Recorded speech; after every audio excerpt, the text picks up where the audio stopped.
Good evening, everybody.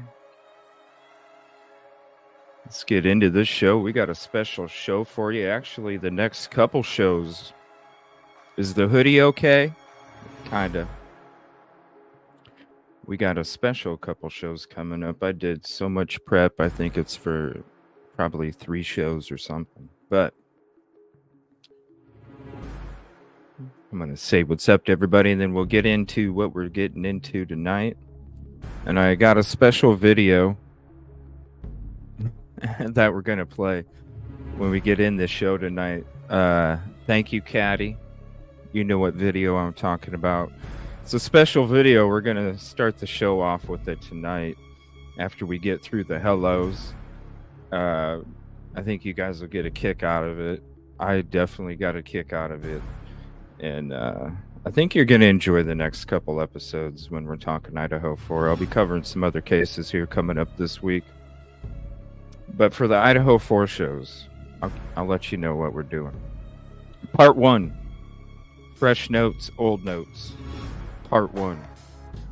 Thank you for the sub, Tina Skull. Appreciate it. What's up, Kib Kitty, Lulu, Tracy? Good evening, Doodlebug. Thank you for hopping in. Katrina, what's up? DS ticket number 9. Now serving ticket number 9. Thank you for that. Jacqueline, what's up? Detective Golden, hope you're feeling better. Hope you're feeling better. Caddy's got a new icon photo. Love it. Ooh, look at that. You got the eclipse in the background. I love it, Caddy. Look at that. Ooh, so artistic. So artistic. Love it. I hope you had a good day too. Thank you, Lulu. Mine was busy. It was a lot of work. A lot of work. I maybe had like 45 minutes of chill time, maybe. But it's okay because it was all for the show, and I don't care. I don't care. Bianca, number 13, thank you so much. Appreciate you. Kevin Crap, the ninja. What's up, Kevin? Definitely a sub to Architect for this great intro music here. Oh, love it. Sub to Grizz for the awesome true crime. We're in the works for a couple other things that I'm going to be showing you guys here soon.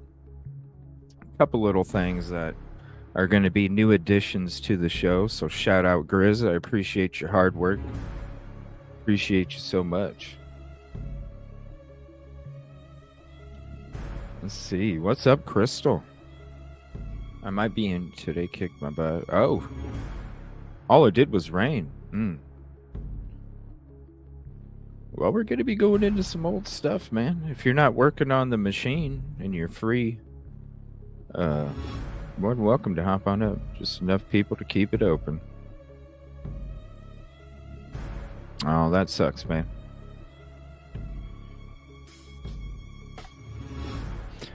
Telling you, man, you hit up that website, you don't have to go nowhere, buddy. The business comes to you, especially before the holidays. The business will come to you. You don't have to go nowhere. What's up, a band of Rogers? Thank you for hopping in. Appreciate you. You don't have to go nowhere, bro. They come to you. Brandy Wine with the new icon photo. Love it. Love it. Love it. Hope you're doing better, Brandy Wine. Yoli, yo, what's up? Are you busy tonight, Yoli? We missed you last night. What's up, Dana? How are you doing tonight? What's up, Lisa? Checking in. Thank you for checking in. I appreciate you. Nina. Oh, okay. You're good, buddy. Yeah, it is. We're going to be... I love that icon photo. I love it. Well, here's what we're going to be going into for the next few episodes of Idaho4. So, when we were going over some stuff last night and we came across that Court TV episode and we went over it, and I'm kind of glad we did go over it again. The one we watched, I think it was like from January 7th or something like that, right? And as we were watching it, we saw the route that they were doing, and we saw the things that they were putting out there, right? The MSM narrative and shit, right? So I woke up this morning and I was like, you know what I've never done before? Because I always tell you guys how I have like 2,000 videos in my Idaho4 case folder. And I just keep adding to it, have for the last, 11 months. And I woke up this morning and I was like, I need to start from the first video. And I'm going to save out of this 2,000 case file catalog that I have. I'm going to save ones that stick out to me.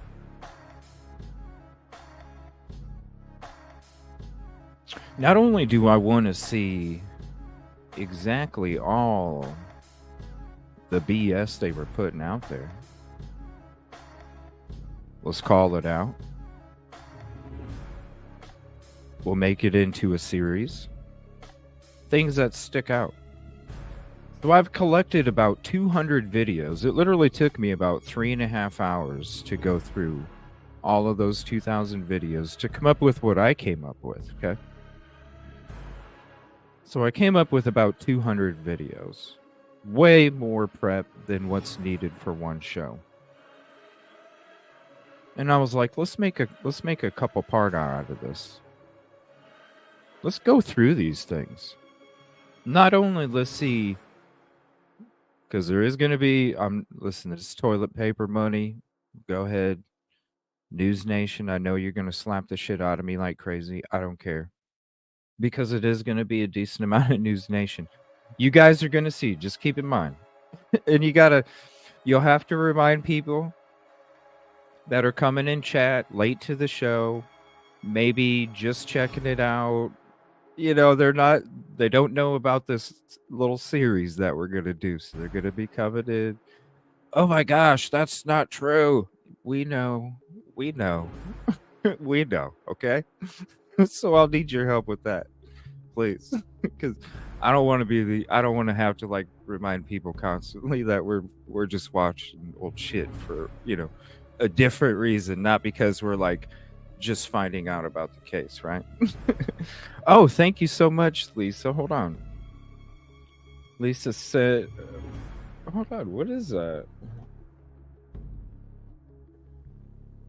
Somebody's screaming something. Hold on, I gotta like look close here. Hold on. Oh, I wish it showed the animation on the screen. It's hard to say. It's hard to see what it says. Lisa, let me know what it says. Let me know what it says, but I see somebody like screaming or something. I love it. Thank you so much. I appreciate you. I am the only income that is in this household, for real. So it all is appreciated. Trust me. Because you guys are the reason why I'm able to do the 24/7, why I'm able to do 3.5 hours of work in the morning, just to put prep together for the next couple shows, or going on location to Delphi on Thursday to cover the Richard Allen court hearing, the trip to Moscow, Idaho here soon, Stephen Smith, DeSale, all these different places we have coming up. I'll actually give you an idea of the locations that I have coming up here in the future. These are the trips that I'm going on coming up. So I'll be going to Delphi, Moscow, East Palestine, Ohio, Brunson, South Carolina, Fox Hollow Farms, Indiana, Henrietta, Oklahoma, Akron, Ohio, Flora, Indiana, Delphi, Indiana, again, Garden of the Gods, Illinois, and Atlanta. Not to mention anything else that might be coming out, breaking, where I can literally pack up in about 45 minutes and hit the road to go on location anywhere. that we need to go. So I appreciate you so much. That's what's coming up. Not to mention special guests coming up in the show. Conversations that we're going to have, conversations with CJ, more of those shows coming up, painting and drawing shows, a lot of stuff coming at you guys. So because of your support, I am able to do all of these things that I have done, am doing, and will be doing in the future. I appreciate you so much.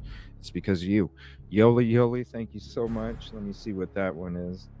A flying prickly pear with a cape. I love it. Thank you so much, Yoli. Appreciate you.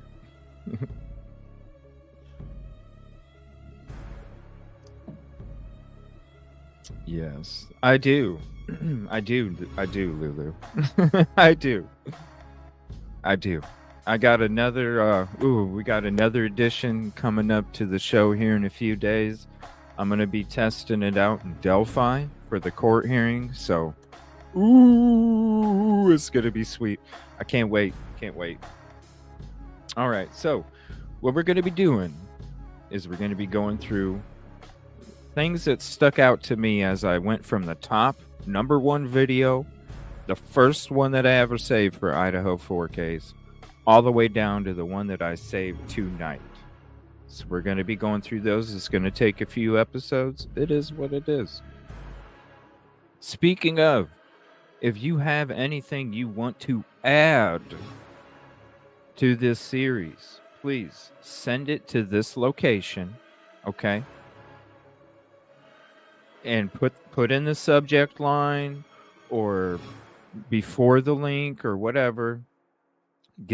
Just type in fresh notes, old notes, and then go ahead and put the link in and just give me a short description of what the link is.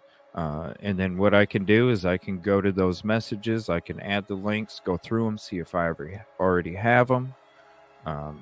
That way we can be the most efficient as possible, because it is going to take a few episodes, so we need to be very efficient as well. So yes, please send the links to that. Yoli, if you'd like to hop up, let me know. Unravel, if you're in chat, I know you've been sending some stuff too. Let me know if you'd like to join the panel as well.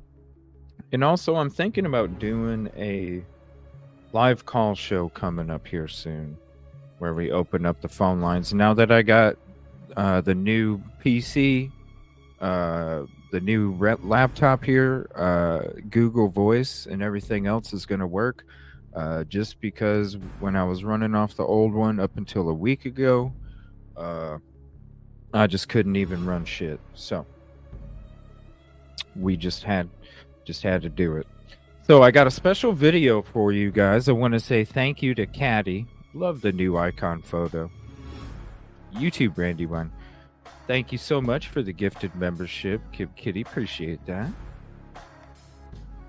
To Moonvale. Awesome. So shout out to Caddy. She sent me this video. She's got a great personality. Appreciate her so much. Shout out Caddy. You guys are going to get a kick out of this video. Here's the source. And you'll see what I'm saying. Good evening, everyone. Thank you for hopping in. Let's get it going.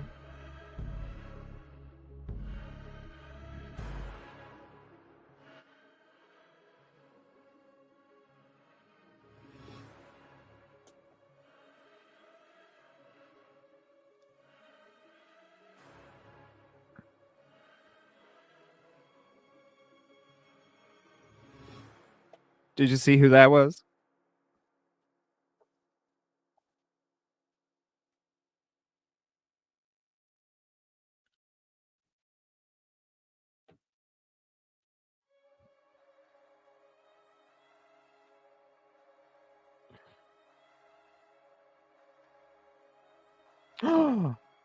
Are you serious? It's doing it to me again.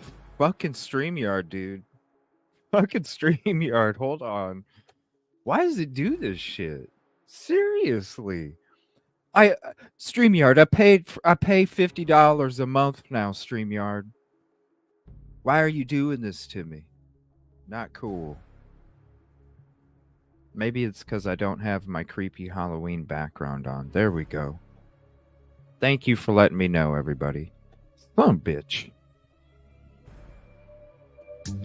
I think everybody gets into this to There help we go. people, and I personally think this is the best way for me. And I just want to say, I'm so glad my hoodie's not fucking with you guys tonight. I'm so sorry about last night.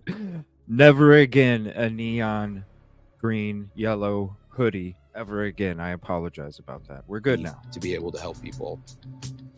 We get to make genuine connections with the My community bad. here, and those My connections bad. help us to make true change and to help people the best we can. Look who that was. We have an opportunity to affect that change just through our ability to listen, understand, and really have an impact on a more personal level. For real, I'm sorry about the hoodie last night. Is it the best way for everybody? Absolutely not. But for the people that are meant to do this job, I think it's the best way we can help. Yes, ma'am. Good old pain.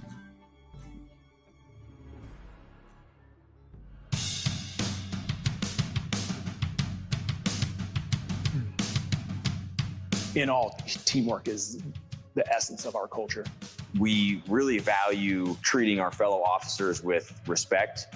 We here at Moscow have built a very high standard. We really work as a cohesive machine through some of those more critical situations. I would say Moscow Police Department has a culture that highly values doing things the correct way, doing things to standard.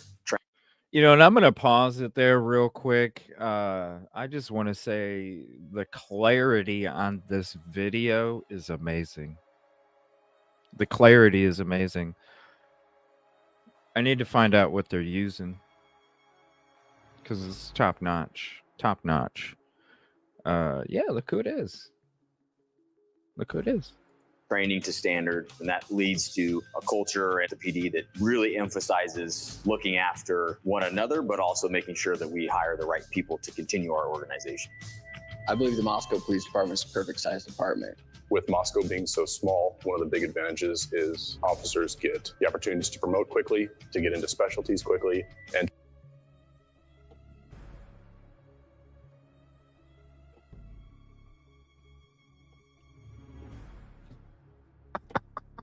I just had to. Sorry. I thought I was gonna sneeze. I'm sorry. to advance and become well-rounded in their jobs. Thought I was gonna sneeze. much sooner than other officers do at larger agencies. I currently run our firearms department. I am a firearms instructor, taser instructor, field training officer, part of our negotiations team for crisis and hostage negotiations.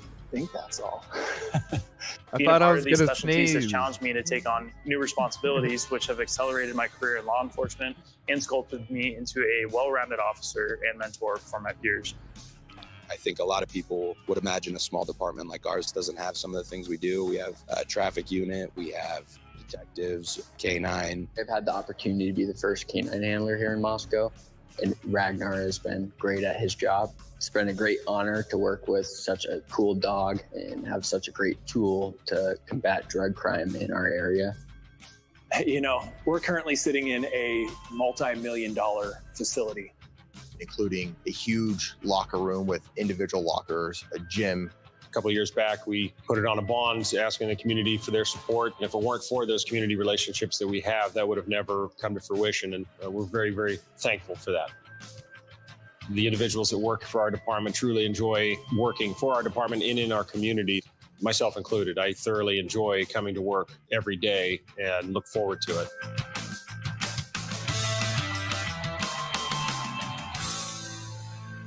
If you took a circle on the map that was a 2-hour radius from Moscow, you would get everything that the world has to offer. You have world-class whitewater, some of the best snowboarding and skiing. You have fishing and hunting, and of course, miles upon miles of wilderness, uncharted. I mean, this is a special little pocket of the world here.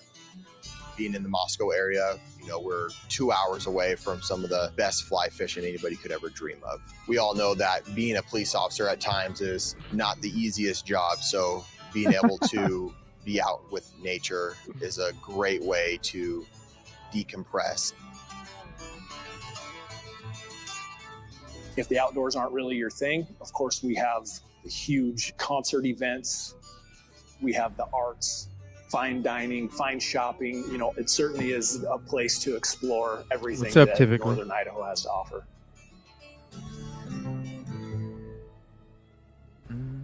I enjoy the opportunities I have to keep Moscow an enjoyable and livable community through proactive policing. My favorite community event is the Lee Newbill Safety Fair. The Safety Fair is a meaningful tribute to our agency's sole line of duty death, Officer Lee Newbill. This is a big annual event for us where we size and provide helmets for our young bicyclists and provide other services such as conducting car seat checks. Applaud to them, because hey, they don't have to do that shit. They do it. Thank you.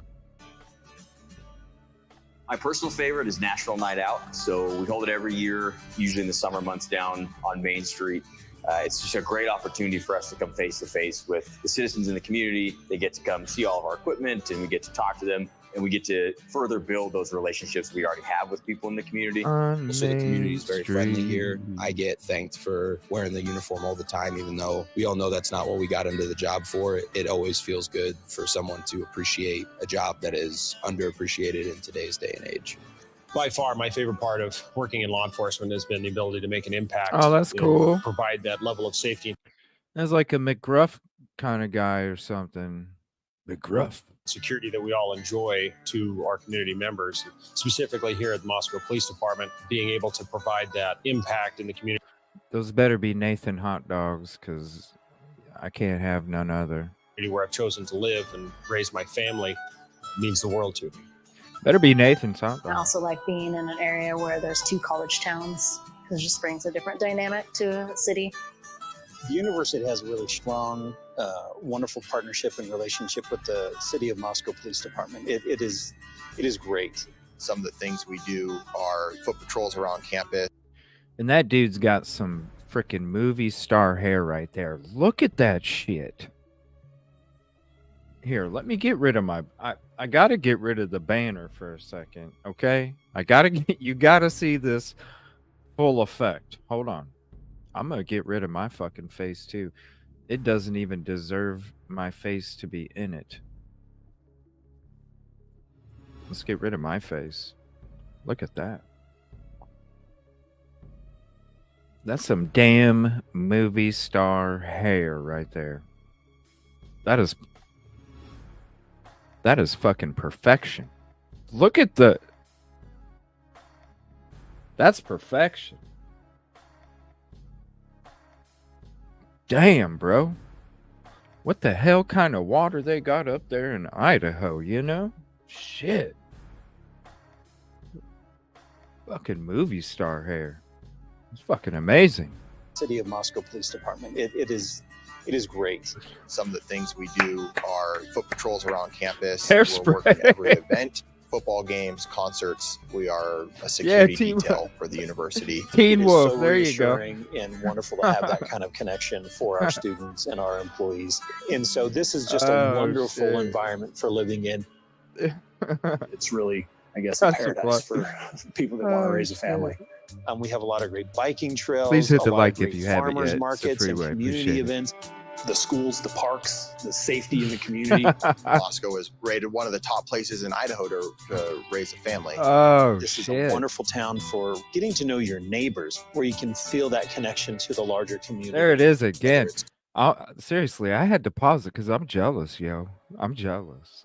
I'm jealous. Coaching football or in the job capacity. Why can't it's I have easier to that, be you know? involved with everybody. I knew it was going to be the Why right can't I place have that to shit? raise a family and have them live the best life that they can possibly live. Every criteria that you would be looking for, Shit. it's easy to find here in Moscow. MPD's a fantastic place to work. Good shit. There you go. Well, you can learn more and apply. I want to say shout out to Caddy. Thank you so much for sending that to me. That was so damn cool. So damn cool. I love it when you guys send me that shit. I love it when you guys send me that shit for real. Cause I love that weird shit. You know, I love that weird shit. I love having fun. I love having a good time. You know, and it's little things like that that it's good stuff. You know, you gotta have a little bit of laughs here when you're talking true crime. You know what I mean? Yes. Thank you, Caddy. Appreciate you. Appreciate you. All right. So we were kind of going over. I know there's. We were kind of going over. I know there's a lot of new people lately, and they kind of don't know like why I think that BK or whoever it was that committed the crime couldn't have noticed. You know, I'm still getting messages. How can you say that BK didn't notice the door being cracked? I'm like, okay, you know what? It's all good. It's all good. So I'm just gonna let we go back from time to time on this show where we see I'm sure I'm gonna be embarrassed, okay? because anytime we go back and watch old CJ, I get a little nervous because it's not the production that you see today, and everything is organic, and I learned everything from scratch, and so sometimes it's like, you kind of, it's like looking at yourself when you were like younger, and you wore like corduroy pants and like bell bottoms and shit. You kind of like you go, oh shit, but you still make good sense. So I just wanted to play something from back in the day. I gotta see when this was from. Actually, May 15th. May 15th. So you're gonna watch an old video. If you want the link, here it is. But we're gonna watch it. This is why, and I don't know. This might have been when I didn't necessarily. I was kind of looking at Nickelpac. I don't really think it's that much anymore, but back then I kind of was. So I don't know if I had mentioned that or not. But this is why BK didn't see Dylan, if it was BK or whoever it was actually exiting the crime scene. Why they wouldn't have seen Dylan with the door cracked, and this is my explanation why. Okay, so this is why I think that he didn't see her, right? Oh, I miss that blue light. Man, it's a shame that blue light is gone, because I just love that blue light from back then. Sorry. I just love that. Here, let me just exit out of here real quick. I'll just let old CJ talk. So, he's coming in the door. We already know that there's no curtains on that sliding glass door, okay? So there is a light outside. You can see the light coming through the door. I want to point that out, okay? So as he comes in, it doesn't matter if you think he went upstairs first or you think he went to the second bedroom first. This door was locked. This door was shut. This door was locked. So if what I'm saying, in my opinion, if he was chilling out in these trees 5 to 10 feet behind, waiting for the DoorDash delivery to happen, after it took place, started walking from the hill back up there through, chilling in the trees, I can see inside the property, because there's no curtains on the sliding glass door, I noticed 4 people walking around, because DM is supposedly in this bedroom, already door shut and locked. So when the person comes in, the door's shut and locked, they already see the door shut and locked. I'm going to assume that a student is still out for the night.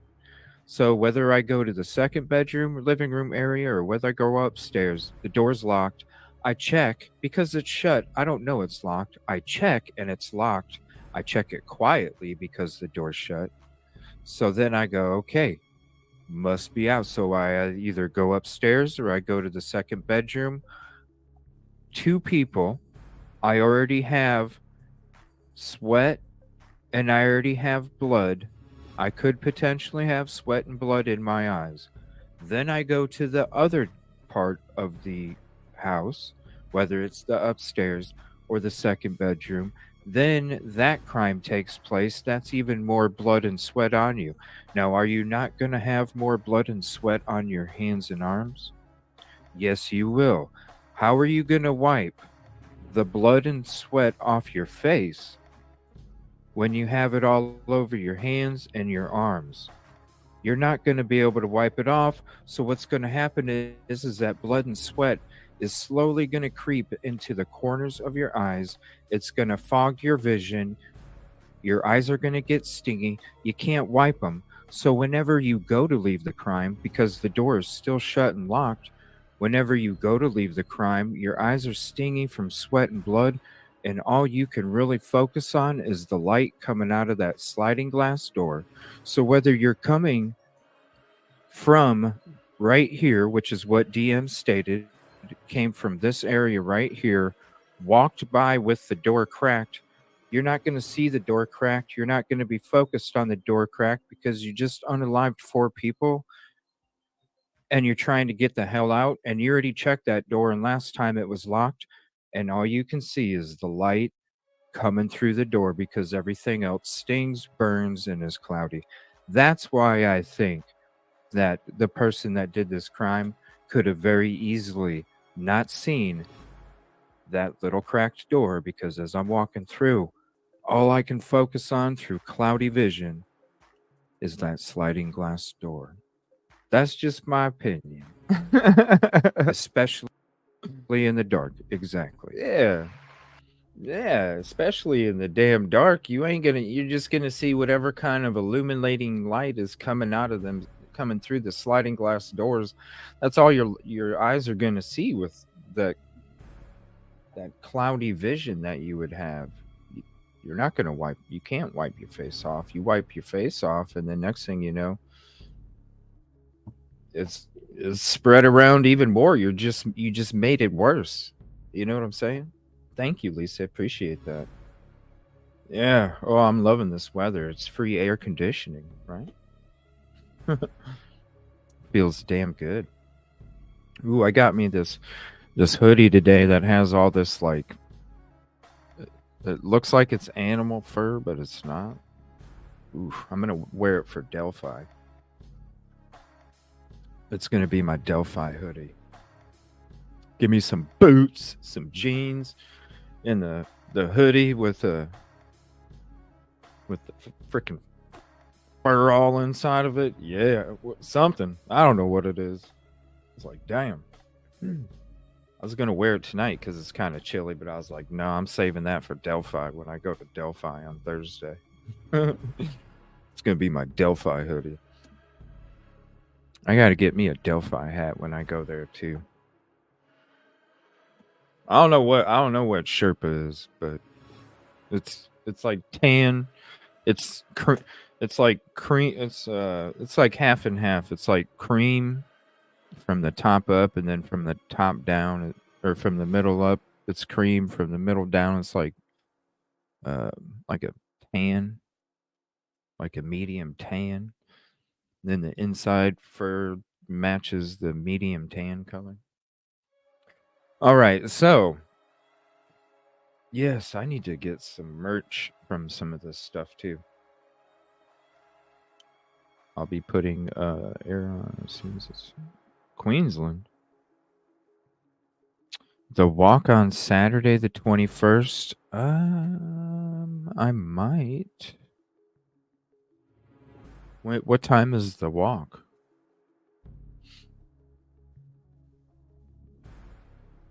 Because it's like a 5-hour trip for me, so I probably could. I'm going up there Thursday. I'm getting ready to go to Moscow at some point.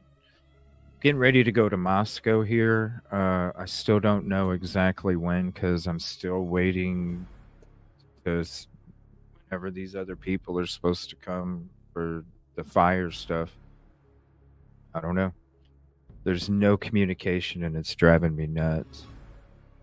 It does not help trying to plan trips right now, but I'm going to Moscow. I just don't know exactly what day I'm going or what even week I'm going because I'm still waiting to find out the stuff from the fire stuff. So. Yes.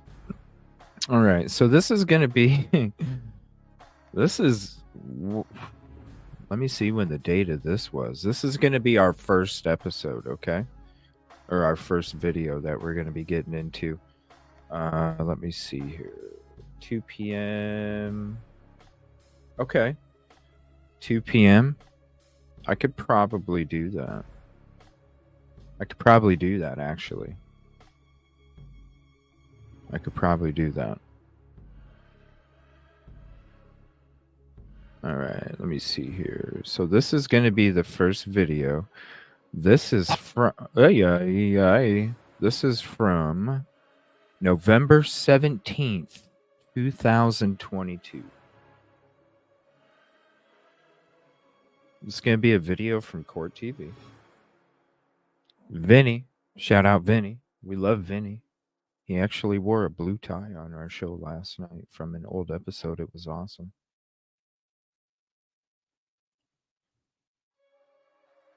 And let me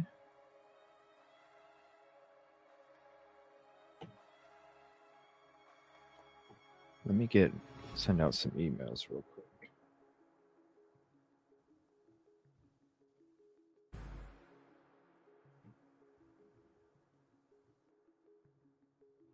Okay.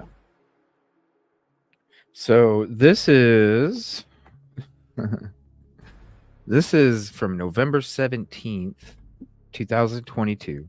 This is a Court TV episode, and if you have a notebook, please get one out. I got my own notebook out. I'm going to be taking notes because this is literally just a couple days after the crime took place. I want to write down certain things that are going to stick out to me because this is what they're being told, okay? Just a couple days after. I'm Vinny Politan. Another tough night here. Another very, very difficult night. It's hard to understand what is going on. I mean, last night we were here talking about mass murder victims at the University of Virginia. 3 football players who were taken, 2 others that were shot. That case, difficult. We see the smiling faces of the victims taken way too young. In that case, though, there's a suspect. He's in custody.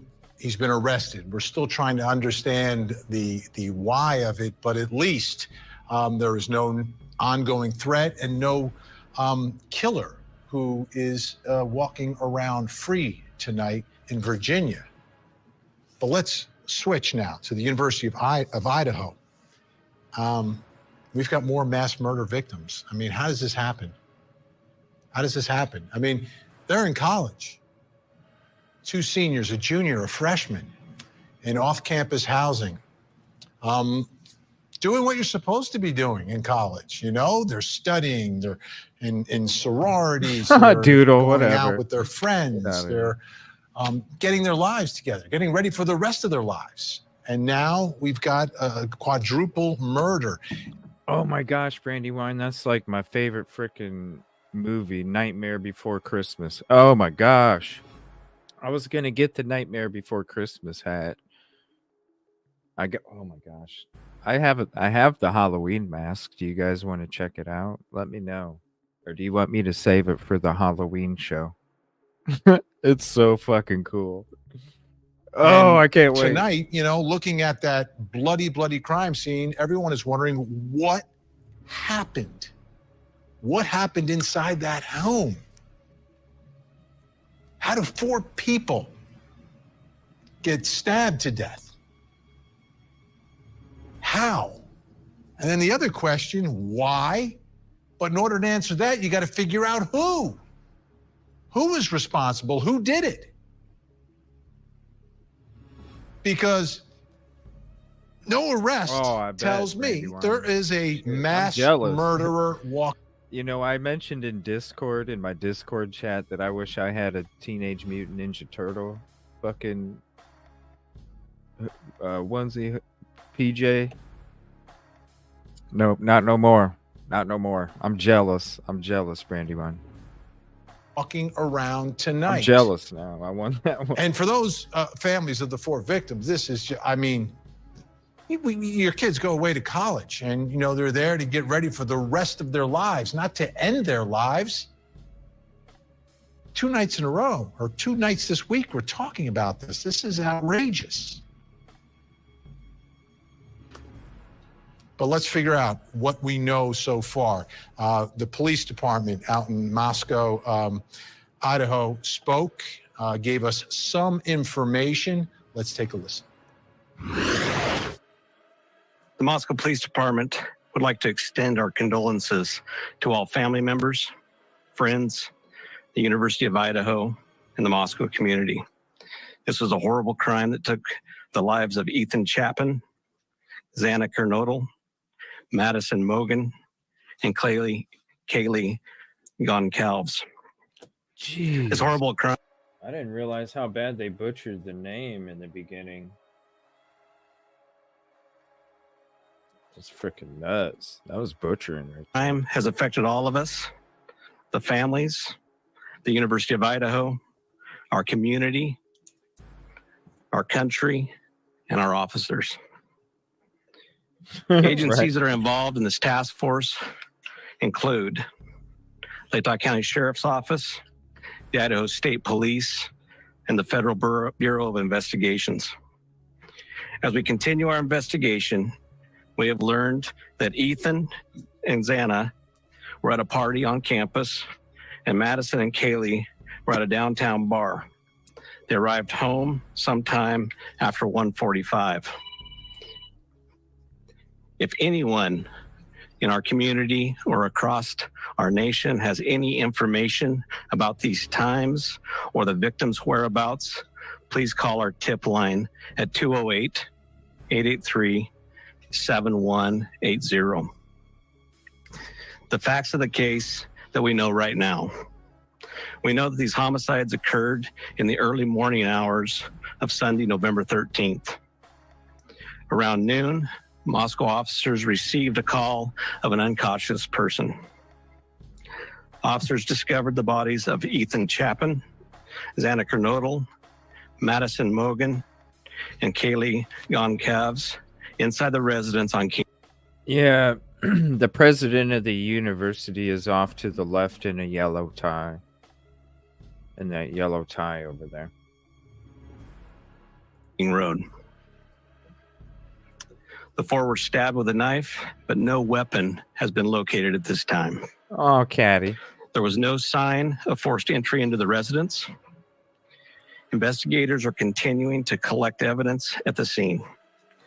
Investigators are working to develop a timeline to relevant.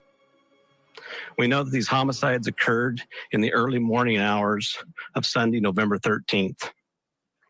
Around noon, Moscow officers received a call of an unconscious person. Officers discovered the bodies of Ethan. Around noon, officers received word, right? Hours of Sunday, November 13th. Around noon, Moscow officers received a call of an unconscious person. Officers discovered the bodies of Ethan Chapin, Xana Kernodle, Madison Mogan, and Kaylee Goncalves inside the residence on King Road. The 4 were stabbed with a knife, but no weapon has been located at this time. There was no sign of forced entry into the residence. Knife, but no weapon has been inside the residence on King Road. The 4 were stabbed with a knife, but no weapon has been located at this time. There was no sign of forced entry into the residence. Investigators are continuing to collect evidence at the scene. Investigators are working to develop a timeline to relevant events. Autopsies are taking place today on all the victims so we can continue to gather evidence and solve the crime. Investigators are working to follow up on all leads and to identify a person of interest. Based on details of the scene, we believe this was an isolated, targeted attack on our victims. We do not have a suspect at this time, and that individual is still out there. We cannot say that there's no threat to the community, and as we have stated, please stay vigilant, report any suspicious activity, and be aware of your surroundings at all times. What we don't know, the identity and location of the suspect, the location of the knife or any clothing that was worn by the suspect. Currently, we have 25 plus investigators working this case, as well as assistance from the Federal Bureau of Investigation and the Idaho State Police. Let's bring in our special guest. Joining me tonight from Boise, Idaho, investigative reporter with the Idaho Statesman, Kevin Fixler is with us. Kevin, appreciate your time tonight. I know you're super busy out there covering this story. We've got limited information tonight. What do we know about the actual scene? The who was there? The timeline, and what exactly? Yeah.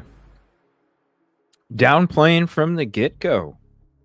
They said community didn't need to worry. Before this one, out in the parking lot, they didn't need to worry. Isolated event. Bullshit. Fumbaloo. I can't wait to I can't find a connector for my USB to, or even a good soundboard to plug a USB microphone into for my source. So I'm actually having to buy a new microphone for the studio so I can use a soundboard. Once I get that, I'm going to just hit a button and you'll hear fumbaloo. Because I'm going to do my own voices. I'm not using the preloaded shit or shit that I'm going to do my own shit. I'm going to use my own voice for shit. It's all going to be me. Fuck that shit. It should be, right? Right? You should hear me go, ah! Right? Something. Could have happened here. Hey, Unravel, I sent you a link to your email if you want to hop in. You too, Yoli. I sent you one too. What are you learning? What are people saying? Thank you. Well, Lily. I'll tell you, the first thing we really learned from the press conference tonight is that there's really a lot that we don't know. And it's not only the public, but it's also police and the FBI who are assisting on the case. That's why we're going through all of these from, like I said, I went through from the first to the last. What stuck out to me is in this folder, a little under 200. And seriously, if there's anything you want us to add to it that has something, that sticks out to you, send it to me. I'll go ahead and I'll keep putting this up so you can, if you want to, just send it and we'll go ahead and get it included. We learned tonight, among the details, that there were other Thank you all for roommates who being here. actually were at the home at the time of the incident. We had previously learned from the mayor of Moscow that the incident occurred between roughly 3 and 4 a.m. And also tonight we learned 3 to 4 a.m., right? What? Huh? What? It occurred between roughly 3 and 4 a.m. And do the Hulk Hogan shit, right? 3 to 4 a.m. And also tonight we learned, you saw in that clip, that I know investigations can evolve, they can change. You know what I'm saying? We know that, right? We talk true crime. We know this already. Do I think it is part of the real timeline? Yes, I do. I think it started around that time. Yes, I do. Ended 425? Yes, probably. Or maybe, a couple before. It definitely started before 4 o'clock. That's just me, though. Separate parties of two, the boyfriend and girlfriend, and also the two young women were at separate events, and then arrived back to the home about 1:45 is what police estimate. We also learned that there is no suspect at this point. We have learned that it is specifically a knife that the police are looking for. You know this, man. That follows a day after where police would only divulge that they were looking for some sort of edged weapon was the terminology used. So still a lot of details we still really don't know, and police are asking the community for help. How about the campus tonight? Are people terrified? Are people scared? Are people locking their doors, or are they leaving town? I have a colleague up there, Angela Palermo, who's been reporting over the last few days, and she's described that a lot of people are getting out of town. We're obviously headed into the Thanksgiving break, and a lot of classes have been canceled. Tonight was supposed to be the scheduled vigil at the campus, but that actually was postponed due to the university recognizing that many were not in attendance. They would not be in attendance because they're out of town. Many people are scared. Not only us, but many news outlets have interviewed those who are still in the community, and they're very concerned. Is there, we look at the people involved here, they're regular college students. And I read what the president released about him, saying, the young man, Ethan, he's a freshman, a junior, two seniors. Was there anything unusual going on in their lives at the school? Anything other than just living their normal college lives? We previously asked police if any of these four individuals were known to them for any particular reason, and they did not give us any sort of indication that they were. So we actually still don't have a lot of information about that, whether or not they had run into somebody maybe at these individual parties, or had beef with someone in the neighborhood, or maybe they were followed home. There was a question posed at the press conference about whether police were reviewing social media, any sort of video, or any other research they're doing in order to determine, who would have this in mind, who would have planned this. Was this a random attack? Although police say they believe it was isolated and targeted, and yet have not really provided any sort of See, 3 a.m. Isolated. I already said that. I've been saying it for a long ass time. Targeted. That could mean a bunch of different things, but I tell you what don't mean a bunch of different things is isolated.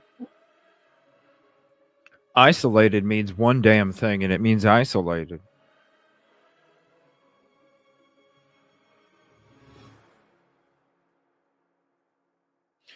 How are they making that conclusion already?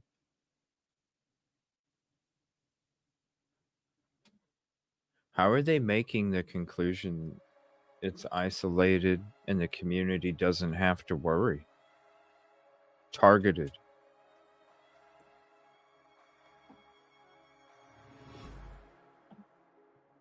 Kind of makes you wonder if what Unravel said last night. I don't know. I mean, really, think about it, everybody.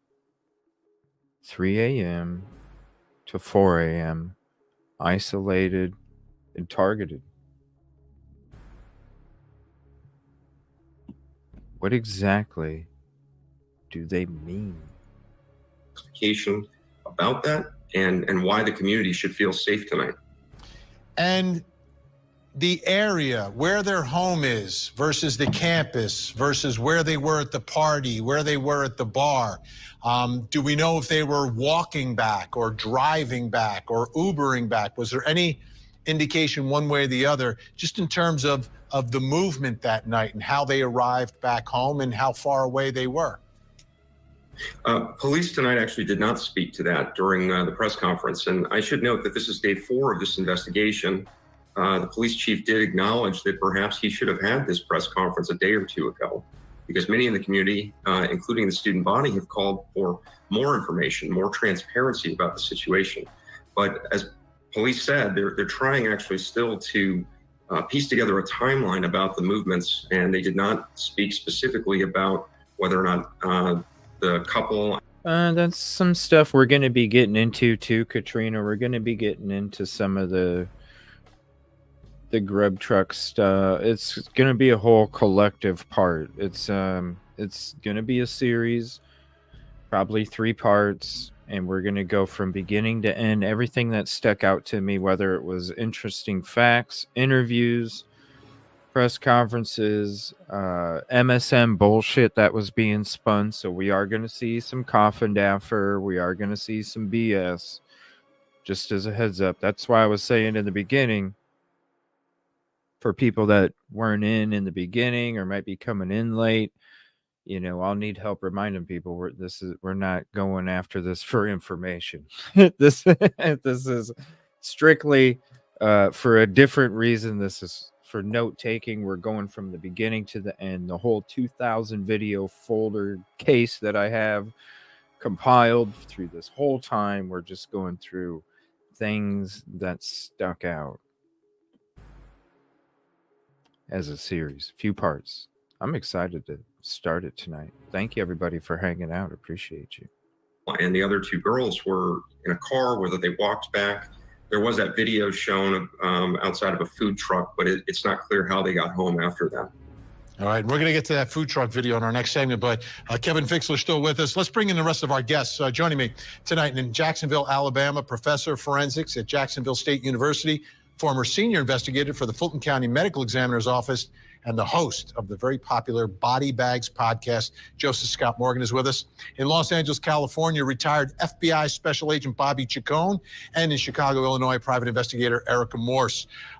Joseph Scott Morgan, let me start with you. There's a lot of questions I have for everyone tonight, but I want to start here.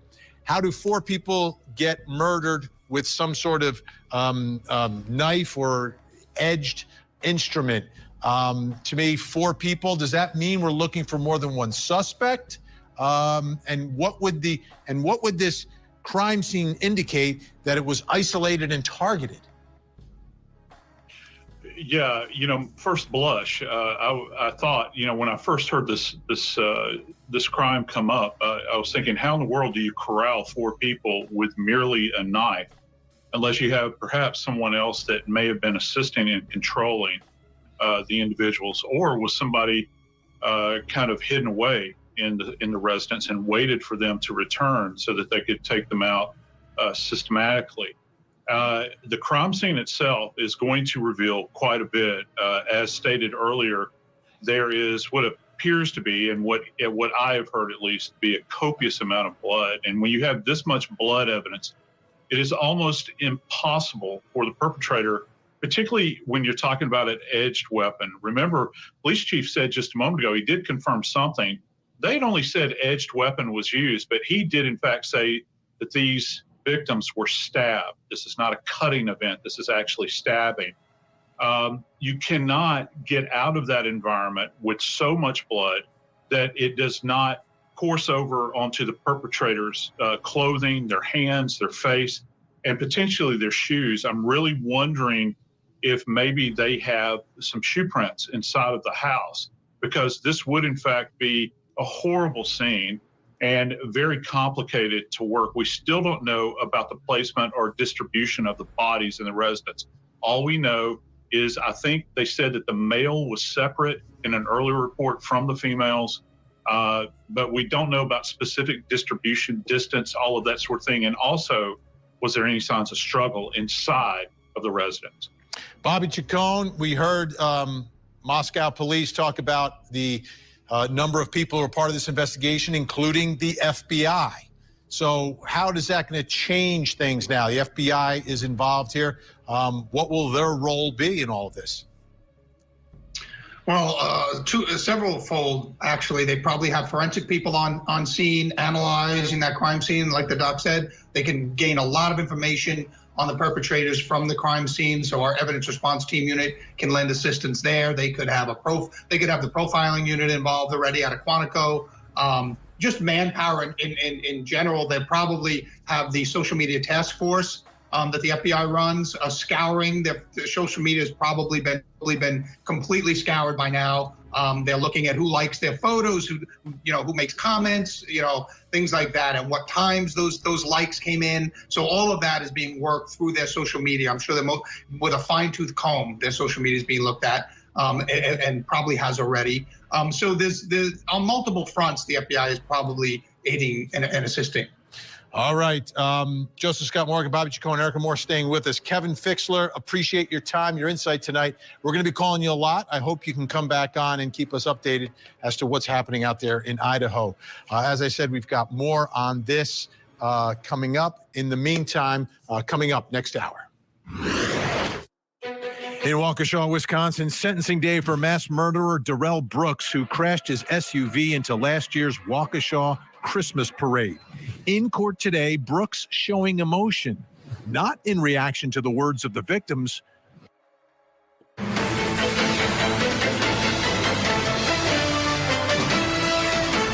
We obtained a copy of Twitch video, and family members of the Gonsalves family were able to identify Maddie and Kaylee in those videos at a food truck ordering food.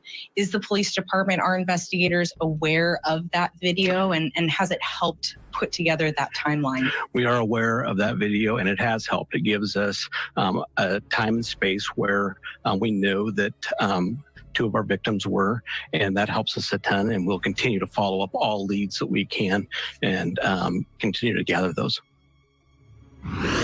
There you hear the chief talking about a Twitch video in the case out of the University of Idaho.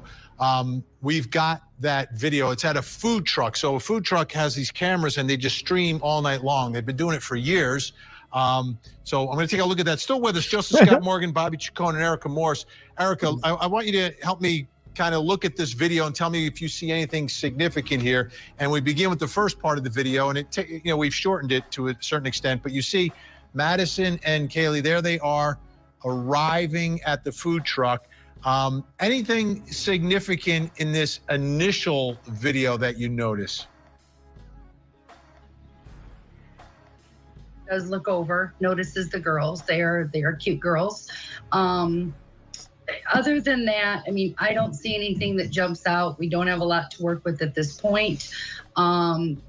They seem to be by themselves, and other people surrounding them seem to be a little bit more gregarious, like maybe they know each other.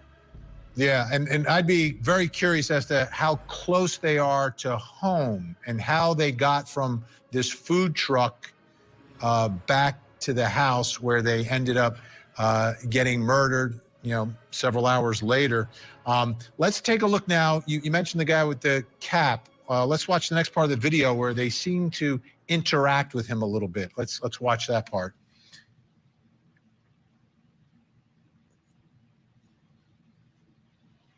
Do we have that second video? Oh, this is the second video. Oh, okay. Gotcha.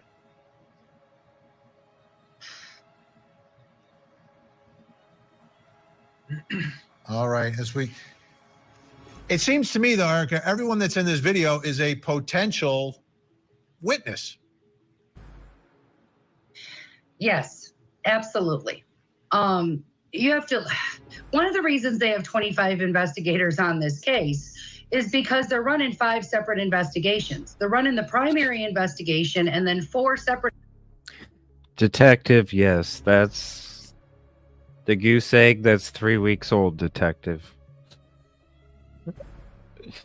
The 3-week-old goose egg.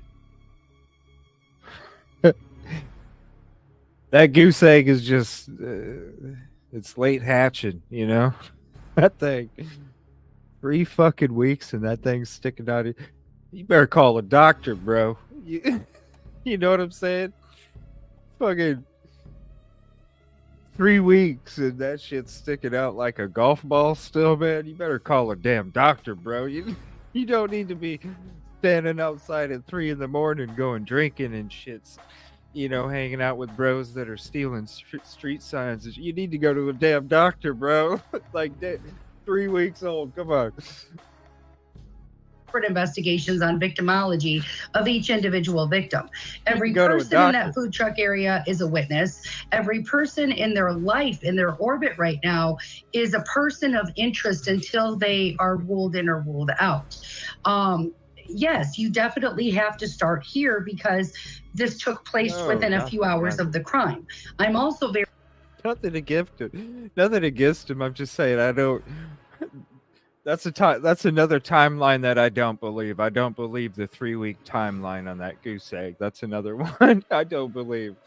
I don't. Let me see the PCA of that goose egg, right? Let me see the PCA of that one. Let me see the timeline of that one. And no, 3 weeks. No, that timeline's wrong too. No. very concerned about the fact that there was no forced entry. Was there somebody that they knew that showed up, or did someone follow them directly home and force their way in while the door was open? And again, in this part, we see the guy who was standing by him before. There you see the girls. They kind of are looking that direction. They probably waiting for their food, getting their food. And let's get to that final video. Where we will, they're taking selfies. I mean, there's nothing unusual going on that night. Nothing. No. This Not is out so of the typical. ordinary that jumps out. It is. Now, this guy pointed at him as they're walking away. The way I take that is a couple of guys see a couple of cute girls and all of a sudden they're gone. But let's watch him walk in a seemingly different direction away from the girls. But, you know, maybe he was, you know, like any young man. I don't know. Bobby Chacon, you see anything in the video of significance? Well, I mean, just that young man that you're highlighting there, he could have been walking to his car that was, you know, to the right, and they crossed the street to the left. You know, like you said, you really want to know how they got home. You know, he puts his hand up like, oh, there they go. And so and he immediately leaves. I mean, you could tell. That's what really concerned me, the immediacy of him leaving. They're all hanging around. Nothing's urgent. And then all of a sudden, as soon as the two girls leave, he leaves. That really stuck out to me. I think that's someone they would like to speak to. Let's take a listen to more of the chief here, referencing the roommates in the house. Just to follow up on what she asked, so the other two roommates were there at the time of the attack? All the information we have from our investigation is that, yes, they were. Okay, but they were unhurt. That is correct. So is there any explanation as to why it took so long then for someone to call 911? You have surviving witnesses to an incident at 3 or 4 in the morning, and the 911 call didn't come until noon? I don't think I ever said that they were witnesses. I said they were there. So, you know, we don't know why that call came in at noon and not in the middle of the night. Would have we loved for that to have happened? Yes, but that's not how it took place. So that's why we're investigating everything still to try to pull all the pieces together. Were they one of the people, were they the 911 caller? At this point in time, I'm not going to divulge who our 911 caller is, just because I want to keep the integrity of the investigation at this point.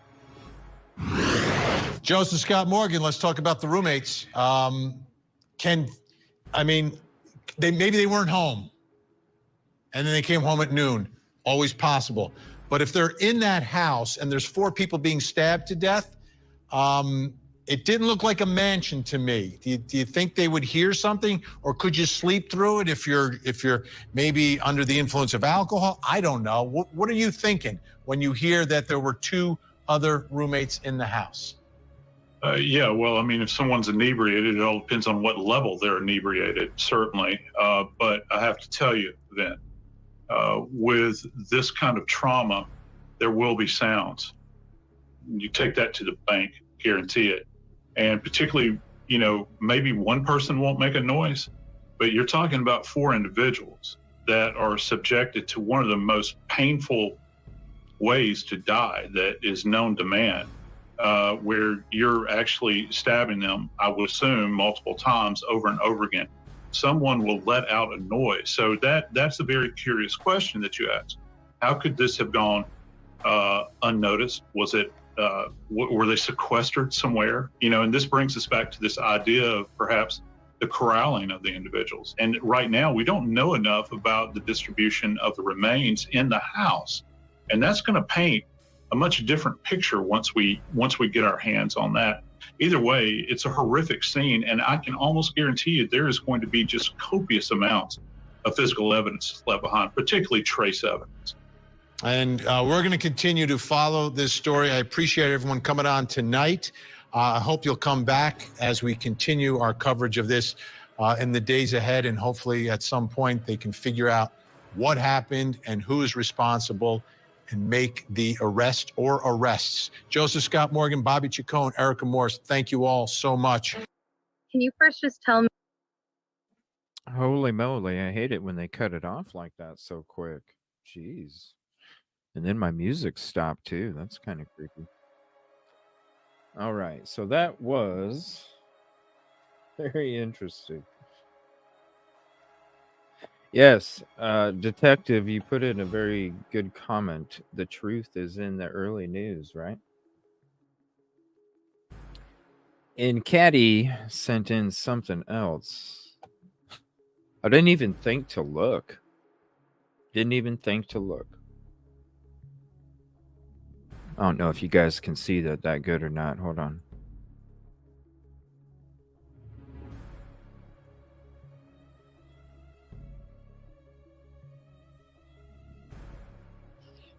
It says right here. Yeah, copious amounts. No. It says right here, and I'll go ahead and put the link in there. All you have to do is scroll down to about the middle of the page.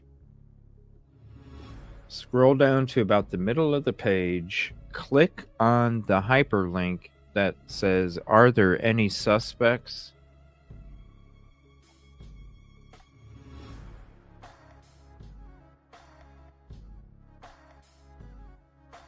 What?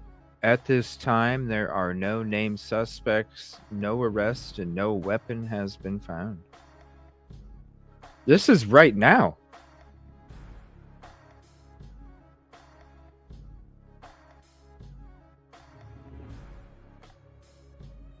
Well, this is what I had to say. Joseph Scott brought up something I totally agree with, right?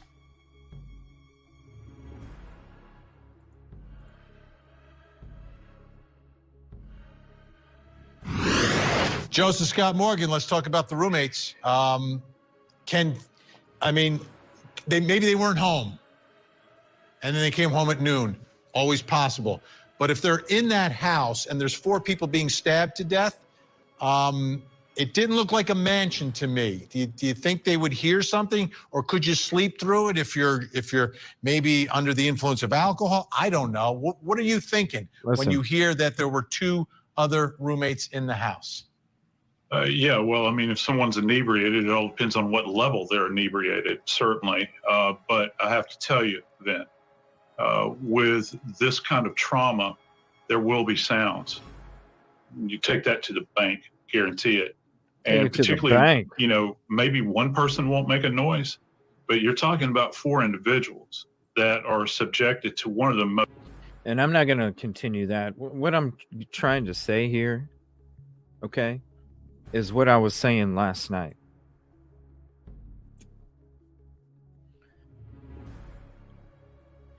If 11/12,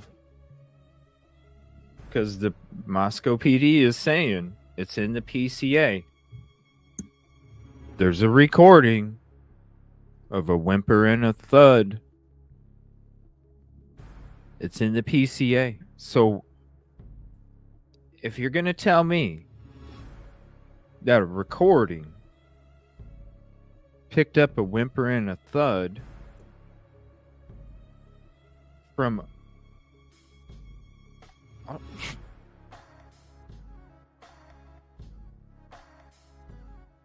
the house in between 2 properties around the front door, let me get a video.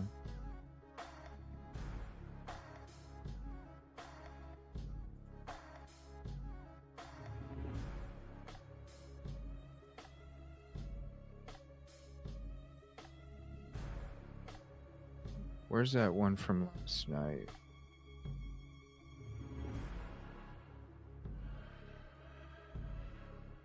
This one. City of Idaho students were brutally murdered.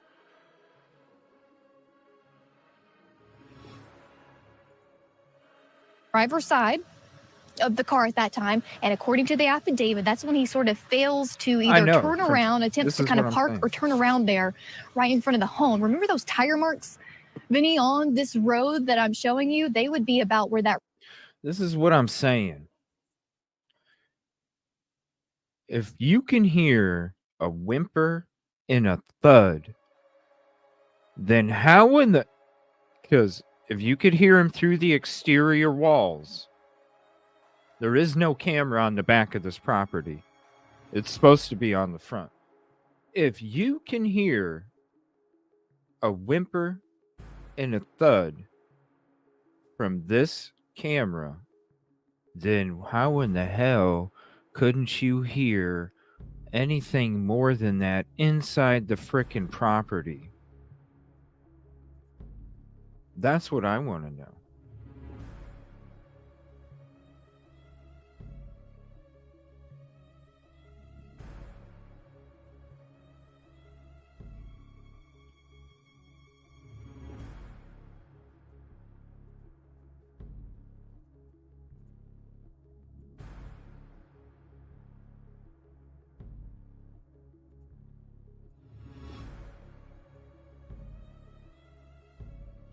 You're going to tell me that the sounds of this crime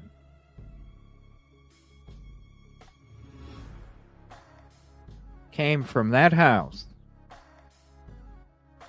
came through the properties, and then up to the camera that's in front, and that audio is going to cover any audio that's coming from this property here. It's going to cover any audio that's coming from inside of its own property. You're trying to tell me that a whimper and a thud is going to be heard on this camera, but it's not going to be heard inside the frickin' property? I'm sorry. I don't believe it. I don't believe it. Something else popped in your head? Are you hopping on?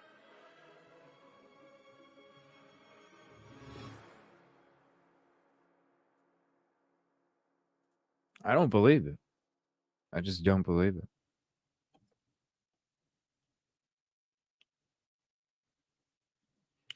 All right, this is an interview from Ethan's parents. It was something that was played on a video from last night that we were watching, and it's my second video that I'm going to go into with you guys, just to hear what they have to say.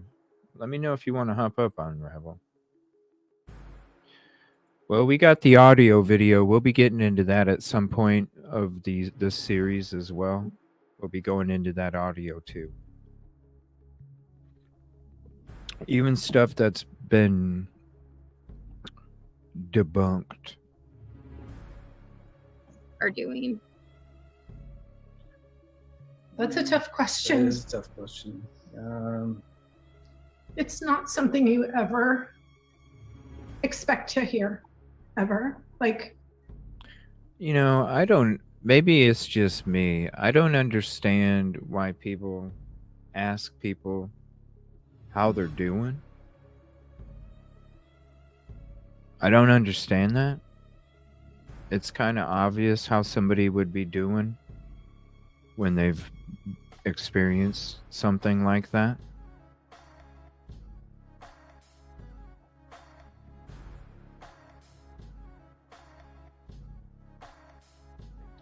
Why not just say, I hope everything's been peaceful? What do you mean, how are you doing? That drives me nuts when people are interviewing people and they ask them in the beginning or the end of the interview, because it's always an opener, it's always a closer. I don't understand why people do it when they're doing interviews. It's one thing if, you're just shooting the shit. It's another thing when you're asking somebody that had a family member that had, what do you mean, how are you doing? And then you put the person in an uncomfortable position where they have to answer the question and you know what they're going to answer. Just like how they did. See what I'm saying? Watch. The question gets asked, how are you doing, to somebody that had a family member that was this horrific crime.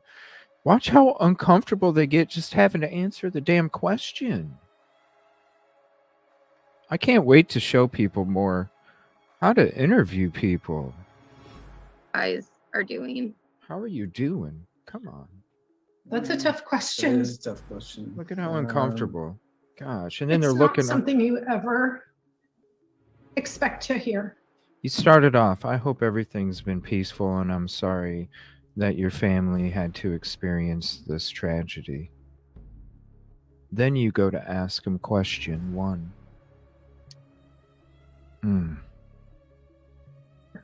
Ever. Like the call we took from our kids who were there, and you just expect to outlive your kids. Honestly, I don't know. We're just trying to process it. It's not a call that you think that you're going to have to speak with the funeral home directors and the FBI and have it hit national news. I mean, we're more concerned, Ethan was a triplet, and that's a big thing. There's a couple of things. Ethan was a triplet, and that's the most important thing for us because we have these other 2 kids that are very impacted by this, and they need to be lifted up and cared for. And I think the other thing that's important to us is the reason why we've agreed to do this is, number 1, you're local. And number 2, it's important for us to get Ethan's story out. We don't really want anybody else representing him. And it's hard to have people speaking on his behalf. So we think it's best for us to do this. And you did say, of course, that he was a triplet, and looking through the pictures you sent, like you said, they seem to be always together. I mean, did they all go to high school and then college together also? Elementary, high school, everything, college, they all went to the same university. Yeah, I mean, everything. We travel, we play, we hike, everything we do is all of us together. I mean, we're a pretty tight family. Did you say that they were the ones that called you about this happening? Yeah. Yes. And then are you guys all back together now? We are. Yeah, we're in our home in northern Idaho, our summer home. We're going to be here for a couple days just to regroup a little. Yeah. And can you just tell me a little bit about Ethan? I think I was told he was very athletic. I think he played, was it basketball and tennis or basketball? Just tell me a little about his interests. What did Ethan like to do? Anything. He'd play you anything. name it, he played it, literally. Yeah. I think we just watched a thing from the university, spike ball champion, volleyball champion. I mean, right? I mean, he just literally would play and do anything. He played club soccer for years. We traveled, all of our kids are athletic, and we traveled every weekend. The dad's just looking for answers, he's just kind of, man. Why would you start off and drives me nuts when they do that. And then he was involved in anything. You know what I'm saying? It's all about setting the mood. You know what I mean? You got to set the mood. You got to set the atmosphere. And then you open things up. It's just, I don't understand setting the mood and the atmosphere like that. This is why I feel it's heartbreaking, right? It's heartbreaking. The mood was started with them having to come up with a way to tell somebody that they're doing the best they can, even though their son was unalived horrifically. I mean,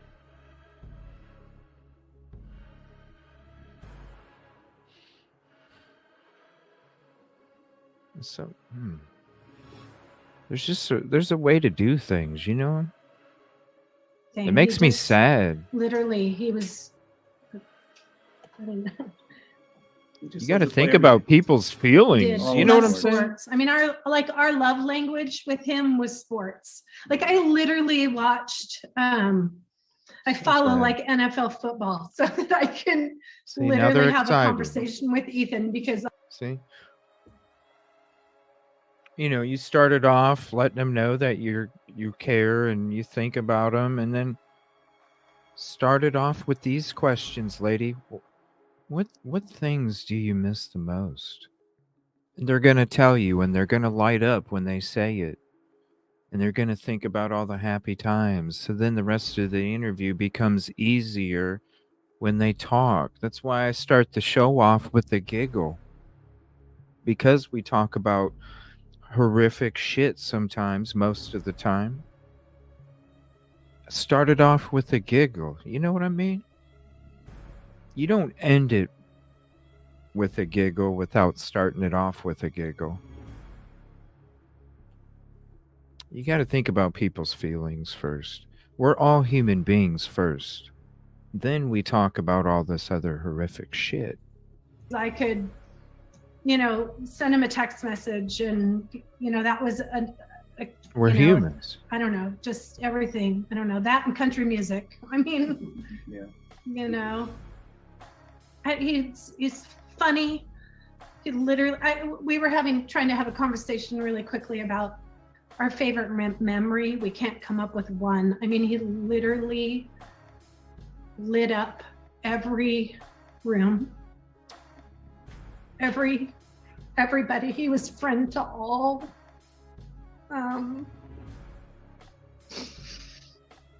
He was an incredible human. I mean, one of a kind, popular. I mean, not that that matters, but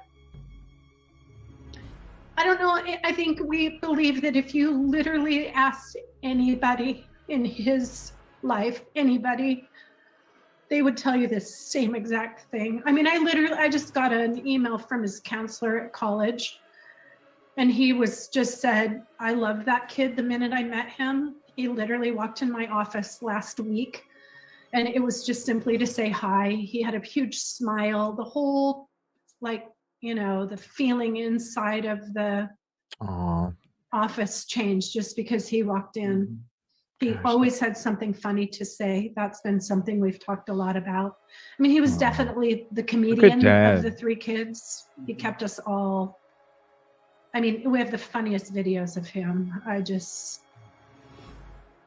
the kind of kid that everybody wanted to be around. He was just a good kid. He's a good kid. That kind to all. Didn't deserve what happened. No. And wasn't he going to school to study? It was something to do with sports, wasn't it? Sports management, I think. I don't know the technical title of it. But yeah, I mean, we told him he should go be a teacher and a coach. I mean, he was incredible the way he worked with kids, and he refereed youth basketball on the weekends in Mount Vernon. I don't know. He touched a lot of people. I mean, it's the amount of support that we've seen so far has been incredible. Right? Our neighbors, our everybody. It's if you guys, incredible. I mean, we have messages from people that just are like, I knew him and he was incredible. Our daughter knew him, and all she talked about was how great he was. I mean, it truly, By the way, as we go through each of these videos tonight, I will be dropping the links to every single video that we go through in chat. So that way, if you guys would like to save it to your playlist, you're more than welcome. So there's the link for this one if you would like to have it.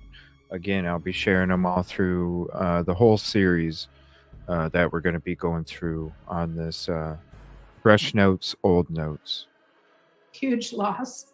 We were at Parents Weekend last weekend with them. That's such a great Jim and I icon left. photo, Caddy. that weekend. And as we pulled out of Moscow, we literally were like, we've done it. We've literally done it as parents. We've created 3 incredible humans that will go on and have something great to offer to this What the hell was that? world. Honestly, all 3 of them. We literally had a conversation that we will no longer have to worry about these kids. What the hell was because that? We did it. Like somebody hit the bell because they're waiting at the freaking counter at the hotel. What the hell was that? I'm not gonna play it again, but because that shit'll hurt. But damn, what the? What the? We did it. What way, people can support you guys right now? It's an interesting situation because in all of your hardships in life, whatever you're going through, there's always like an outcome, like Yes, you get through it, right? Like, I don't know, whatever it is. This is something you wake up and you realize it's never going to go away, and it's very different. It's a very different. 2 a.m. is a dark hour. I can tell you that. We're all. And I guess just during this time, like I said, you guys seem very tight knit. Are you just like, what's going forward look like for you? I know that's a hard question right now, but I know it seems like you guys are really there supporting each other through this.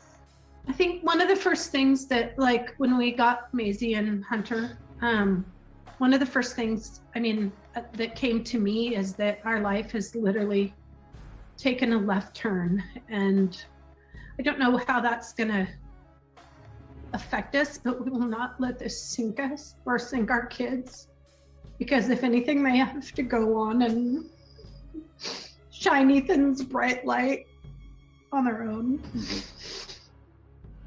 I think that's all the questions I have right now, unless there's anything else you guys wanted to add. Kids, do you want us? Our kids are here watching. Do you guys have anything you want to add? Hunter, Maisie? No. He was their number 1, and that's going to be a hard loss for both of our kids.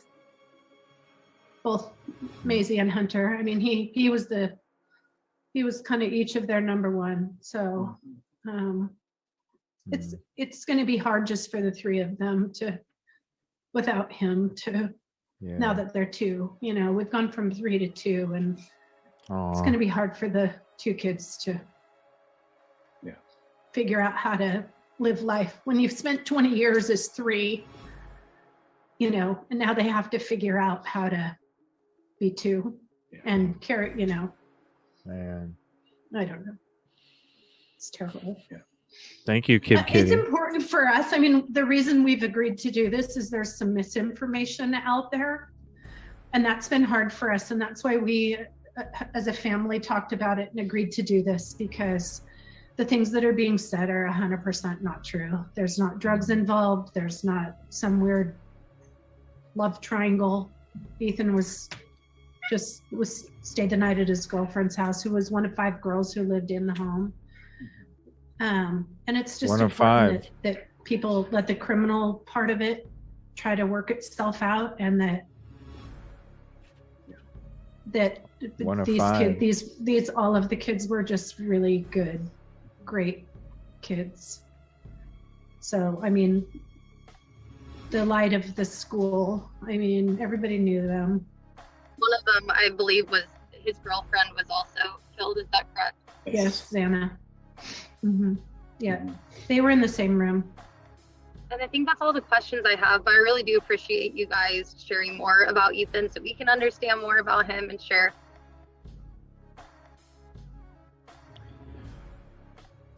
She just said they were in the same room. Right? Not the hallway. I have, but I really do appreciate you guys sharing more about Ethan. The school, everybody knew them. One of them, I believe, was his girlfriend was also killed. Is that correct? Yes, Xana. Yeah, they were in the same room. Yep. So for people that want to keep messaging different shit,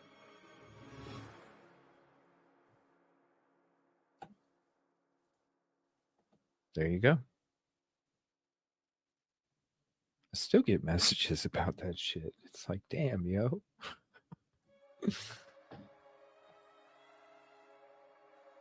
Yes, she did. Did she not? Yes, she did. All right. The next one is these next couple are from something's up with my lighting now. It's like making me shiny. What the hell's that about?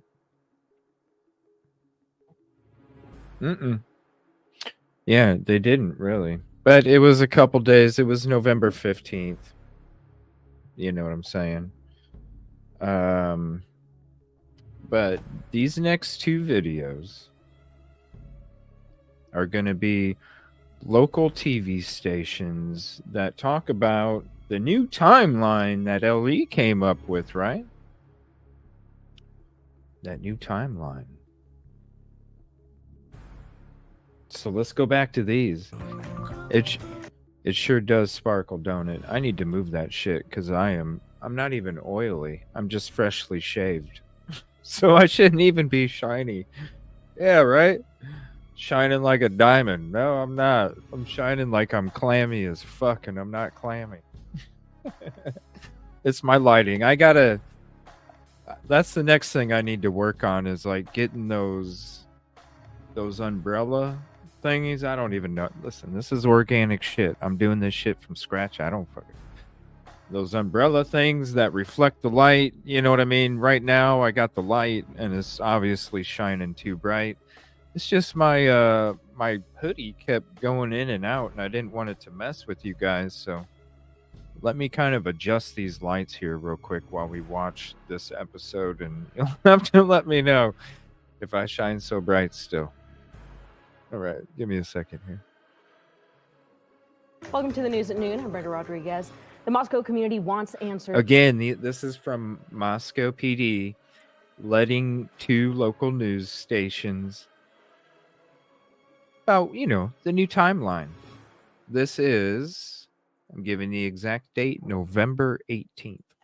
After 4 University of Idaho students were found dead in a house near campus on Sunday afternoon. The Leda County coroner says Ethan Chapin, Zayna Cornodal, Madison Mogan, and Kylie Concavez were all stabbed to death, and their deaths have all officially been ruled homicide murder. Our Abby Davis is live in Moscow. Abby, what have you learned today?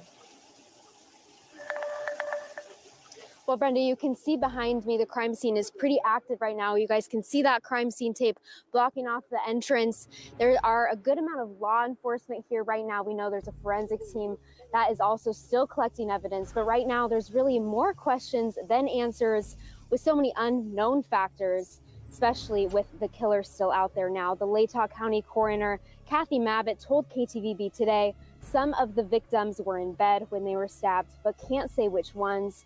She also says it's likely they were asleep, but can't specify who. Mabbitt said she has no way of knowing if the same knife was used on all 4 victims. It was definitely a knife. It would seem like if there was more than one, it was very similar, not just the same one for all of them. She also cannot speak to defensive wounds and can't specify an exact time of death because it was reported many hours later. Now here's what we know about the timeline. Idaho State Police actually just released a map of events this morning, so this is brand new information that we have for you guys. Look at the top of your screen. On Saturday, Kaylee and Maddie were seen at the Corner Club on Main Street between 10 p.m. and 1:30 a.m. Ethan and Xana were at a Sigma Chi party near the home between 8 and 9 p.m. Now on Sunday, so after leaving the Corner Club, Kaylee and Maddie were at Grub Truck at 1:40 a.m., which we have video of, and Ethan and Xana and Kaylee and Maddie, so all 4 of them, they were all back to the house at 1:45 a.m. So that is what we know about the timeline right now. It wasn't until noon that same day when officers responded to a 911 call about an unconscious person. When they got to the house off King and Queen Road near U of I's campus, they found the 4 students dead. Moscow Police Chief James Fry said there was no sign of forced entry. He also said 2 roommates were home when it happened, but didn't go so far as to call them witnesses, and says they were not hurt. Now, investigators, like I mentioned before with the forensics team, they are still collecting evidence at the scene. Just to reiterate, they don't have a suspect or suspects at this time or a description Fry maintained that this is an isolated attack, but he says he cannot say there is no threat to the community. So they're asking people to stay vigilant. You know, I just have to say this right now. Oh my gosh. I just realized something. As much as I talk about how the vehicles were in the parking lot before it was taped off,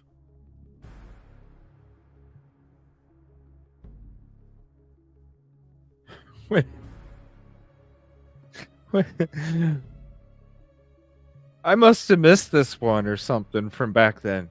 I don't know. I must have picked one out of the two and just went with one out of the two, and I didn't watch this one because I don't remember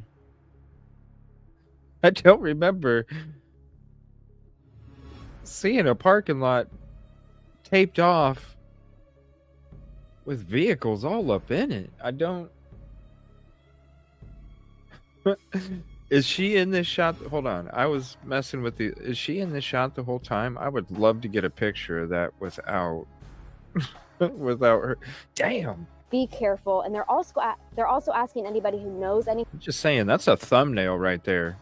The tape with the vehicles all parked all up in it. That's a thumbnail. That is a thumbnail. Thing to call their tip line. We have that number right here. It's 208-883-7180. 208-883-7180. So Brenda, just lots of questions at this time still. Yeah. And of course, we're going to have that number on our website at kpbb.com. I don't know, Lulu. Well, during the news conference held earlier this month. I mean, it's crazy. When do you see this? Seriously, when do you see this? I don't know. Maybe.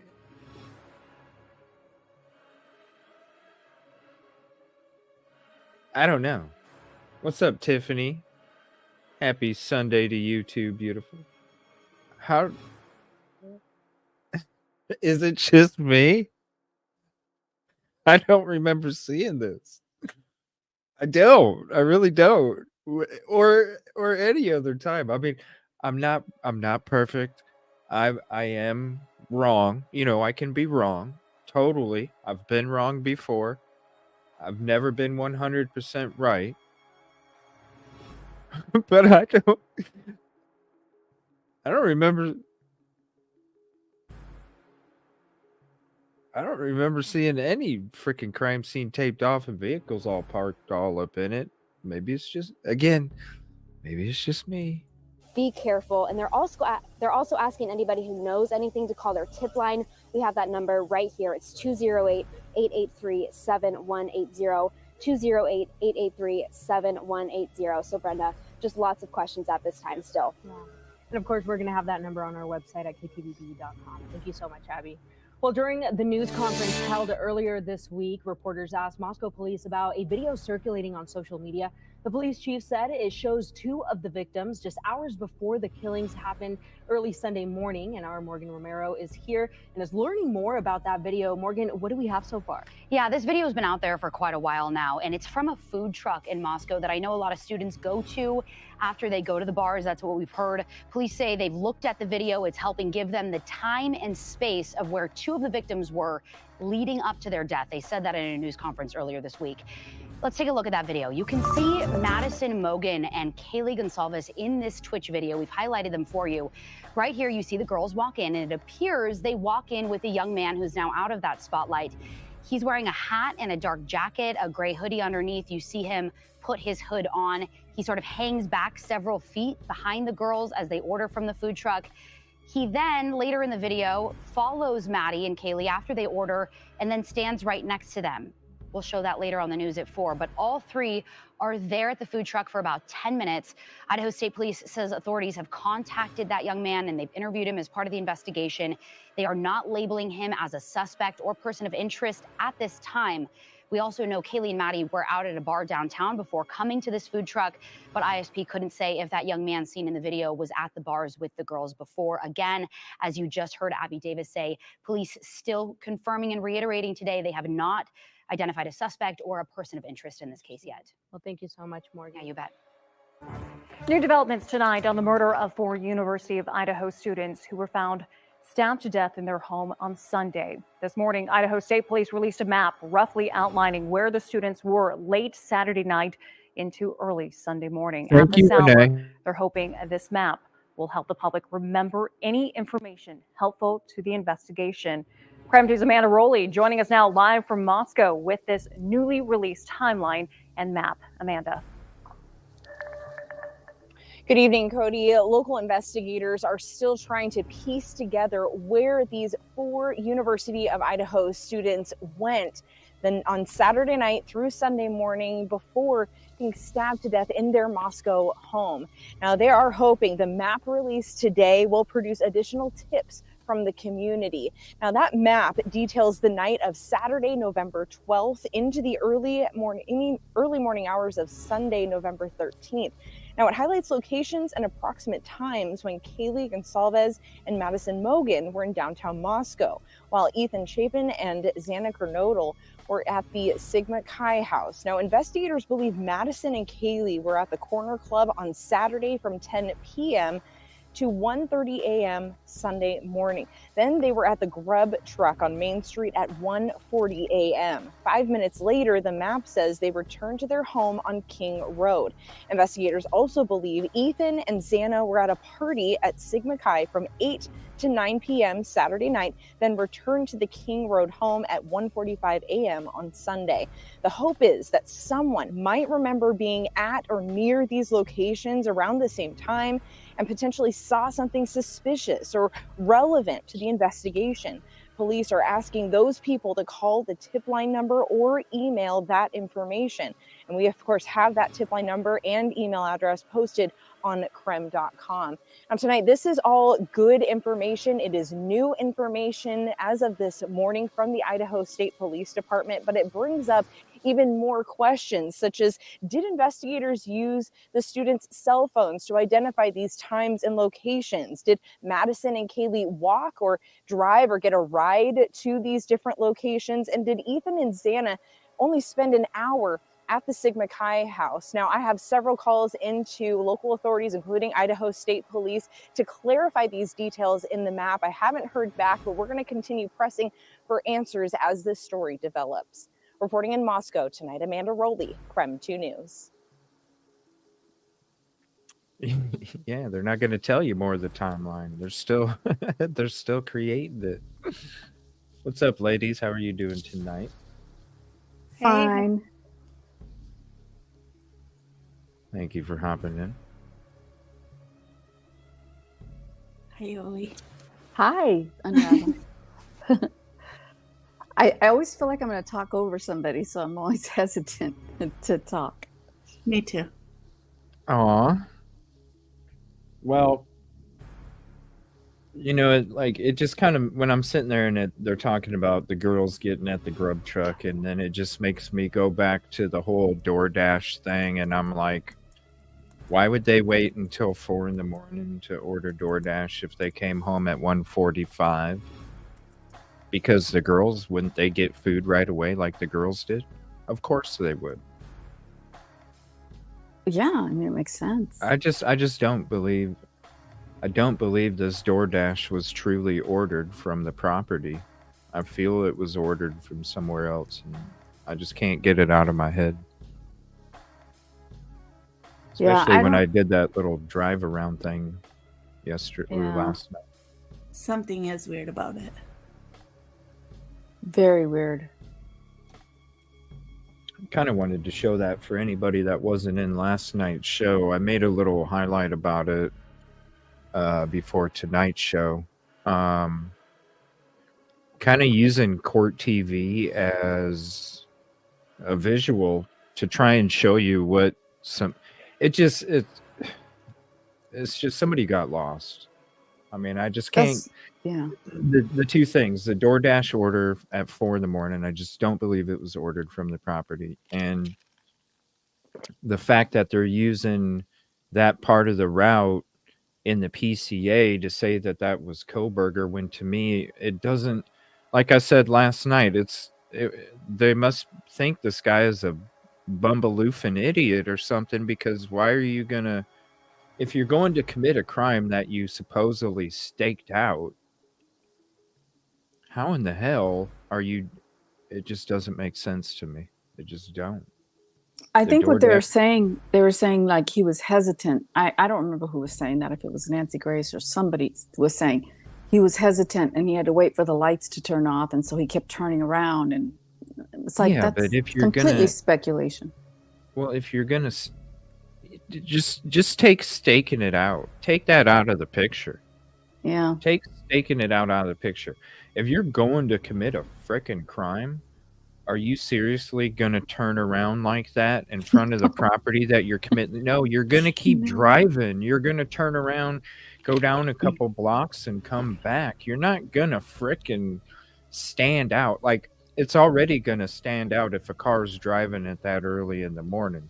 But you're really gonna stand out if you're doing all this fumbaloofing shit before you go. It just doesn't make sense. It don't. It don't. doesn't. It doesn't make sense. I just remember hearing that. And I remember thinking, who would do that? I mean, they're driving around while waiting for the lights to turn off. I mean, Or the DoorDash driver to leave. I mean, I think that was the DoorDash driver. I wouldn't be surprised if the DoorDash driver had a white vehicle that was similar to the frickin' vehicle that they were looking for. Maybe it was the Sentra. Yeah. Maybe it was the Sentra, and they turned it into a Hyundai Elantra. I don't know.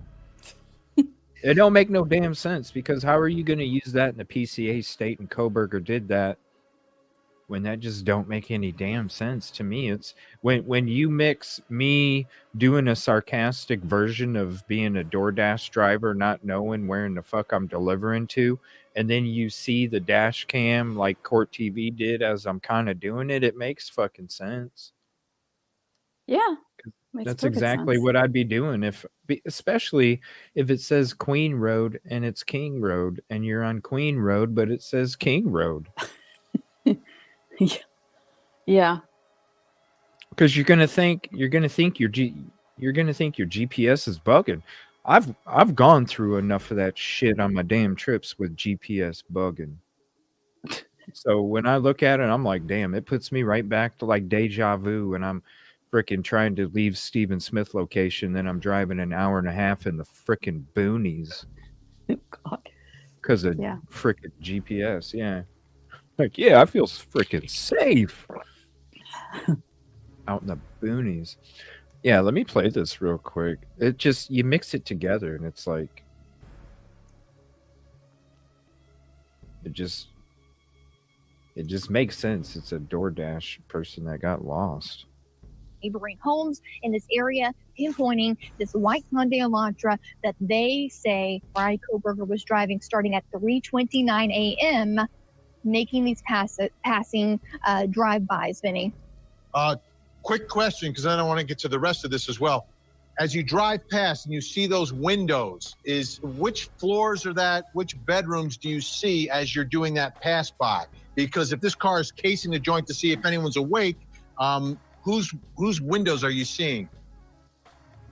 Absolutely. So there's one way in and one way out of this road. So this is the only way in to this home, what you're looking at right now. Again, moving eastbound on Queen Road, you're going to see the house come up on the right side here. What you're going to see is you're going to see first the front door of the home. It's going to be hard because there's going to be all the law enforcement vehicles in front of the home, but you have the first floor with the front door where they're going in and out, and that would be one of the roommates, Bethany, on that floor. The second floor, if we have the front of the home, the second floor, the right window on the second floor would be Xana Kernodle's room, where Xana and Ethan would be.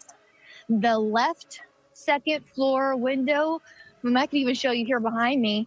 You can see it. It's dark here on the second floor. That is the living room area of this home, where the first floor steps would come up, the living room area. On the back side of the second floor room, this living room area would be Dylan Mortenson's room on the second floor, Vinny. That gives you perspective. And then moving on up, of course, above this camera angle where I am would be the third floor, where Kaylee Gonzalez and Maddie Mogan would be at that time that car was passing by this home. Absolutely. I want to show the folks at home some maps, because I know you some more video to show us. Let's take a look at this map. This is, again, you see the crime scene. Let's zoom in on that crime scene. That's the home. And Shanley keeps talking about Queen Road. So at 4:04 in the morning, there's a fourth time that the suspect vehicle goes down Queen Road and then sort of turns around in front of that apartment complex, 500 Queen Road. Then you see it start to move forward and then stops. And they think it's either attempting to park or make some sort of a maneuver right in front of the car on Queen Road. But then it starts to move again and goes towards the intersection of King and Queen Road, and that's where it makes one of those 3-point turns, a K-turn. It turns around in that intersection and then heads back east on Queen Road, again towards the home. Now, Chanley, I know you put together some video showing all of this because this is significant. This is 4:04. This is when the car makes its final pass, and then it's time to break it. I'm sorry. This path is like Joe Dirt going to commit this crime, not somebody that studied SKs, that had questionnaires about what they felt, what mistakes they made. This is like a route that Joe Dirt would have took to go do this crime. Like, you're gonna fucking drive up, turn around right there, then come back around, do another turn, and then come back around. I'm sorry. Well, what if he started doing drugs I just again? assume this dude is smarter than what they're saying he is. What? What if he started? That wasn't the real CJ talking. That was the video. Oh. Yeah, but no, I paused it real quick. But what I'm saying is, like, I'm so confused. But well, if you see my little bubble around my head start yapping or whatever, I got it now. then you know it's like the Mimi or whatever, right? I just listen. If you've, I don't, even if you're on substances. Well, if yeah. you can, if you've staked it out, if you are this meticulous there, where you're gonna go in like fucking Batman, right? No, for real. Well, even if You know, he did, the Dark Knight. Yeah, even if he did start drugs, like that could be a reason why he may be going there. But one thing that I thought about after the show last night was that warrant was so broad that we were reading, because what they were looking for was syringes, and this was for the warrant at BK's house. So what do syringes have to do with unalivings? No, it's just stuff they confiscated in case it had to deal with, like what Unravel's mentioning, like a substance. Yeah, but I don't. I think part of a motive. I think part of those a are motive. I think those are the things they were looking for, not that they found it. Yeah, those are items that they were searching for. Yeah, but it was pretty broad. It was I think broad. It was basically covering, if somebody's Everything. diabetic or, well, they said, excuse me, they said prescribed or not. Yeah. So basically, whatever they, as part of a motive or whatever, kind of like what Unravel's saying, maybe he was under a substance or something to that effect. I just still don't see it. I feel like if you're on if you have an addiction problem, okay? If you're on an addiction problem and you take a substance, aren't you more effective when you're under the substance because of the addiction problem? Don't you become a more efficient person if you are addicted to drugs? Don't you become a more efficient person under the substance while you're under the addiction? Well, I don't know for sure because I've never been addicted to anything, but it is Well, I lived on the likely. streets. I know It is likely, yeah. people that- were because when they weren't, if they're suffering from an addiction, They're when they sick. didn't have it, yeah, they're sick. Exactly. They Yeah. don't they think that they can't function without it, which it's called a withdrawal. Yeah. Right. Your body goes through changes because it's not used to the chemicals being provided for it anymore, and the body's looking to try and produce it. It's not happening, so your body's going into a freak out mode. But Yeah. when you are under an addiction, if you're under the substance of your addiction, I would think you would be more focused. I could see somebody doing, I don't know. I just No, it makes sense to because say if you're that you sick, and you're going through withdrawals, the one thing you're going to be focused on is some getting people can't even move. getting I've getting seen yeah. I've seen friends of mine that couldn't even get out of fucking bed, man. I'm like, Oh. yo, you need to wake the fuck up. You know what I mean? Like, if something's doing this shit to you, like, everybody's got their own vice. But damn. I don't know. Yeah. I mean, I the only thing I only see is somebody that's lost driving this route. Somebody that's lost. And then that coupled with the DoorDash drive, it just makes sense. They're looking for the house. Yeah, and you're definitely because like I do it in this thing. You know, you're thinking that you're looking for 1122 King Road, but you're on frickin' Queen. So that's why you're confused, because you keep driving because you see that Queen Road. So when you're looking at this map, right? Mm-hmm. And you're driving straight, see where it's red?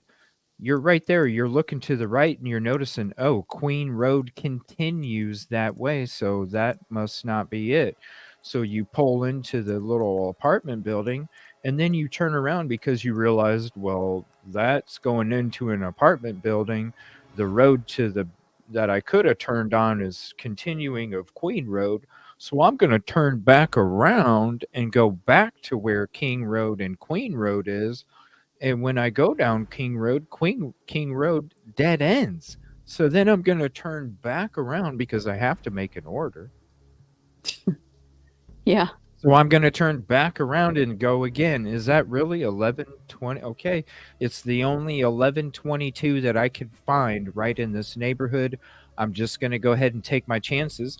Maybe that's why they knocked on the door, because they didn't know if it was really 1122 King Road or if it was 1122 Queen Road, and they wanted to make sure that they didn't deliver the food to the wrong property, because normally DoorDash doesn't knock. They take a picture, they walk the hell away.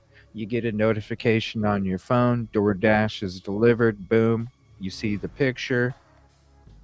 Yeah. But in this instance, maybe they were afraid that they didn't want to deliver it to the wrong because it could go against them.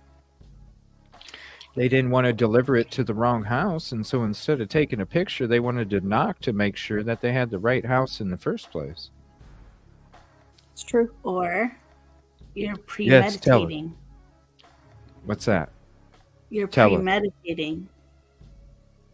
You're pumping up. This is what you're going to do. If you're going in there like Baby Jordan, you don't trip over your own shoelaces before you know, Maybe because that's there was what this some. route is. You're tripping over your shoelaces before you hit the game-winning bucket. I don't I mean, see. we've seen lots of people around too, though. Maybe it was just not passing through. Maybe seen a shadow and was like, huh. Then why would you turn around? Why wouldn't you, if you're going to do that, why wouldn't you go park in Linda Lane parking lot and chill for a few minutes? You're not I think on trying that far to. side is a light. So what's more conspicuous? You chilling in a parking lot for 10 or 15 minutes while you figure out where you're at, or you turning around making weird ass freaking turns in the middle of the streets you're not supposed to be turning around. So then somebody goes, what the hell is that? Yeah, they might go, who is that, when somebody pulls up in a parking lot at an apartment complex, but nobody's side-eyeing them because okay, it's somebody that's here for the apartment complex. You do crazy ass turnarounds like that, people are side-eyeing your shit going, Yeah, but Are they drunk? well, I mean, you Are got to they think drunk? like if you're going out, just saying, I think basketball's popping in my head, but in front of a whole bunch of people, and he has lots of anxiety. He has to pump himself up. He's like, when he gets to that place, he's like, how should I do this? Like, really trying to work it out in his head, and he's fucking up. Oh, sorry, messing up. No, you're good. You can say the F word all you want. I don't give a fuck. Yoli does too. I do. It comes out of me sometimes. And this is why I keep going back to the chaos, strategic chaos. I just don't. I played many sports in my life. Okay. And I'm not saying doing this crime is a sport, but it's athleticism, it's effectiveness, it's under pressure.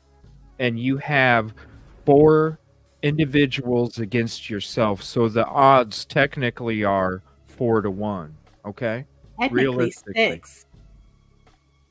Well, yeah, if you think that there's 6 people. I'm just saying in their mind 4-1 because there was 4. Then how, if you're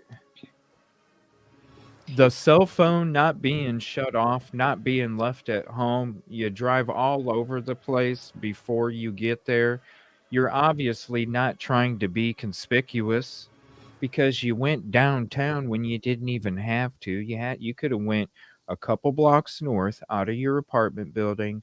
You could have drove by the airport road. You could have slipped through a bunch of frickin' trees, barely any cameras, barely any lights, got onto the highway that connects Pullman to Moscow, only been on that highway for 2 blocks before you hang a right and head to the scene of the crime. But instead, you go drive all over Moscow as well before you get to the scene of the crime. That doesn't, I just, like I said, it's got to be Joe Dirt. There's no. Yeah, and when you think about it, what's more likely? That's the fumbaloo out of fumbaloo, if there's a fumbaloo, is how this whole thing took place other than inside the home. Because inside the home, you had them shoelaces tightened up and you were baby Jordan in that motherfucker. But before and after, you're fumbling around and you're Joe Dirt.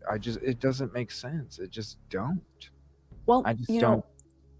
What's more likely, I mean, in a scenario like this, that the unaliver was driving around pumping himself up, or that there was a DoorDash driver, because we know there was, looking for a house?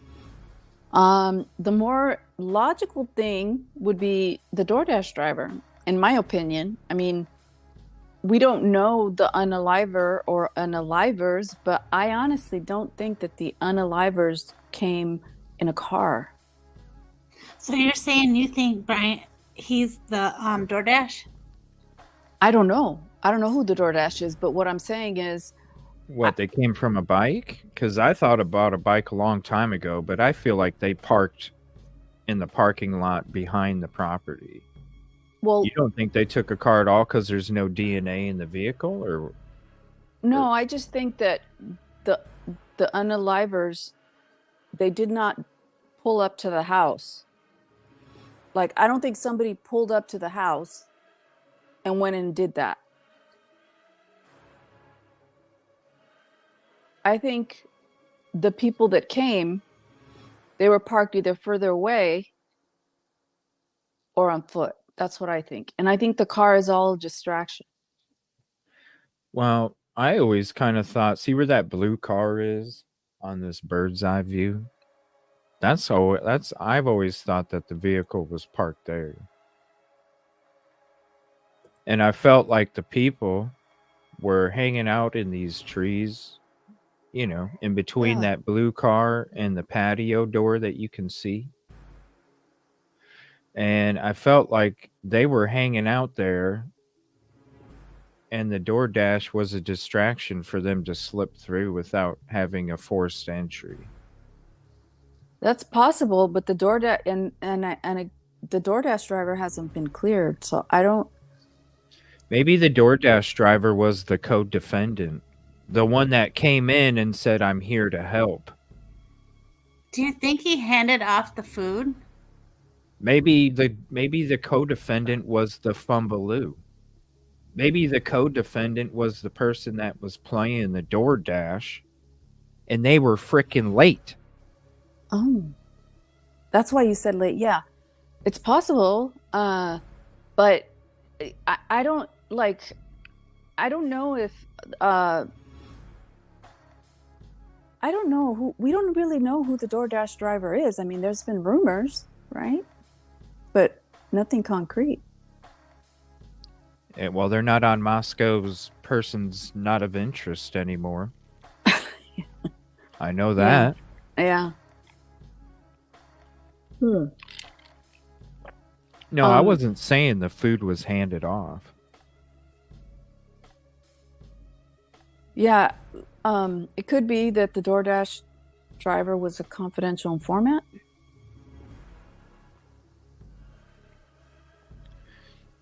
Not before, because No, they're can't certainly be. not going to let It that wouldn't have crime happen. happened. No, they're not going to let that crime happen. They would have stopped it as soon as somebody came in the property.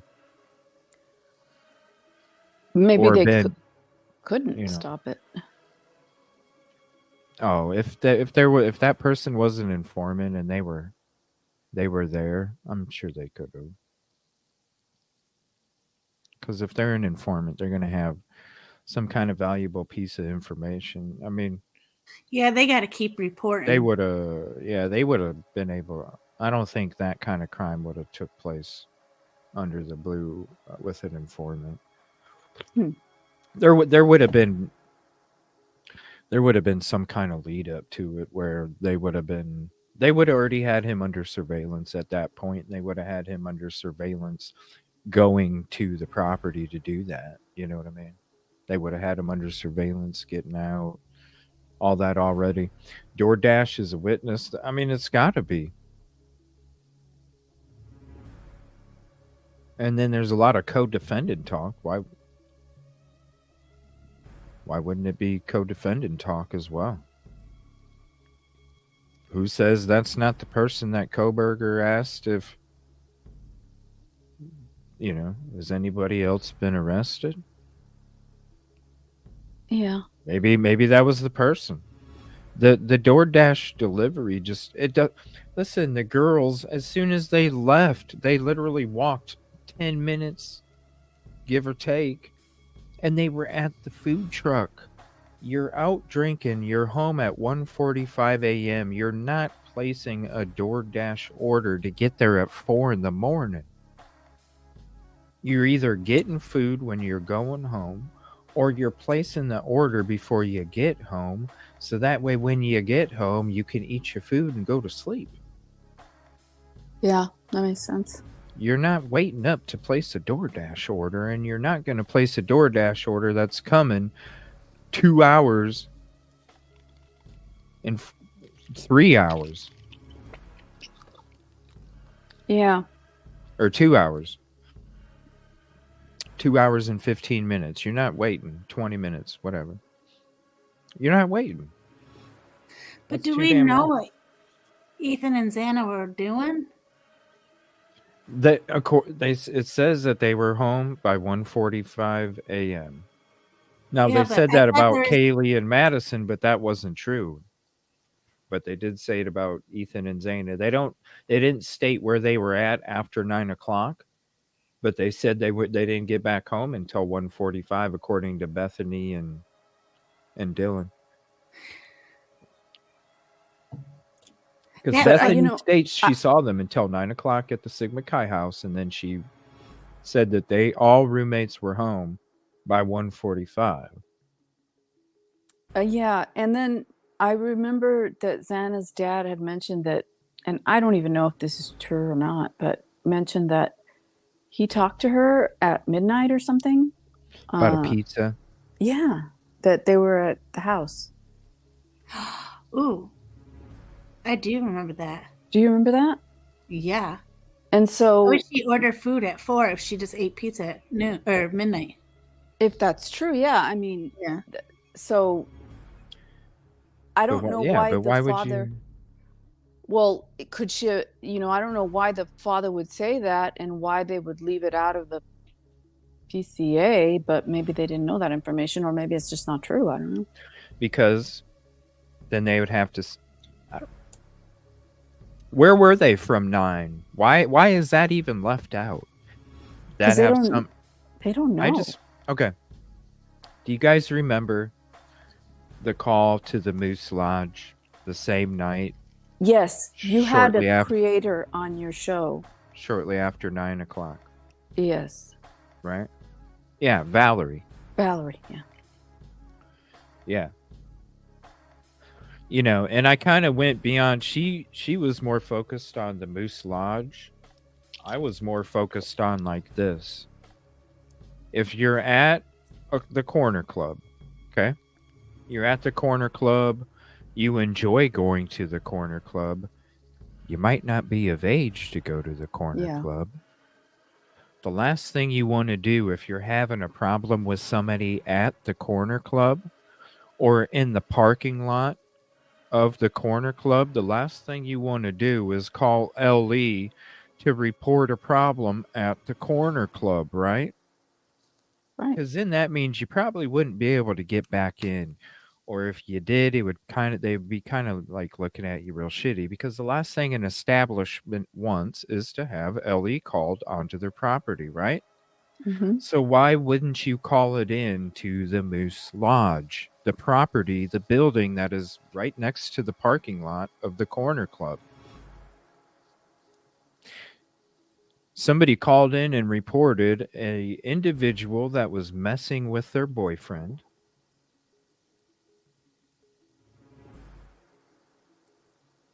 Somebody was messing with, quote, Ethan at the Sigma Chi party at 9 o'clock and shortly before. That's why I feel like they left the party early and why they left at 9 o'clock. And I feel like they went somewhere else and the trouble didn't leave it be. The trouble followed. Continue to follow, and that's why I feel like they haven't released what took place from 9 until, quote, 1:45 a.m.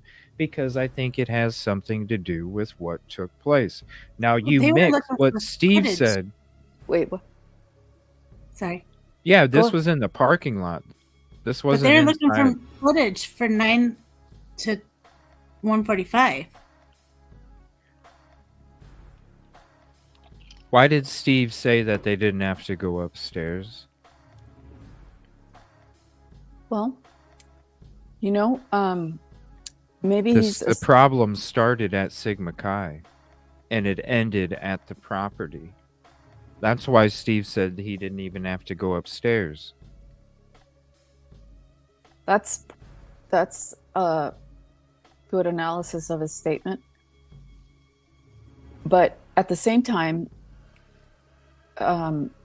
he may have was thinking they didn't have to go upstairs. They didn't have to go upstairs. Like they didn't have to go up. And, people are grieving, but no, I mean, that's a good analysis of his statement. Police say that it was he thought, targeted. Yeah. Yeah.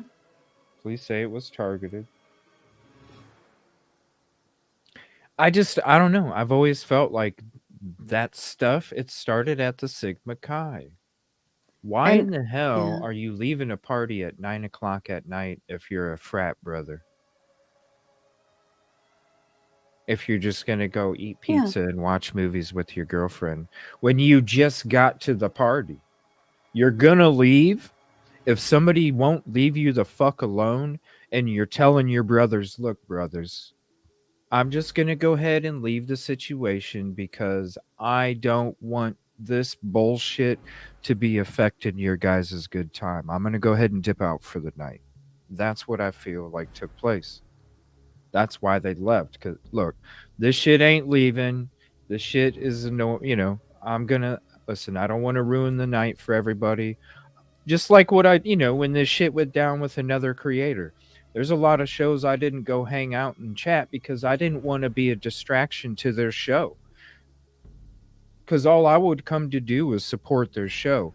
And I know the kind of shit that I was hearing. And the last thing I wanted to do was go to another content creator that I appreciate and support and have somebody else's bullshit comments come my way to create a distraction for their show. So I kind of did like what I'm saying Ethan did, is like, yo, I'm not going to let the dumbass bullshit that's coming my way affect your fucking beautiful show. So I'll just chill back in the cut for a while, support you still. You know what I'm saying? Yeah. Thank you, Vicky, for the sub. Well, it's all very interesting. I don't know where they were, Ethan and Xana. I haven't heard that they have told us, or No, if they they haven't. even know. We don't know. We don't know from 9 to 1:45 a.m. We don't know. There's a reason. Why don't we? We know where the girls were at. We know the whole time where the girls were at. Why do we not know where Ethan and Xana were at? Why did Steve say they didn't have to go upstairs? Because they didn't have to. Because the problem started at Sigma Chi. Or before that. But really, it started to gain a heightened level at Sigma Chi, where then it started the domino effects of what ended up taking place that evening. That's why they don't want you to know the 9 to 1:45, because they don't want you to see the dominoes right now. Why don't you want us to see the dominoes? Because it's going to lead to somebody else, because Koberger wasn't at the frickin' Sigma Chi party? Well, yeah. And the school doesn't want to look bad, I'm sure. Why did the Sigma Chi have to be quiet? You guys remember that? Remember the two fraternities that were involved with 1122? They had to keep quiet. You guys remember that, right? They weren't allowed to talk. Hunter was there too. Why weren't they? Yeah. Hunter Johnson? Oh, sorry. Yeah, zip tie.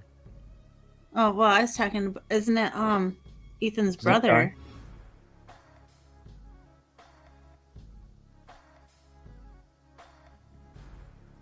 I think Ethan's brother was there at the party. Yeah, and he says he has things that he can't say right now out of respect to the investigation, but he'll talk about it when it's done. I just, ever since late November, early December, I've just always had this feeling that the Sigma Chi shit was involved. That's why I'm poking all these holes with Koberger, because you're gonna see some of these videos that we're gonna go through in this series. You're gonna see the MSM and how Koberger was in the common halls of Idaho enough so much that the students thought he was a student there. The fuck he was. Ain't nobody seen him. When you listen to the interviews and you read the interviews, nobody's seen his ass before. Nobody's seen him. When it comes to nobody's seen him. Even Enon never saw him, and that dude was creeping with a half-empty wine bottle, trying, you know, right? He didn't even see him. He never saw him before. He answered that question. He's been asked if he's ever seen Koberger. He said no, never seen him. So Koberger wouldn't have been at this frickin' party. Because then somebody would have said, yeah, we've seen him at the party. Nobody's seen him at the party. Nobody's seen him. Yeah, I don't think Koberger would go to a party like that. But This is rage. Listen, the whole... This is rage.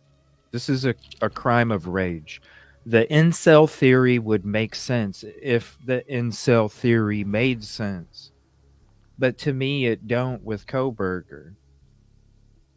So where does this rage come from? Like where? Because he was having trouble at school? Give me a fucking break.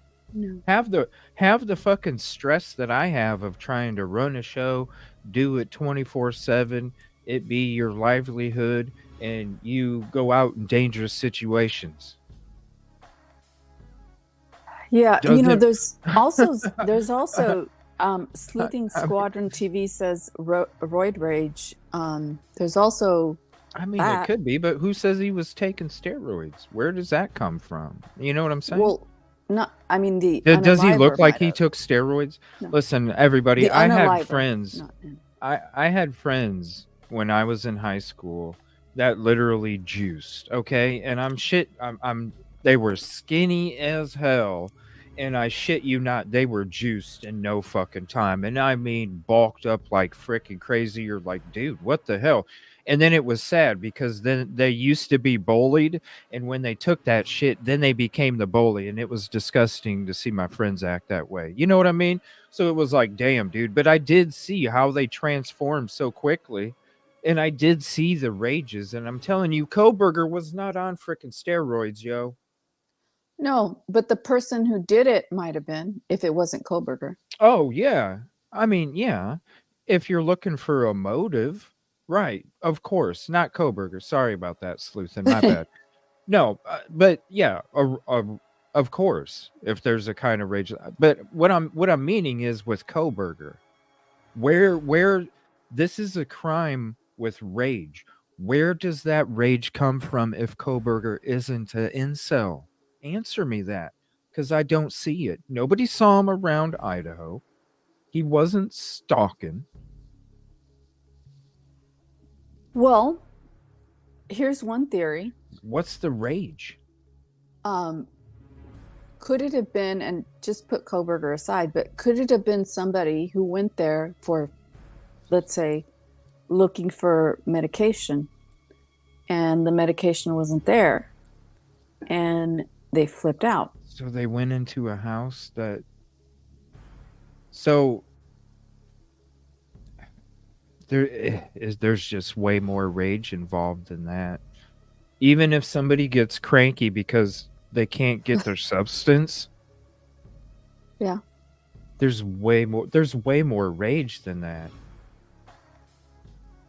I used to be out there. You know what I'm saying? I used to have to deal with freaking people like that. None of them. Well, I mean, there'd be some weird fucking shit, but you know, none of them. No, none of them. It never got. I just can't see somebody having that much rage to do that. That's a lot. It's a jealousy. It's that kind of crime. There's so many emotions that are intertwined with the crime. That's why I'm saying it doesn't. When you try, what are the emotional intertwinings for this person to do this crime? Well, you know, it's a lot. If you just look 4 at the people. facts, yeah, if you just look at the facts, you know, Kaylee was leaving, which I never understood, because in the picture that they had that she posted before the day of the unalivings, she said, "I'm one lucky girl to be around these people every day." So that picture on, I don't know if it was on Instagram or where it was, but it sure didn't sound to me like she was, it sure didn't sound to me like she was not living there or was leaving. Well, so I don't know, I'm confused, but yeah, it definitely is rage. It's the social media. You know what I mean? Like, for instance, this show. There was a lot of bullshit that I went through, and could you guys really tell as I kept doing show after show after show? There's a lot of shit that happens in the background with the social media that I can't sit there and show and let that stuff project into you guys through the show of the shit that I'm dealing with, because then it's not fair to you. You don't tune in to watch what bullshit does CJ go through today. So when it comes to the social media, it may seem like everything is cool and everything is going great and all this stuff, but that's part of the social media. You're not. There are some, there's some that are trying to promote the problems and the BS of life and the emotions that come with it, but that's not what you guys tune in for. You guys tune in to have a good time, to be relaxed, to be comfortable, to not think about or be reminded about the problems of everyday life, Mm-hmm. So when it comes to that picture, yeah, she might have not been living there. And maybe she was worried about somebody that could potentially know that she was back in town and notice somebody driving around a lot because the vehicle was there or something. But she's not going to let anybody know on social media. Yeah. She would just seem like everything's fine. The house is known as a party house. Yeah. I don't know about all the other stuff. There's a lot of stuff. I'm not saying it doesn't exist, but I haven't. That's the thing. I've explored a lot of that other substance stuff a long time ago, and I mean deep, and I just couldn't find enough. I just couldn't find enough to feel. I just felt like I wasn't doing a service to the victim or their families by discussing a lot of that stuff unless I could find more in the background, which I other people ran with it, Yeah. Other people ran with it because it's views and clicks, but I'm not about that. Well, we only know if there's about, more evidence, I'll discuss it. I'm not saying it couldn't happen, but I'm we just only saying I know need more. About Emma and Demetrius, but we don't know the exact, what the relationship was, other than they were like friendly, because we saw that video of Emma leaving the house. But aside from that, there really isn't anything to suggest. And, those rumors about Maddie, flushing some medication down the toilet or something, we don't know if that's true either. But we do know. I'm just telling you, I did a lot of digging, and I couldn't find. I couldn't. I'm all about exploring all theories, thoughts, and opinions. That's no lie. So really, I'm like, if I couldn't find enough, like, proof to really make sure that was as much of a discussion as grub truck and body cam and things like that, trust me, it would be included. But I did a lot of digging, and I'm just saying I couldn't go that route. That's why I kind of ended up branching off separately from other channels, because of because to me, I was like, I mean, yeah, it gets okay, it's a topic and it's a conversation, but when I'm looking at it and I'm like, damn, I'm thinking about the victims, I'm thinking about the families, I'm thinking about what if it was my sister or whatever. That's when I'm like, dude, I need, like, me personally, not that anybody's doing anything wrong, but I'm saying me personally, I needed more than what we found out to continue that topic of conversation, to maintain the respectful approach to the victims and the families, if that makes sense. Not saying it didn't happen or it's not true. I just can't comfortably discuss that kind of stuff without having more because look, it's true crime. That stuff is part of cases. It's no lie. I've talked about it with other cases. But I always have to, I don't care about clicks and views. The thing that matters to me the most is the families and the victims. That's what matters to me the most. I don't give a shit about clicks and views when it comes to that shit, you know? Yeah, so I mean, I'm just from what we know. I mean, we don't know a lot. That's the problem. I did my digging a long time ago, like deep digging, because it was anybody can go back 4 or 5 months ago. It was a very strong topic of conversation on this show because Yeah. I was finding different things. But when it got to a point where it was like, okay, I'm not finding the stuff that should Yeah. be there, then that's when it's like, okay, this is not enough. It's not enough. And I Okay, couldn't but we do respectfully do it. but we do know that they have audio 50 Which feet audio? from Xana's room. That's what I'm saying. Like, how? But we're looking at it right there. What's 50 feet from Xana's room? I mean, you could do a radius around Xana's room. Right. But that's what I was showing in the beginning of this episode. You're telling me that the audio that got picked up at the front door of 1112 picked up a whimper and a thud through, let's be honest, it's not a direct path. It's through structures, and you know what I mean? Oh, no. They said 50 feet from Xana's room. Right. The front door of 1112.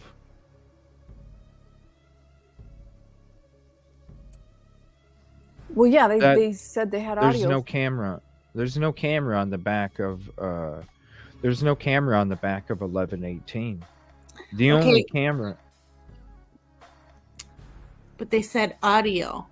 They have Right. audio 50 Audio feet. off a ring cam. Because you're not going to have video because the video's pointed at the intersection of Queen and King. You're just going to have the audio from But the that's 11. way more than 50 feet. Where else is 50 feet? That's That's what I was saying in the beginning. Like, where that ain't 50 feet, that's more than 50 feet. Yeah, well, that's what But I'm that's saying. the We only- need to do a radius around 50 feet. Here, let me see. I think I might be able to do it with Google Earth. Give me 1 second. Hold on.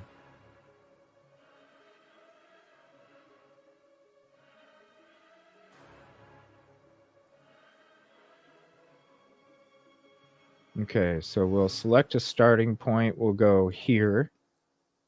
Okay, and we will go right to the camera. 22.72 meters. What is that? Let's see. Let's go feet. 75 feet. Okay. 75 feet. Do you guys see that?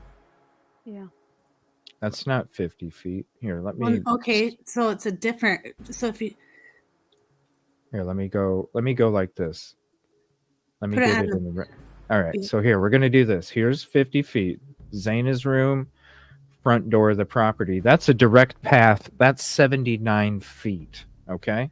go to the corner of this Now, I'm gonna go to 1126. Okay. No, I'm not gonna save it to project. Okay. Now this is where I think the audio probably came from. 1126. 68 feet. Still a lot more than 50 feet. They're about similar distance, okay? So I know you guys didn't see the top of this one here. Let me just zoom back. So from Zaina's room to the front door of 1112, 78 feet. Okay. Then you go from Zaina's room to 1126, which I feel should have some surveillance, is basically 70 feet. Okay, but then go to the front. Wait. Go to the front Yeah, corner. that's why I said it. 50 feet never made sense. The front. Well, from Okay, so the front corner, but that's okay. So we'll go from the front corner, 62 feet, and even longer for the other way. I already know it's going to be longer the other way. So 62 feet. How I about know that I'm late to the lighthouse? game. I just started messing with Google Earth today.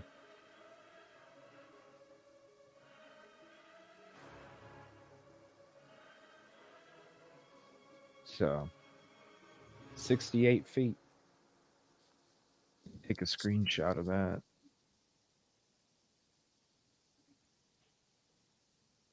$68. So where's this camera? I don't know. That's what I was trying to figure out. Now you can just, like oddball it and say, it was like 50 feet. That's cool. That's fine. But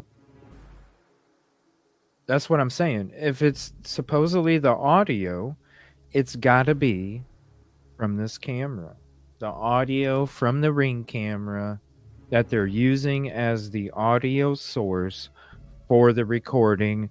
And that's what I'm saying. If you can hear a whisper and a thump on 1112 audio that is not going to be louder than 1118 or 1112, if you can hear that from 1122, then how in the hell can you not hear it inside the property? Because if those exterior walls are that shitty where you can have a Ring cam pick up that, then the interior walls are even fucking worse. So how in the hell did they not hear it? The whole thing take place. Joseph Scott said it in that intro video we started out with the show, saying, yeah, this is one of the most excruciating ways to pass away as a human being, and there would definitely be sounds. I'm sorry, you're not running around. I've heard this story so many times. He was running around with a comforter.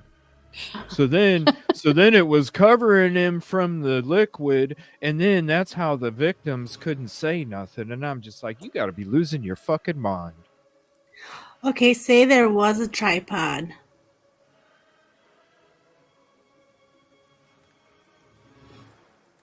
And that is the audio source. What about the parking lot? Is that 50 feet? I mean, you could have anywhere in the parking lot be 50 feet.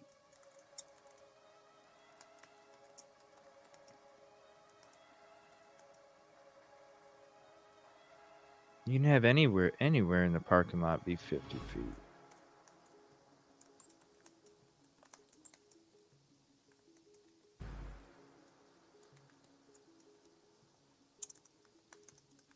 That's kind of a shit view right there, ain't it? It's supposed to be 3D, damn it. I was like, ooh, 3D. No, I think it it's just not. made my stomach sick. Right? It's like, whoa, that's a weird angle. That doesn't give nothing. I thought it was like the 3D of Flight Tracker. No, it wasn't. Oh, jeez. But no. I don't. It has to be the 1112 audio source, not video, and they had to have heard. I'm sorry. They had to have heard, and if there was multiple people, then they would have heard that too, because I'm telling you right now, if there was multiple people, they're not whispering on fucking walkie-talkies. They're talking to each other inside the property. So then the people that were still alive would know that there's multiple voices. You're going to have to communicate if you're more than one. You're going to have to communicate, especially if you're going in there to commit that kind of crime, because the last thing you want to do is slip up and all of a sudden the weapon end up on you. The Banfield footage, I think the Banfield footage is telling of a lot of things, but So, remember when we were in the house yesterday? The tour? Yeah. Yeah. And you showed me towards DM's room.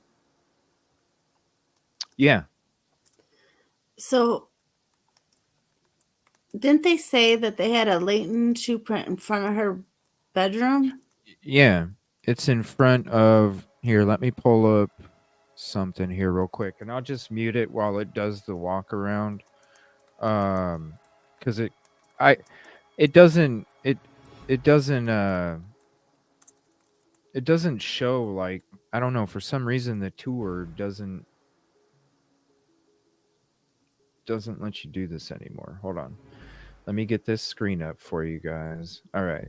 So I'm not going to play the audio, but this is what I played earlier. So see where this little closet door is right here?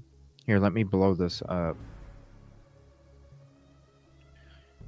And thank you all for hanging out. I appreciate it. Okay. Let me get rid of us. There. Okay. See that little closet door right here? Can you see my cursor? Maybe not. Yeah. All right.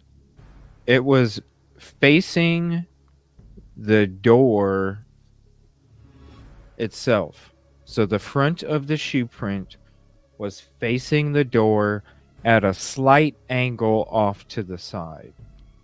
Okay? Uh-huh. This is a shoe print that they didn't see the first time they walked through the crime scene. This is a shoe print they didn't notice until they go and got the black light out.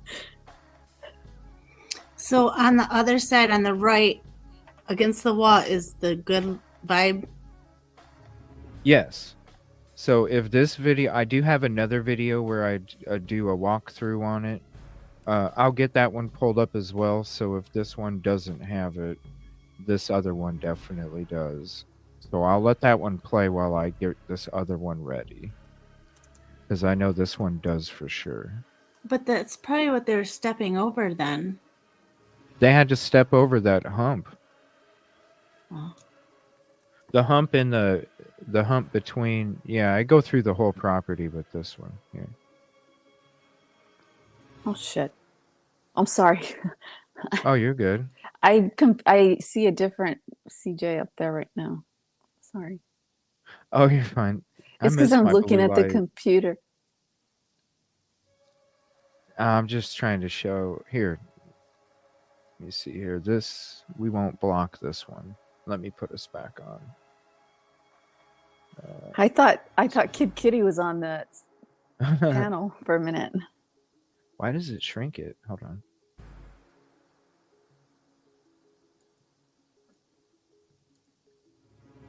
Oh, it won't go any. There we go.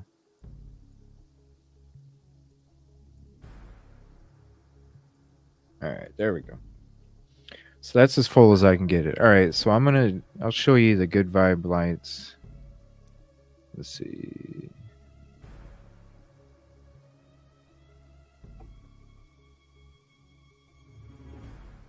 Here, let me move us over here.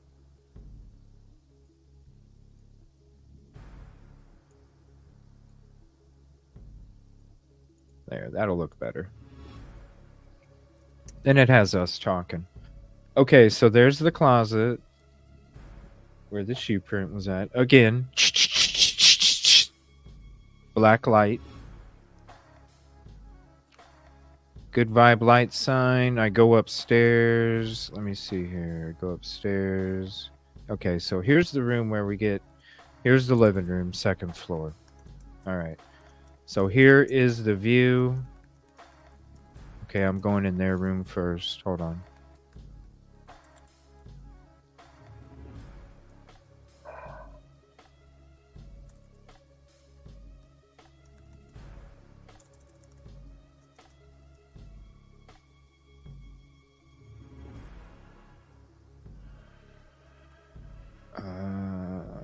Come on. Here's the bedroom. Okay, so right. Good vibe light sign right there. Okay.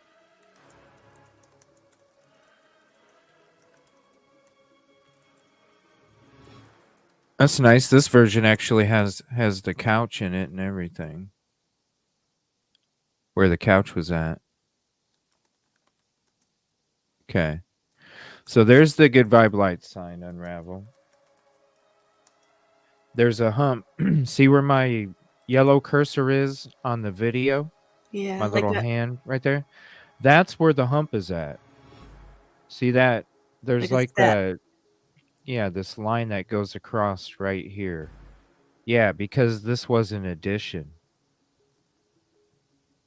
And I don't know why you would build an addition that didn't match up to the, I don't know. Or if you were going to build it like that, you would have made it a bigger step. But I don't design and construct buildings over there, so. Now it's a step. So they would have, which would have been illuminated. That's why I think the good vibe light sign was there. Because I think it was there as a night light. To provide a night light in that area, so if somebody is walking in the dark, they're not going to trip because they don't exactly know exactly where it's at in the dark. So the good vibe light sign was not only decorative, but it provided it as a night light that illuminated the step in the entrance between the two rooms. That's why I don't think it was a problem that somebody didn't trip over it when they went there to commit the crime. I don't think they had to know the layout of the property because it was already illuminated when they were there, and they could see that there was a slight elevation difference in between the two parts. That's why their bushy eyebrows were illuminated as bushy eyebrows when they were walking through the scene of the crime, according to DM. That night light is, I'm going to call it a night light. It's what it is.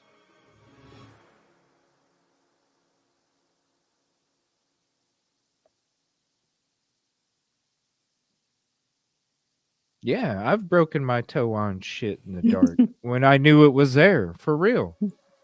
I've done it. I was just thinking that even if I know it's there, I'll probably do it. Like, I've done it. I had a brick fireplace that was next to a doorway. You know what I'm saying? And I ran into that in the dark. So, yeah, it's a nightlight. It's a decorative nightlight. And it served its purpose because it not only kept people safe walking through that hallway area, but it allowed DM to see bushy eyebrows. Whether you can pick out bushy eyebrows in a lineup, I don't know. I bet The Simpsons would make a cartoon episode out of it, or maybe Family Guy or something, but I don't see. What's up, Skittles? Thank you for hopping in. Appreciate you. What's up, Vicky? So what about the good vibe light sign, Unravel? What's up? What's up? I'm just trying to picture it again. Like, it's hard to believe that he missed that. Missed what? I mean, it's not, I guess, just DM's room, but I guess now looking at it. Because of the... Like my highlight, how I explain, you don't see how he didn't see DM's door cracked? Because I made a highlight video out of it. No, now I mean, I'm getting it again. Like, I'm trying to go back to whatever I thought last night. It's probably easier to miss DM's room because of the light. You have it shining in your face. Exactly. You mix that with the fluid that would be collected on the sides of your face, because if you're just wearing a mask, baklava, and your bushy eyebrows are out there for somebody to see them, I imagine so are your eyeballs. And if you're doing that kind of crime and you can't wipe off your face, right? So you're going to have the fluid in the sides of your eyes. And I'm just coming from, like, I played sports. I had blood dripping from my forehead that mixed with sweat in my eyeballs, in the corner of my eyes. And I'm just speaking from experience, not that kind of experience, but experience where I had blood and sweat mixed together in my eyeballs. And I'm telling you right now, Oh, you can CJ. you can focus in the middle, but your peripheral is fucking gone. It's so fuzzy. It's so fuzzy. When you can't wipe your face, when you do wipe your face, I'm just speaking from experience. I know how fuzzy it is. That's why I made that video a long time ago, because people were like, "You're freaking stupid, man. How could he not?" And I'm like, I don't know. I'm just telling you, I've had blood and sweat in my eyeballs before when I had to keep focus on a sport. And most likely he did hit that stump. I don't think so. I think he No? would have seen it. No, I think that good vibe light sign was enough of a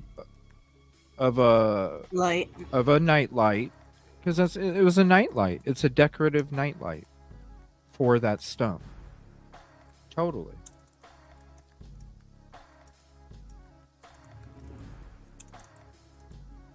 Totally. Because I broke my toe and I wasn't even drunk. You know what I mean? And I couldn't see shit in the dark.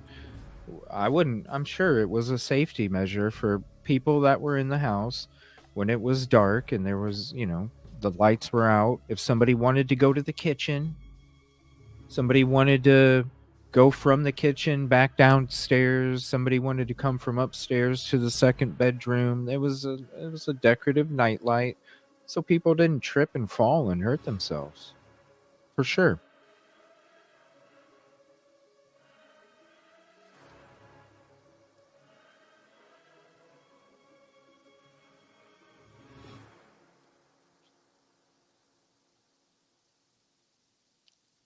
And when you're walking out and you just see the illumination from the sliding glass doors, you got that fuzzy vision because of the fluid in your eyes. You're just with this angle right here, like you're just looking, like right now. This is what you'd be here. This is what you'd be seeing as you're walking through. Whoa, freaking thing. This double click doesn't work too good this way. All right. I'm going to try and pause it right. Damn it. It keeps doing this freaking. Hold on. Trying to get it in the right spot. This is why I'm trying to say, like, you would be focused on the light coming from the sliding glass doors being illuminated through it when you have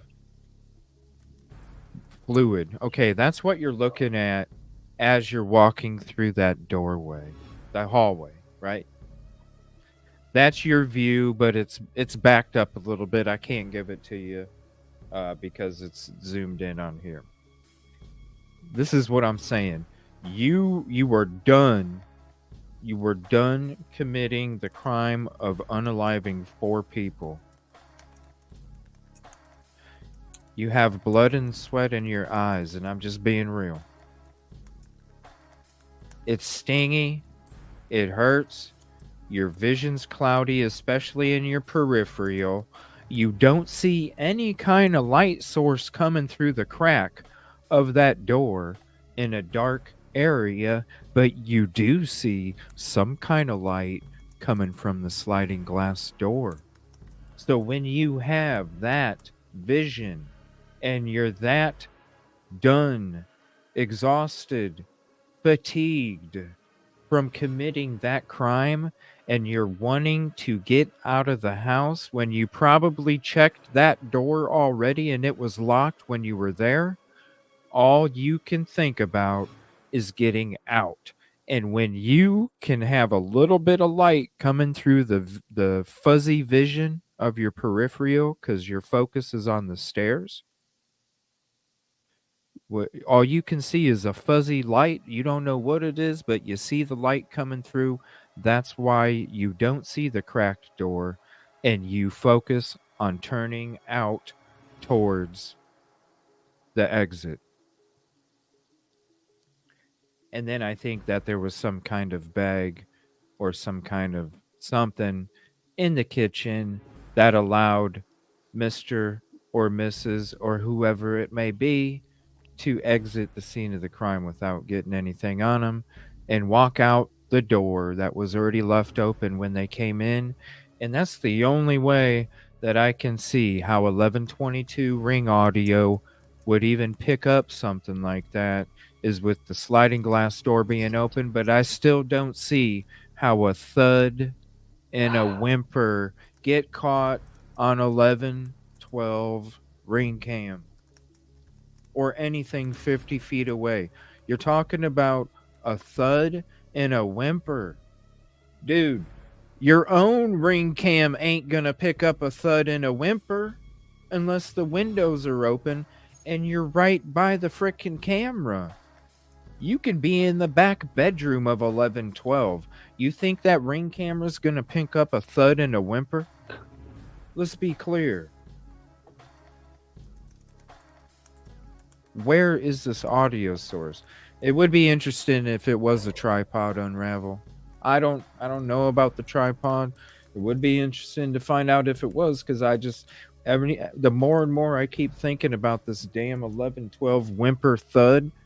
How? And then how are you going to tell me that the victims didn't hear this shit if it's true? It picked up a whimper and a thud.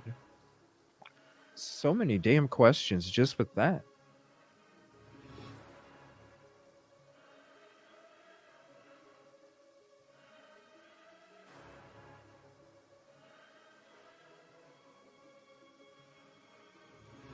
The kit?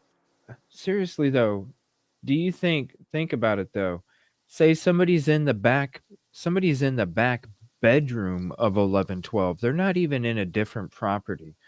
Somebody's in the back bedroom of 1112. Do you think it's going to pick up a whimper and a thud? No, I don't think so. In the room that it's in, the room next to it, a couple rooms away, I don't know. It starts to drop, in my opinion, after that.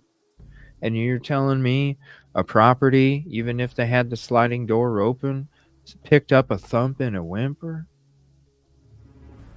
Even if Zaina and Ethan had the window open, and maybe that's how they came through the property, was through Zaina and Ethan's window from the ladder? Even with their window open, do you think it's going to pick up a whimper and a thud? Thank you, Dre. I appreciate the 1999 super chat. I'm loving your show, CJ. Thank you so much. I appreciate that.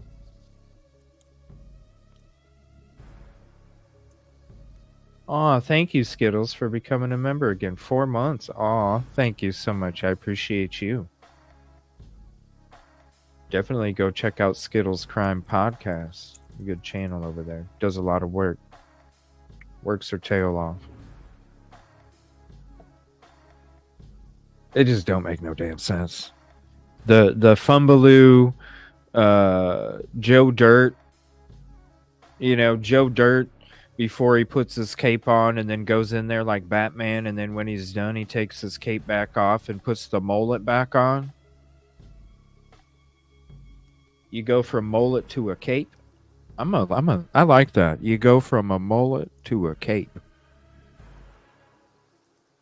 How? And how does that audio pick up a whimper and a thud? It's in the PCA.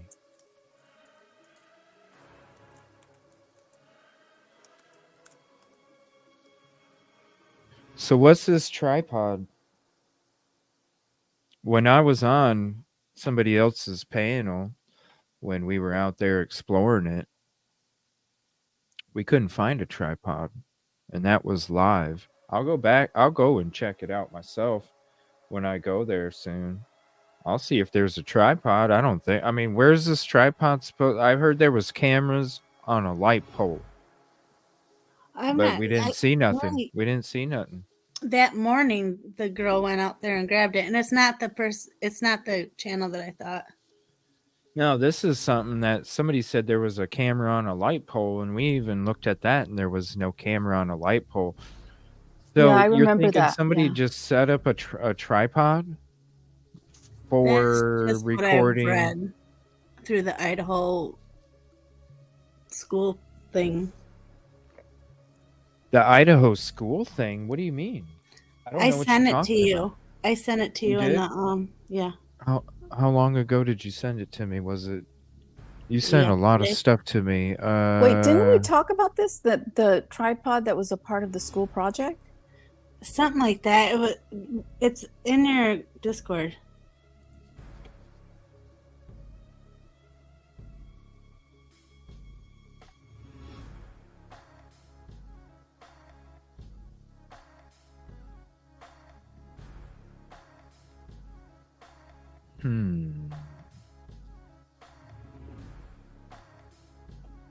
The last video you sent me? Why is my lights I'll doing take that it. shit? Hold on 1 second. This shit's all weird. Is it the? Yeah, go ahead and send it to me again. I gotta fix this.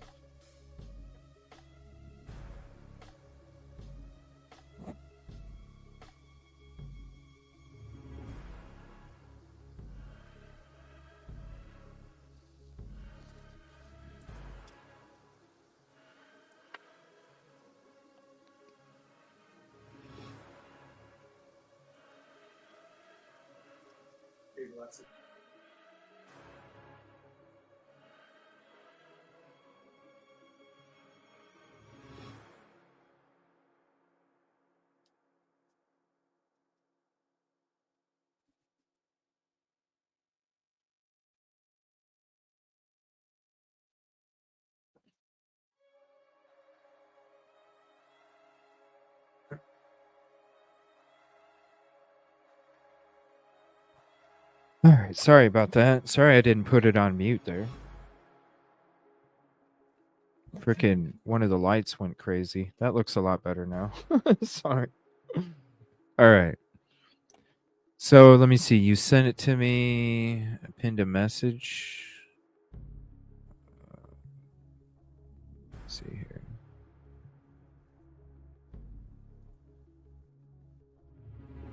Come on, open in browser.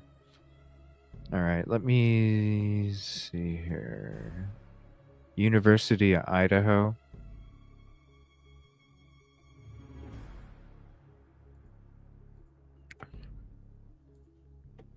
Okay, screen share. Sorry about that. There we go. Let me see here.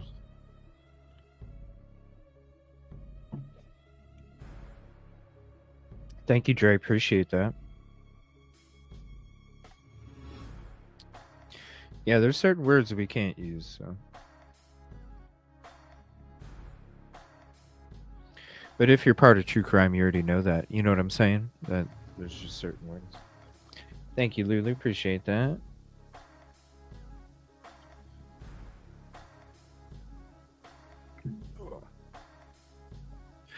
Because, Vicky, it's called We Deal with True Crime, and true crime words can be triggering for people, and I like to have a atmosphere where everybody's comfortable. There's a lot of people that are victims of crimes that do hang out in the show, and it's all about their comfort, their peace, their positivity, and their progression as well as they go through these things in life. And so it's about their comfort, okay? And so when you think about other people more than you do, you think about those things ahead of time. And so that's why we don't use just certain words. So it is part of the atmosphere we do ask anybody that is new, to be about that atmosphere, because that's what we do try and promote for the community. And, we always make sure that we maintain that community too, because the community does mean a lot to us. All of you do. And your guys' comfort is always number one. So that's why. I hope that explains it good enough. Okay, so what did you want to show me on this Unravel? They just talk about the tripod. I just found out my remote photography group has video from a tripod that was stationed behind the house. It recorded from 8 p.m. to 8 a.m. and shows a woman running from... Is this going to be triggering at all, Unravel? Do you know? I don't think so. I mean, Okay. it just talks about the tripod. Yeah, but it just starts to say that it shows a woman running away. I didn't know if it was gonna... Okay. She ran... I don't It's think fine.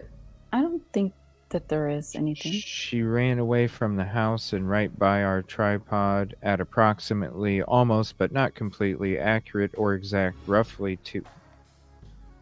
That reminds me of Howard Bloom. Almost but not completely accurate or exact, roughly 2 a.m. A group member removed... I mean, it definitely could be. A group member removed the tripod, and I don't know who has the video. It is the group's right to not disclose, but we would send in special circumstances, then call the police. Right, exactly. That's some shit I would have said, Taylor. Then call Ellie and give him your information. If you're going to be like Dot, then you need to be contacting Ann Taylor. Like, what the hell? Group member reported the video was sent to Idaho State Police. Our group has been... It doesn't mean that there was a tripod.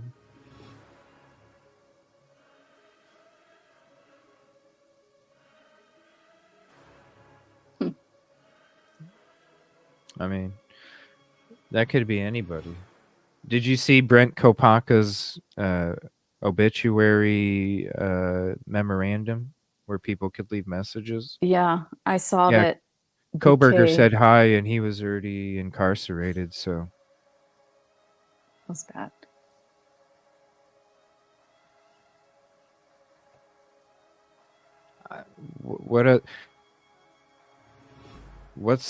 Why would somebody be recording that? Why are you recording from 8 p.m. to 8 a.m. in somebody's That's not backyard? the only post that there was, though. But what's the point of what do you... Now, I know that whoever goes around and does interviews around Moscow, I know that. But yeah, but that's not the same people. But why would they be recording 8 p.m. to 8 a.m.? Because they knew that it was going to happen? Or what? I don't know. Like, what's the point of recording somebody's backyard?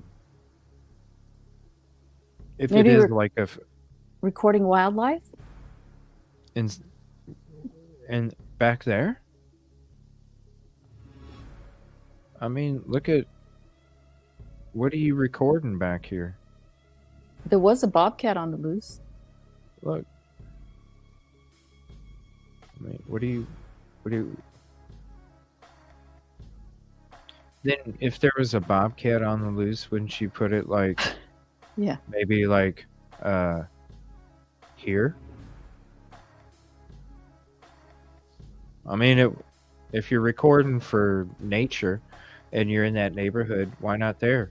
Or why not up over here in this heavily wooded area by the water tower? Yeah, it is weird that they, You know what I'm they saying? put it there, yeah.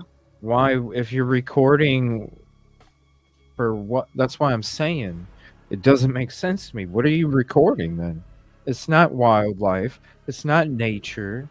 It's not how many times somebody drives by a street. I mean, what are you recording?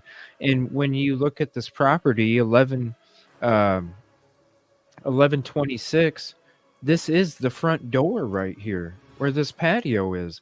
You're telling me that somebody's going to allow somebody to have a tripod set up that's going to be recording in their front yard in the backyard of 1122? who in the hell would allow a tripod to even be set up in between those two properties? That is so What weird. are- I don't know. Right, because that's the front door of 1126.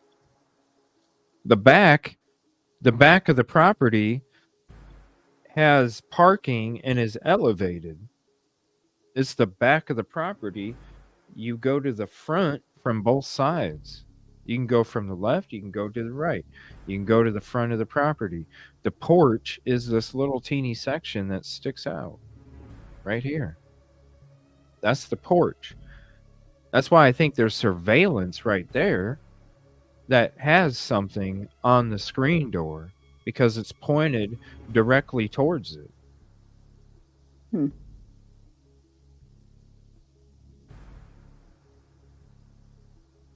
I just don't understand where the tripod stuff.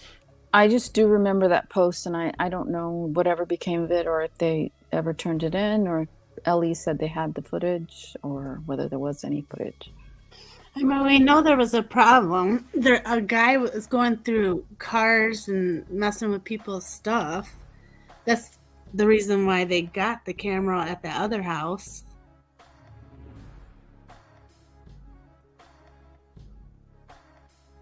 I don't know. It just don't make sense to me. I keep trying. I'm an overthinker. I think of all possibilities that can take place even when I go on a trip. So I'm always prepared. You're always prepared. Sports taught me that. Always overthink, over-prepare. So you're always prepared. You're always mentally in the situation before you come to it. So you know how to prepare and react. Just different things like that. It's just, I learned it a lot as a young child as I grew up playing sports. So when I'm going through all these different scenarios, trying to see what one makes sense, what makes sense about where the audio came from? How does it make sense that it picked up a whisper and a thud? How does it make sense that somebody that's going there to commit the crime, whether they staked it out or not, is doing those types of turnarounds when you're going to commit the crime? I mean, why would somebody, if they studied forensic based, how in the hell why are they even driving around where there's cameras? Why are they forgetting to turn their phone off? Why are they forgetting to leave their phone at home?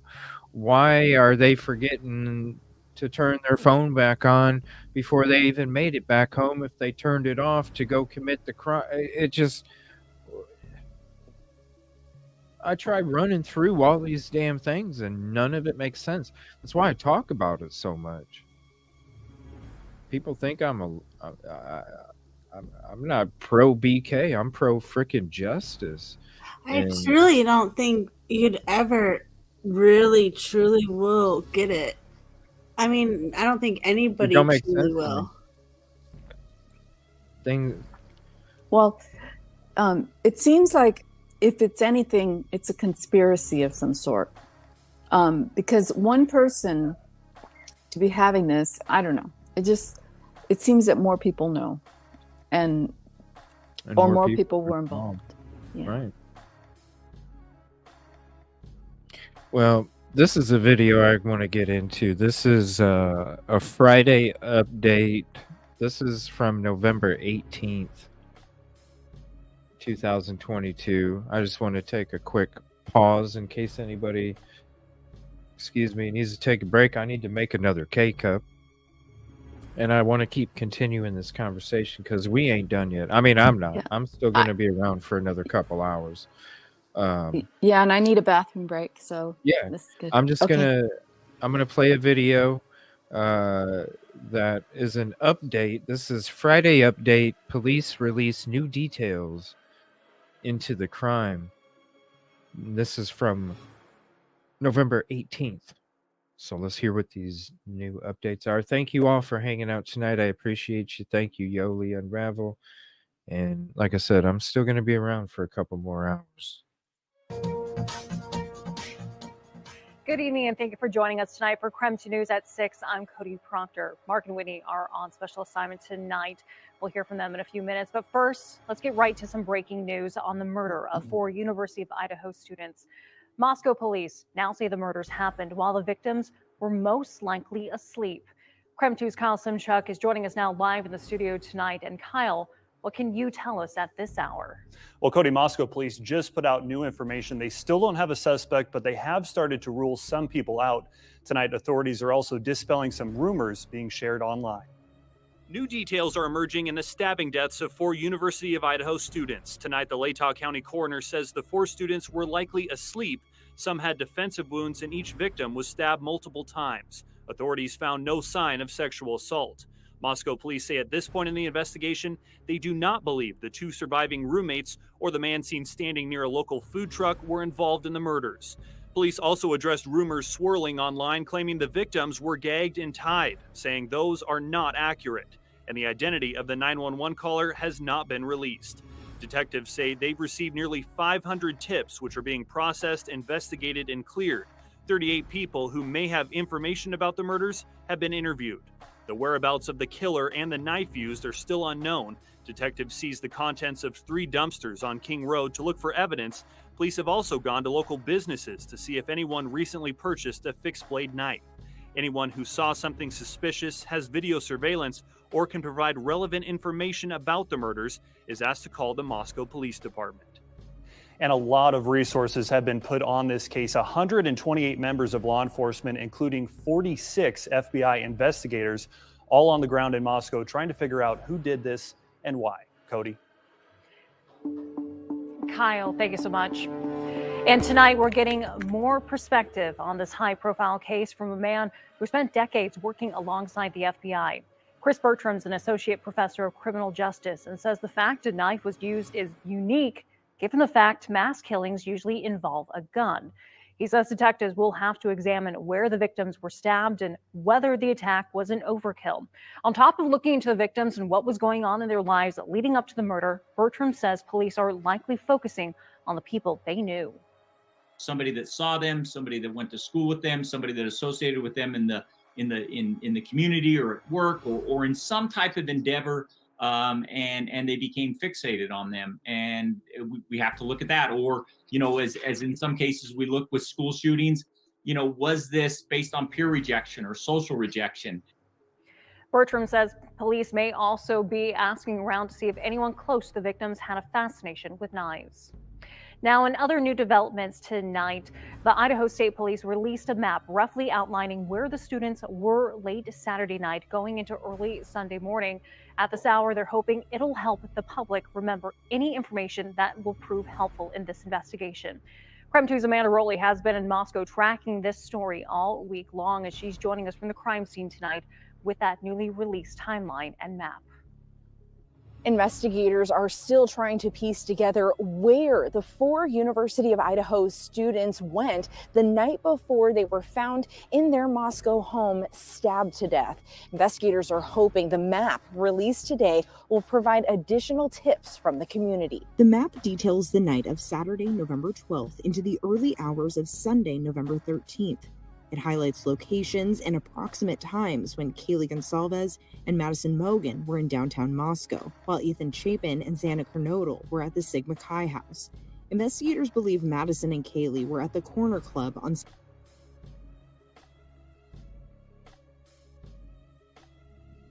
See, this brick building right here to the left where the front of the truck is, that's the Moose Lodge. You see what I'm saying? I don't know who Abby is, Katrina. That's why I haven't responded to it. They got cameras all around Corner Club. Right.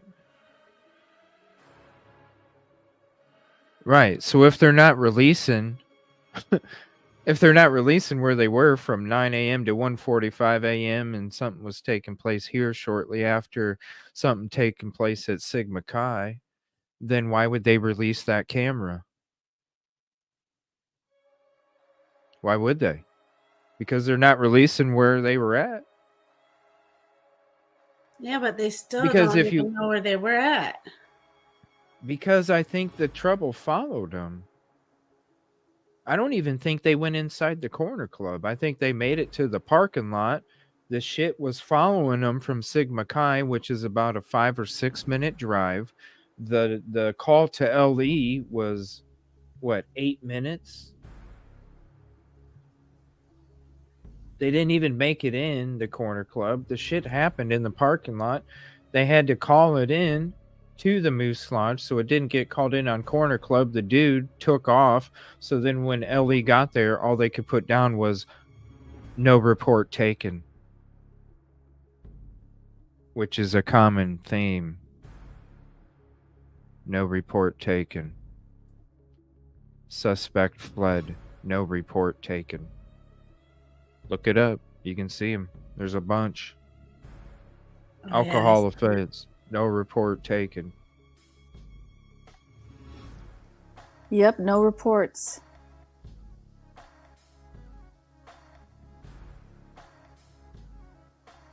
Can't be bothered.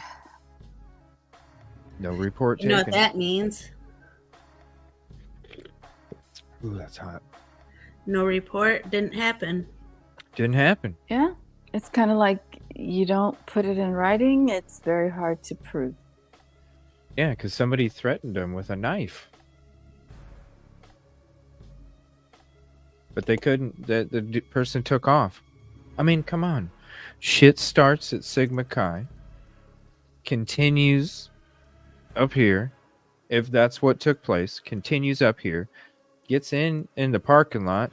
Why wouldn't they be going to meet Maddie and Kaylee if they were bouncing from the frat party? You know what I'm saying? Well, let's go meet up with the other ladies. All right. Maybe they were going there to meet up. Shit fucking continued. It wouldn't leave them alone. I mean, come on, Moscow ain't that big. What are you gonna do? You gonna drive around out in the fucking country and shit going 85 the wrong way or something to lose these people? It's not gonna be hard to it's not gonna be hard to follow somebody in this town to where they're going next. This freaking light. Oh my gosh. Hold on a minute.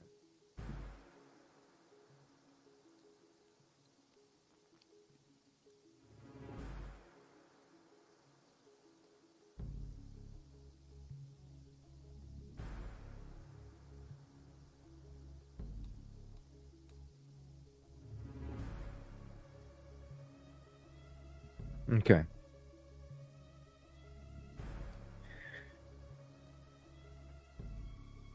I mean, think about it. People on the bike path. People on the bike path were getting threatened with a damn knife. That's why when the case first took place, that's why I thought the person was on a damn bike and they rode the bike down the bike path to get to the property, because it ain't that literally you can go right off the bike path and you're there. You ain't gonna look no different. You're gonna be a student, especially if you're carrying an unalived kit in a backpack and you're bundled up and you're clad in black and you have a baklava on. When you're going there or leaving, people ain't gonna think nothing because it's chilly as hell. They ain't gonna think nothing of a student riding a bicycle, being bundled up with a baklava in a backpack, riding a bicycle in middle of November. You know what I'm saying? In Idaho. They ain't gonna think nothing about that. Especially if, what if you had the clothing, you're clad in black, okay, so you got fluid on you. Are you really gonna be able to see that fluid if you're riding a bicycle on a bike path? No. You're not gonna see red stuff on clad in black clothing. You'll just look wet. You're not going to look anything else. You're not going to stand out in the middle of November wearing that kind of clothing. You're not. And that's what made me think, oh my gosh, this right in the very beginning, this person rode on a bike, had the shit in the backpack. They rode it right up to where the trees are at and sat in the frickin' woods, left the backpack in the woods, used the DoorDash as a distraction, whether they placed the order to have it delivered right? Distraction. DoorDash might not even know that they're part of the distraction. They're sitting there placing the order. The order comes. The person opens the door, and they're just a few feet behind them, chilling in the freaking trees. Right in. Then they do what they do. They're done with the crime. Then they get back out to the trees 10 feet behind them, and they change into whatever they're changing, or don't even change. Put their shit back in the bag, put it on the backpack, get back on the damn bike that nobody saw because it's chilling in the trees, and then you're back on your bike path going back. You know he was a runner. Who's to say he wasn't fit enough? You're going to tell me that if you're fit enough to jog like he was jogging, you wouldn't be fit enough to ride a bicycle that many miles?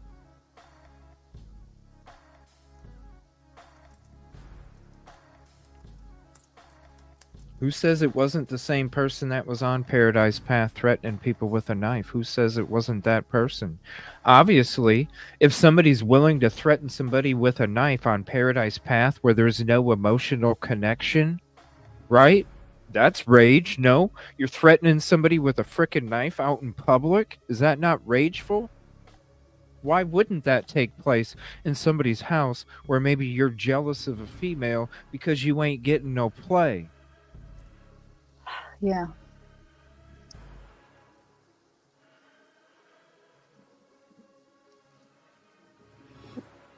That's who I think it was. I don't think it doesn't. Listen, when I'm looking at the BK stuff, it's a beautiful picture, but it's acrylic. It's not oil. Acrylic will fall apart. Oil will last forever. Acrylic, that shit breaks down after time. Acrylic, that shit lasts a long time. Or oil. It's acrylic to me. The other shit, the other things that were going on that night, you can go to the police records. If they don't have them anymore, I searched on them on an old episode, and we can go through it sometime. I went through them. I looked at them all because I'm like, what the hell? What else happened that night?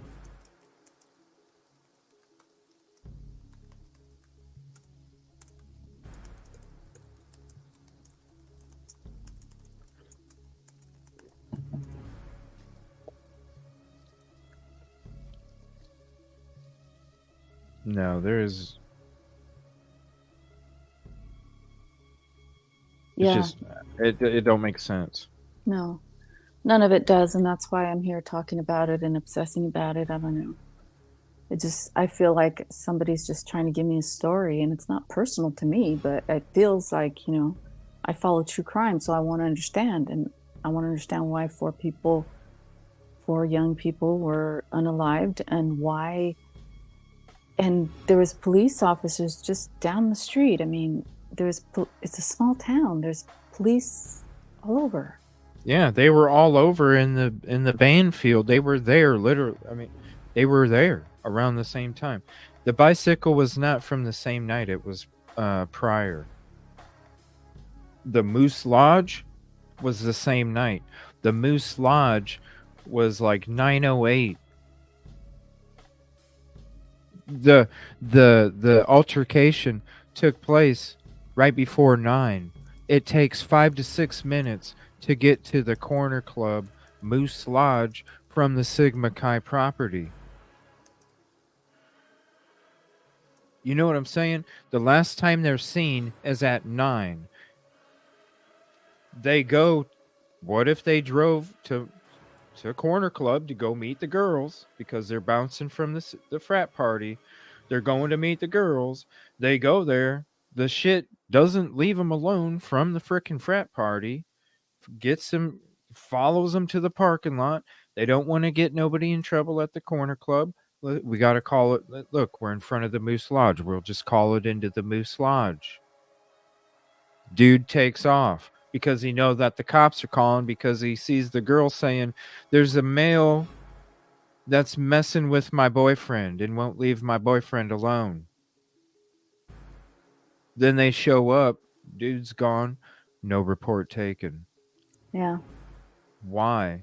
It's just, there's no names. There's no names on it. yeah, that you can't keep There's saying no none. report, no report, no report, because it's like what Unravel said. If there's no report, there's no like recording of the incident other than an incident occurred, but who was involved? What happened?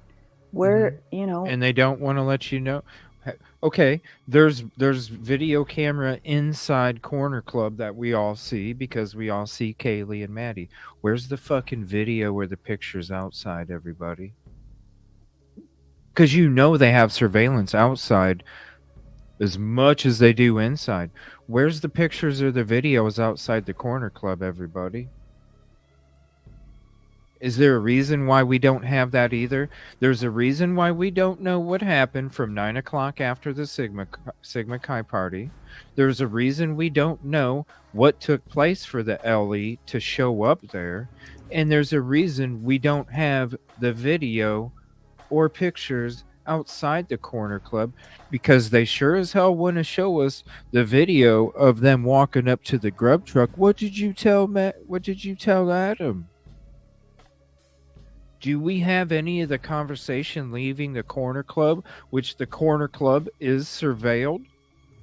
Why? Obviously, they'd be talking when they're leaving too, right? Especially if they're walking. You're not going to tell me that there's not conversation in the beginning. No, I think they don't show it because then it would have to show the freaking shit that took place before, which is part of the reason why they're trying to keep it all shh. And I think that's why Steve said they didn't even have to go upstairs. Come on, guys. They didn't even have to go upstairs. Yeah. Because they didn't. Because of the attack wasn't nothing to do with Maddie and Kaylee. It had to do with what was going on earlier that night, which was something that progressively got worse and got to a point where this person or persons had enough rage built up to do this kind of crime. Jealousy is a motherfucker. Yeah.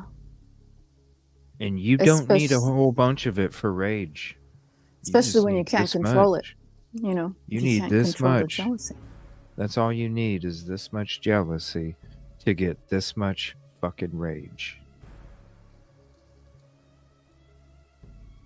Well, the thing is that it was happened in a college town setting, and people are just learning about relationships and getting, and if they don't know how to deal with their feelings, sometimes if they get jealous, they may not know how to deal with it. But yeah, there's definitely rage involved. I don't know. We just have to figure out. I mean, I guess the motive.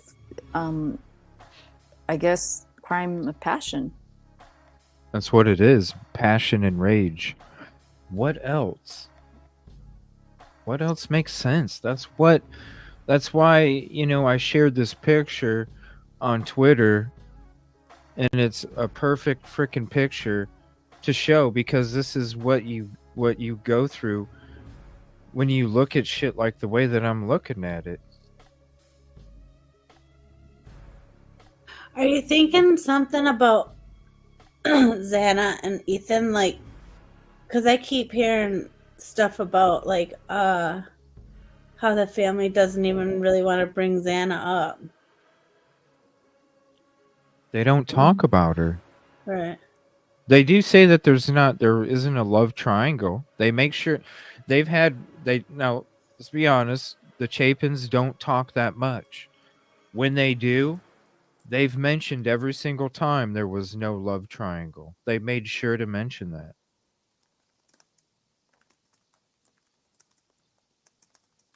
There was no love triangle. I don't know who's jealous of who typically, Unique, because they haven't given us, in my opinion, we haven't gotten the facts. So I can't give you a factual answer on who is jealous of who.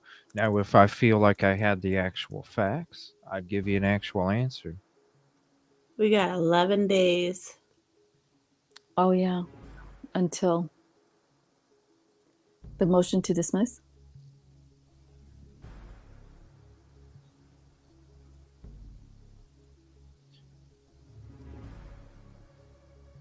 Sorry about the troll in here tonight.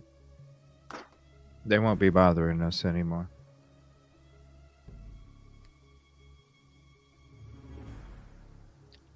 I give them 150. I even give the trolls 150. And then there just gets to a point where it just goes from 150 to like this boom on this drum, 0. See you later. Not doing it. Don't need it. The community doesn't need it, and there's plenty other channels that'll entertain that shit. Go to the channels that discuss all that shit, because I'm about respect for the victims and the family, and I need more proof. I went through it so many damn times. Plenty other shows that discuss that kind of shit, not here. We're about respect for the victims and the families. We'll talk about shit when it exists. Not when you need more. Not here. It's not about the views and clicks when it comes to the comfort of the victims and the family. It's bullshit. Sorry. Please hit the like if you haven't yet. It's the free way to help out, by the way, if it's worth it. All right. So this is Corner Club. This is the Moose Lodge. This is where I kind of... Look, you got a camera right there. Right above Corner Club.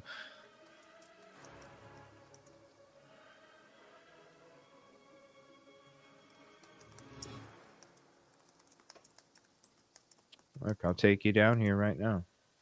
And I'll show you with Google Guy, Corner Club, camera. See, Moose Lodge, right here. See, it's Moose Lodge.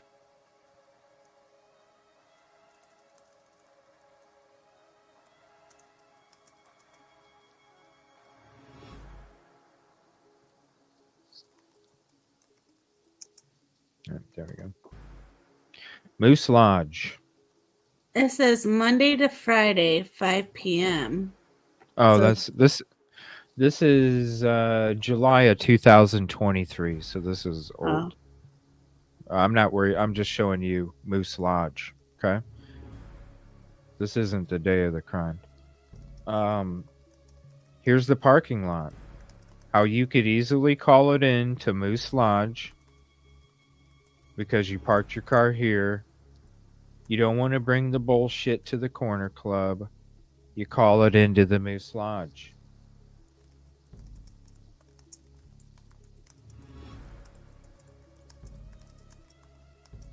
You got little satellites. What do you got up here in the corner? A camera. No. What do you got over here? Oh, they took it down. There was a camera right here on the old picture. I can see it, but it's gone now. See where this different color of paint is right here? Yeah. That's where the camera was at. Here, I'll switch it back to here. You can see it on this. See how at the top corner here, if you look up and to the right of the R on Corner Club sign, you can see that. Here, let me zoom it in here and get rid of our faces here. You can see that camera in the top corner, and if you look up and to the right of the R. Now I'm giving you the same photo on here. This is a newer version. Obviously, it's gone. And there's also a camera I can see on this photo where there's a camera at the back right corner of this property. Let me take a little stroll here real quick and see if it is. Yes, there is a camera still there right here. So on the back of the property right there is also. But not. See where you can see the different color of paint? In the top left corner of the building, that's where a camera used to be.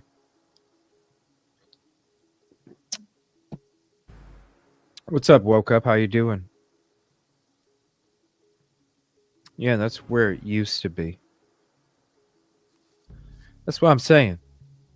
Why not have the video with that? Especially if you're going to give us the video of the girls walking to the grub truck and they're talking. You don't think they're talking when they're leaving the Corner Club as they're walking to the grub truck? Why wouldn't you want that released? Oh, because it might show where, you're going to give us the camera of the girls walking out. Why don't you give us the camera of 9 o'clock when somebody was getting threatened with a weapon outside by the Moose Lodge? Why won't you tell us between 9 and 1:45 what Ethan and Zayna are doing?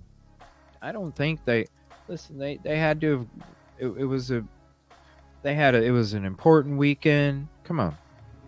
It was an important weekend.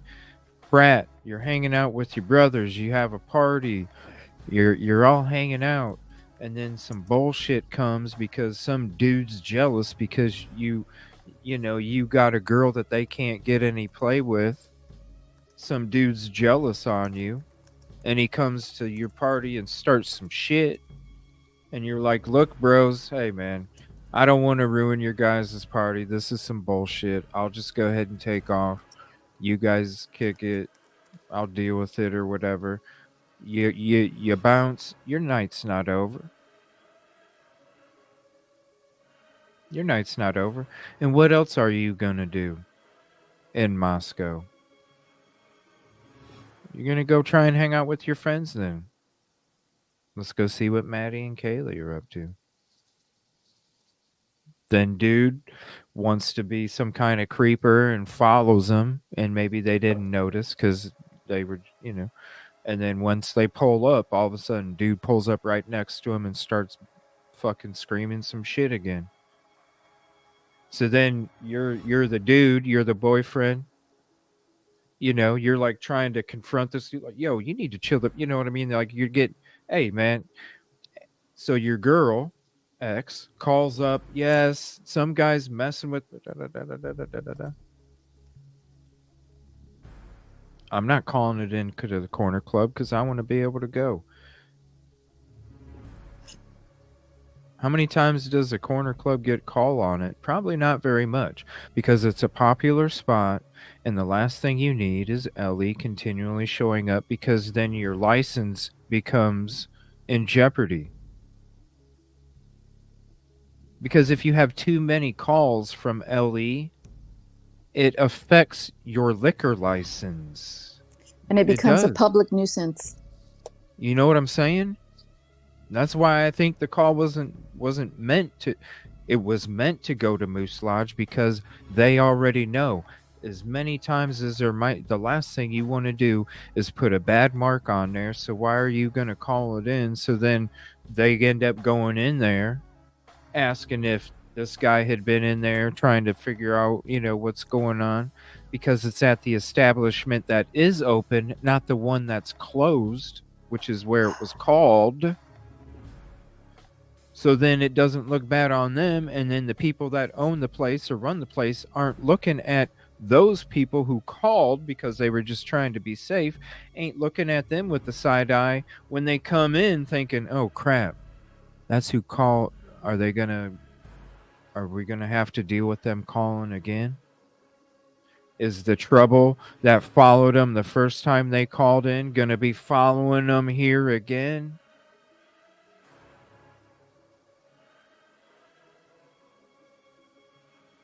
Of course you're not gonna call it into the corner club, even if you're at the corner club and you're gonna call it into the business next door that ain't open, that is going to keep a low profile as much as possible, and you ain't going to jeopardize your opportunity to go into an establishment.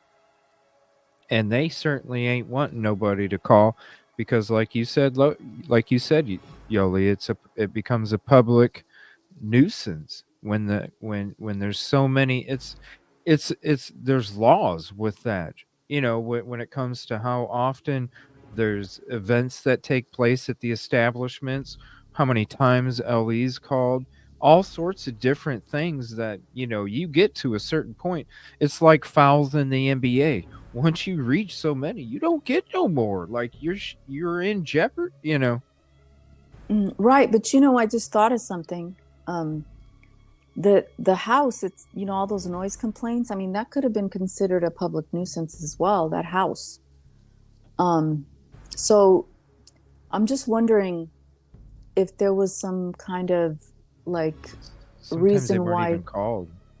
They just showed up, Yoli. Yeah, Why it that's true. was targeted. Sometimes they just showed up. Huh?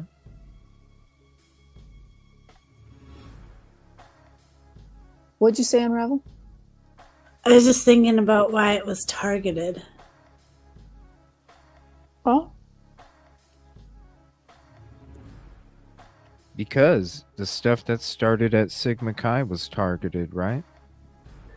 I mean, if you think about it too, That's why he It didn't kind have of to was go by upstairs. it kind of was by the LE. Those when every time there was any noise complaint, they automatically went over there. Even if there wasn't a They, noise complaint. they went Right, over there. exactly. Yeah, they went over there when there wasn't a complaint. With that, when we get into our body cams, there you're gonna see body cams where they admit that they didn't. Oh, let's Yeah. just go show up over here. Yeah. Exactly. Yeah.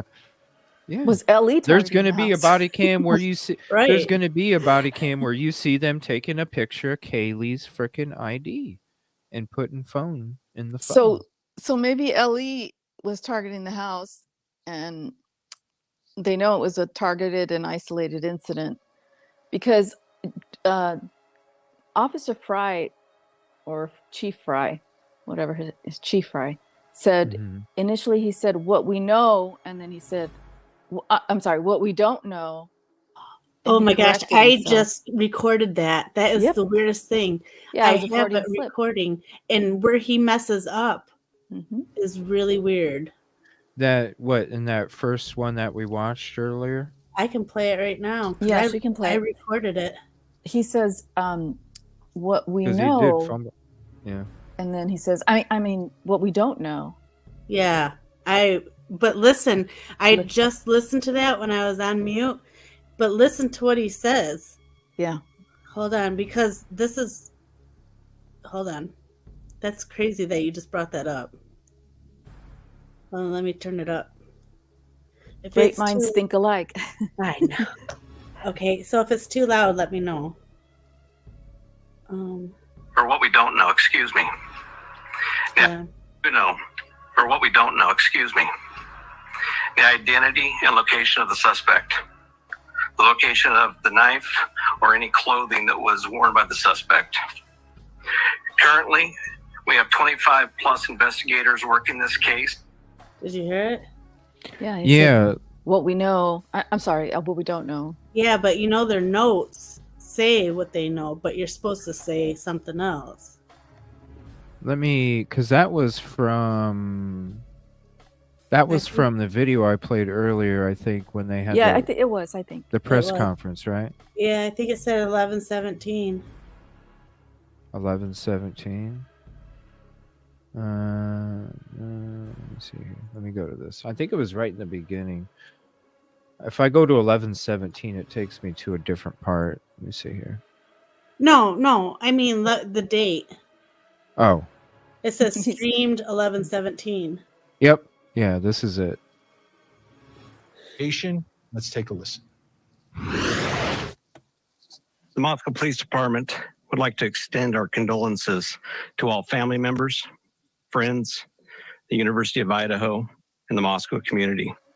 This was a horrible crime that took the lives of Ethan Chapin, Xana Kernodle, Madison Mogan, and Kaylee Goncalves.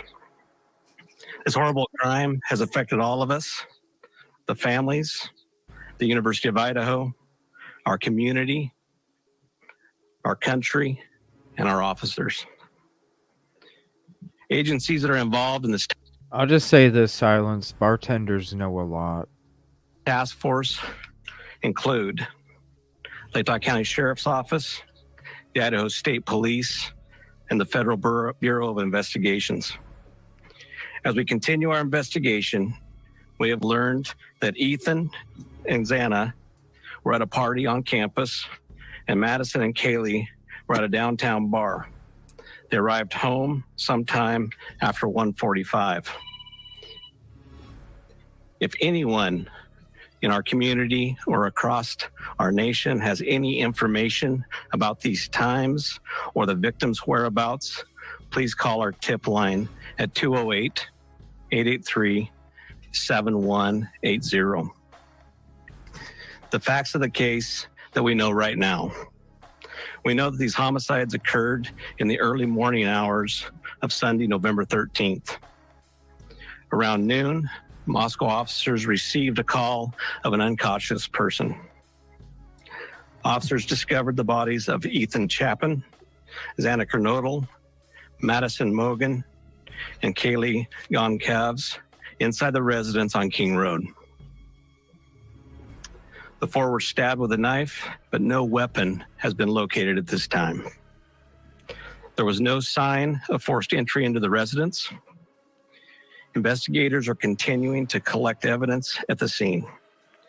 Investigators are working to develop a timeline to relevant events.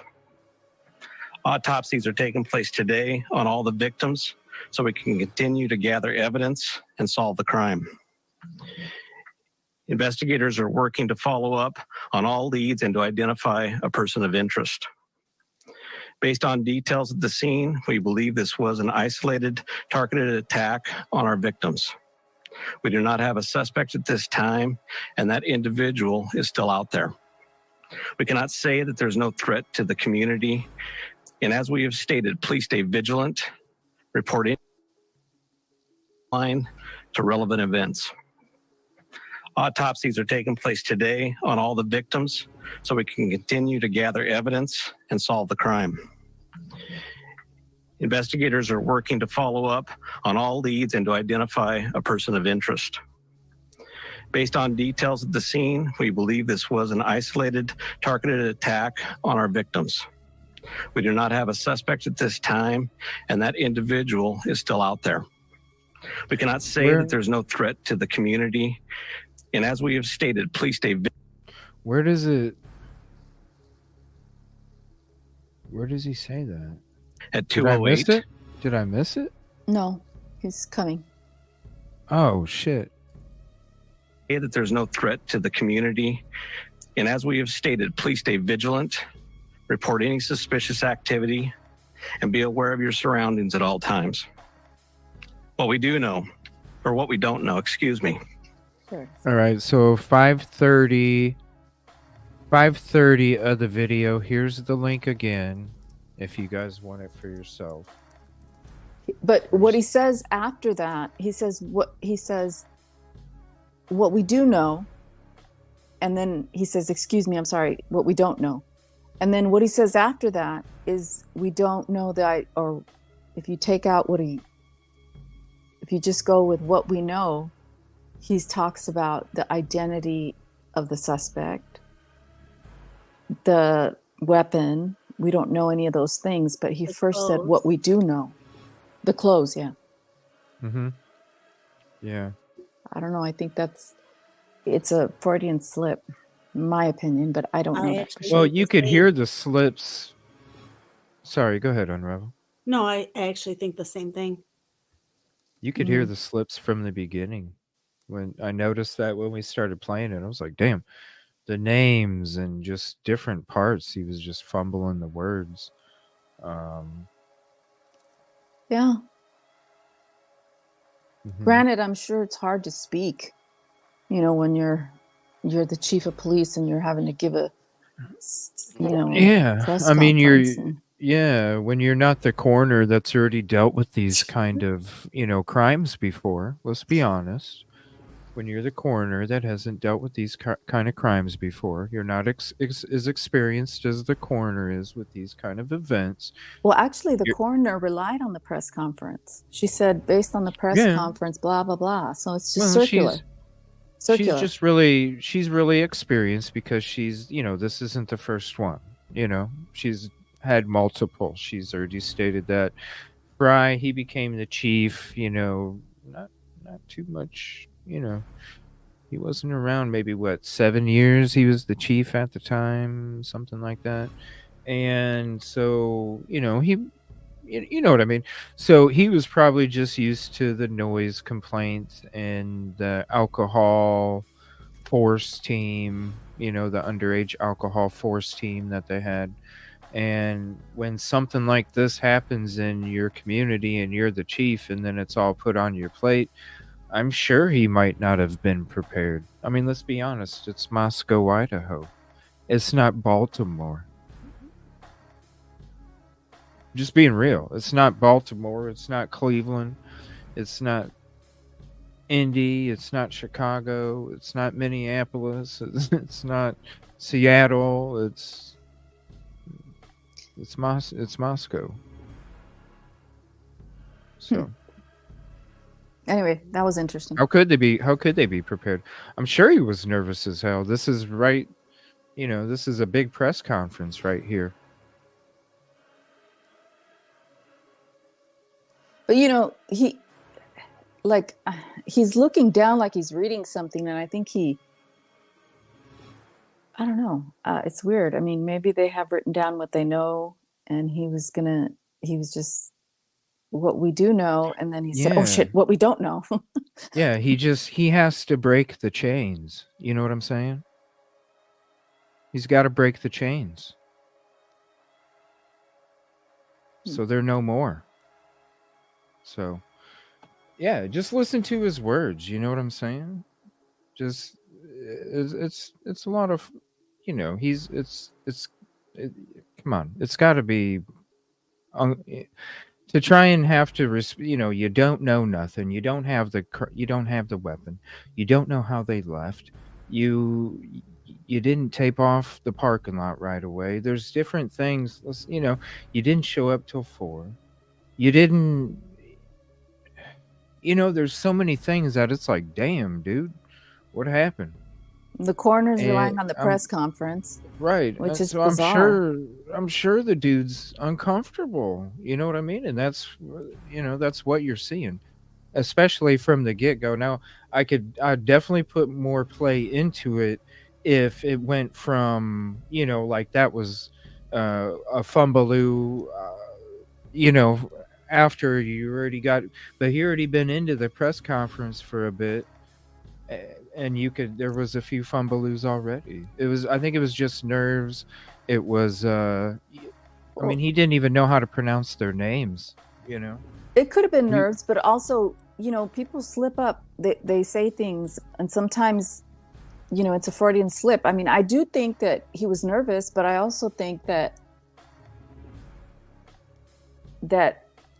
they know. There's things that they know. And he was about to state what they know. And then he thought, oh shit, what we don't know. And well, I yeah, think it's because he was nervous. Yeah, at first But he I thought it was something it wasn't.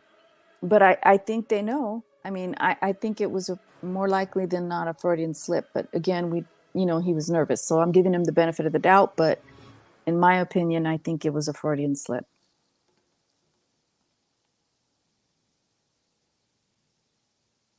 A Freudian slip.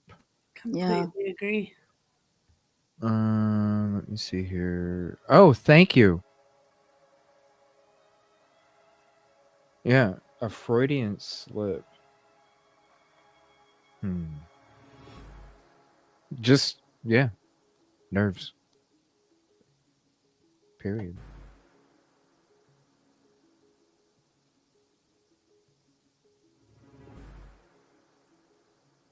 All right, let me see here. Let me get to the next one here. This is...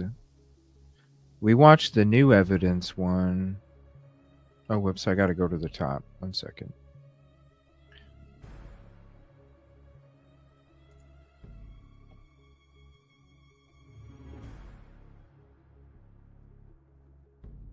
Oh, it was at the top. Okay, let me see here.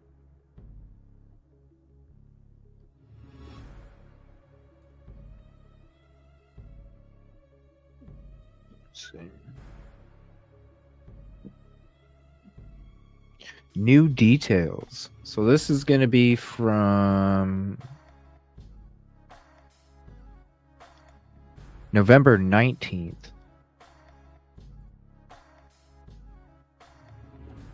Oh, this guy. You guys remember this guy?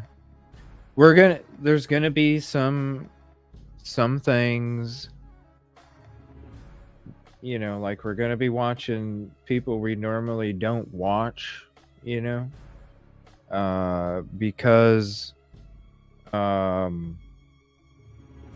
they're just pieces of shit.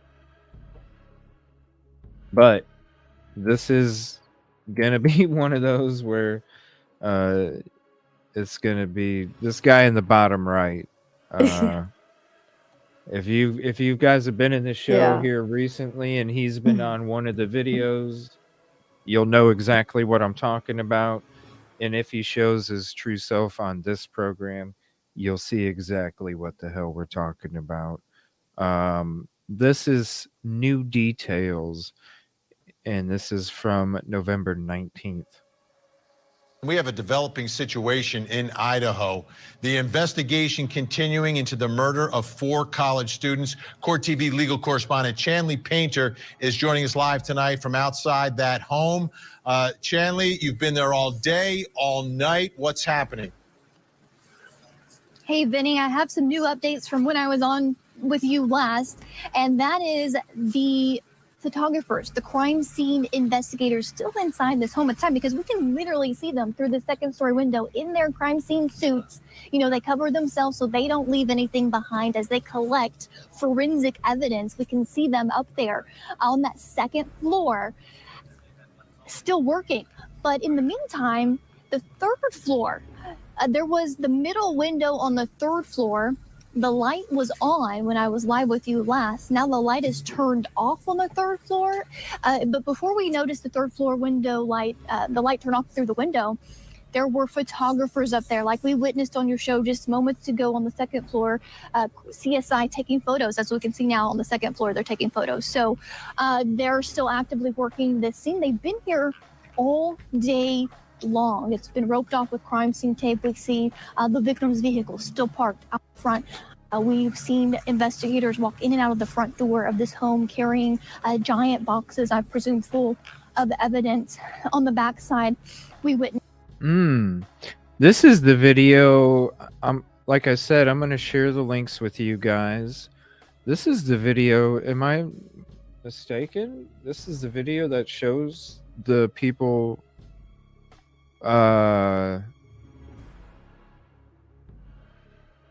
walking around inside there, right? And kneeling down and looking over the railing. Investigators, of course, taking out evidence from the back door, which is the second floor of this house, through a sliding door. They were actually dusting for fingerprints on the back window pane next to that sliding door. And this is almost a week after 4 University of Idaho students were found brutally murdered inside this home. And what we've been hearing in the report, what's being reported, is that 2 of the victims were on the second floor, where we see now the crime. They're taking pictures of the bathroom floor too.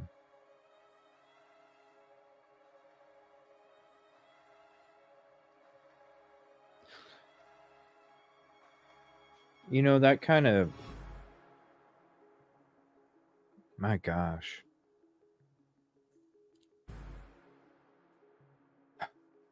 You know, I keep thinking about the thing about the bathroom. Do you know what I'm talking about? Being in the bathroom.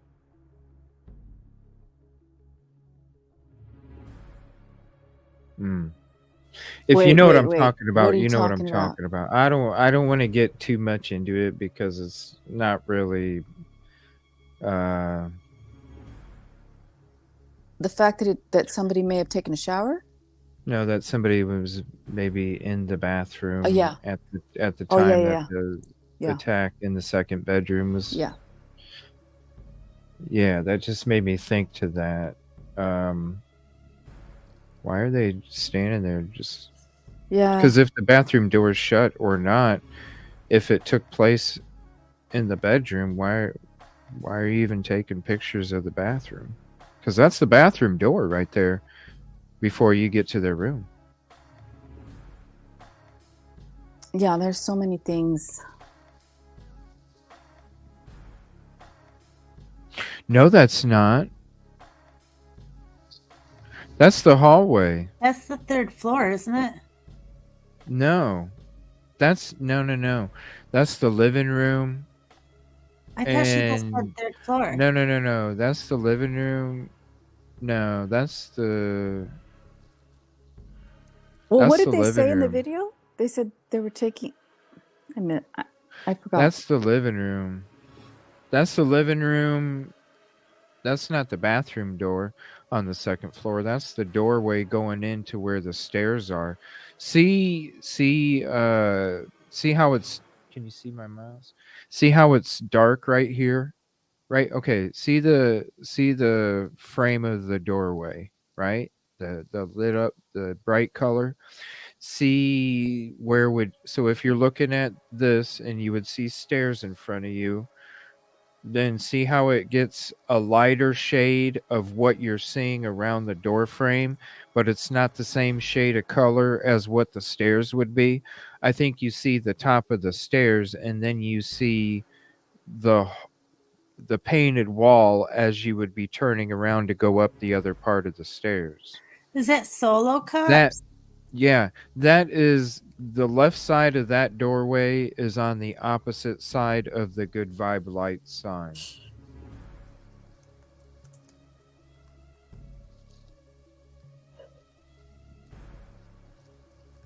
Yeah, that's, so they're taking photos in front of DM's. They're taking photos in front of where the latent footprint was discovered, and in front of DM's bedroom door is where they're taking the photo.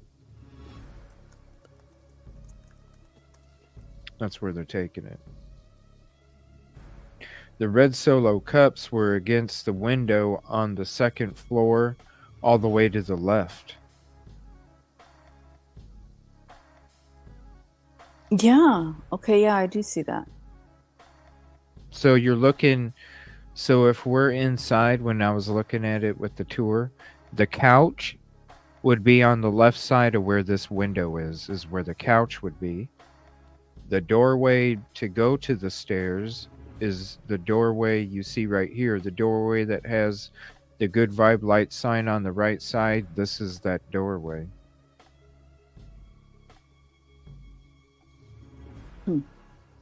So if you're looking in the living room,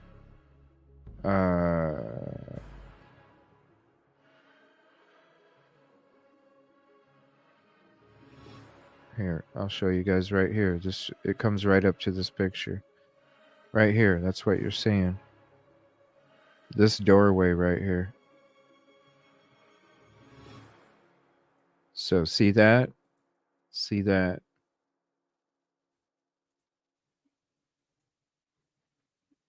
See the light switch? See the light switch in the middle of this window? See the light switch there? See the light switch to the left of it? That's what we're looking at, is that doorway.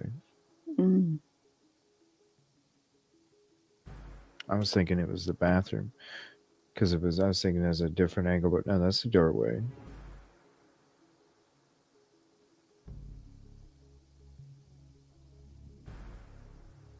Damn, the trolls are in full force tonight. It's whack-a-mole tonight.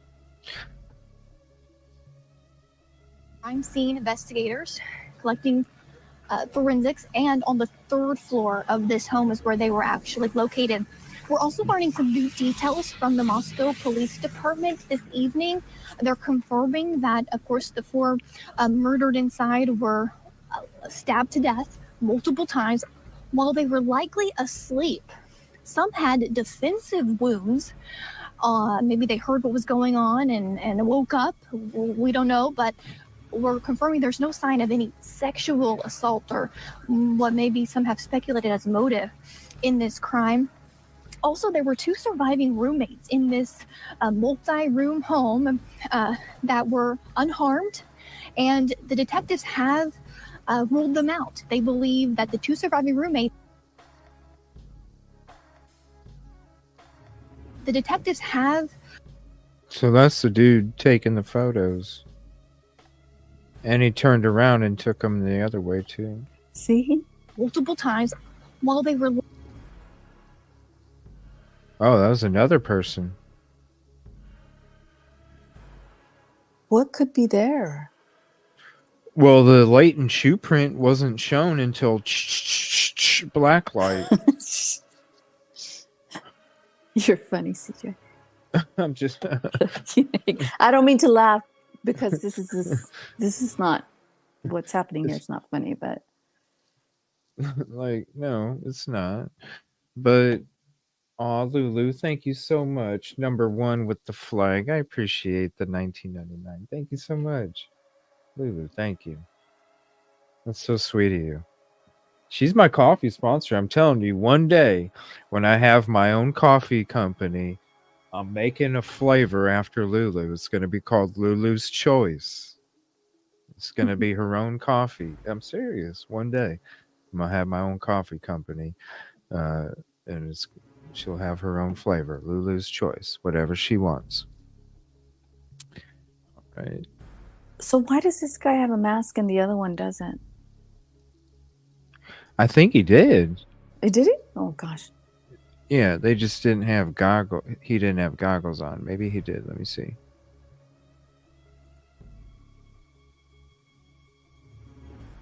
But yeah, they're standing there taking photos of her. Oh. Hold on. She must have been standing in DM's room taking photos going out to the kitchen. Because see how she kind of jumped across? Oh my Hold God, on. I saw that. See how she jumped across? Oh. Watch. Watch. I did. I saw that.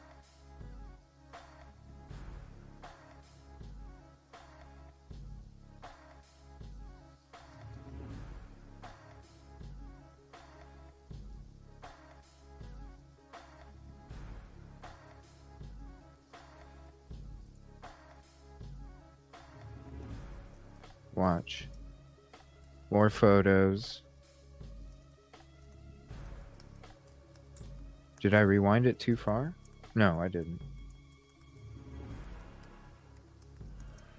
There it is. 203. So let me go back to 158. It's just a little hop.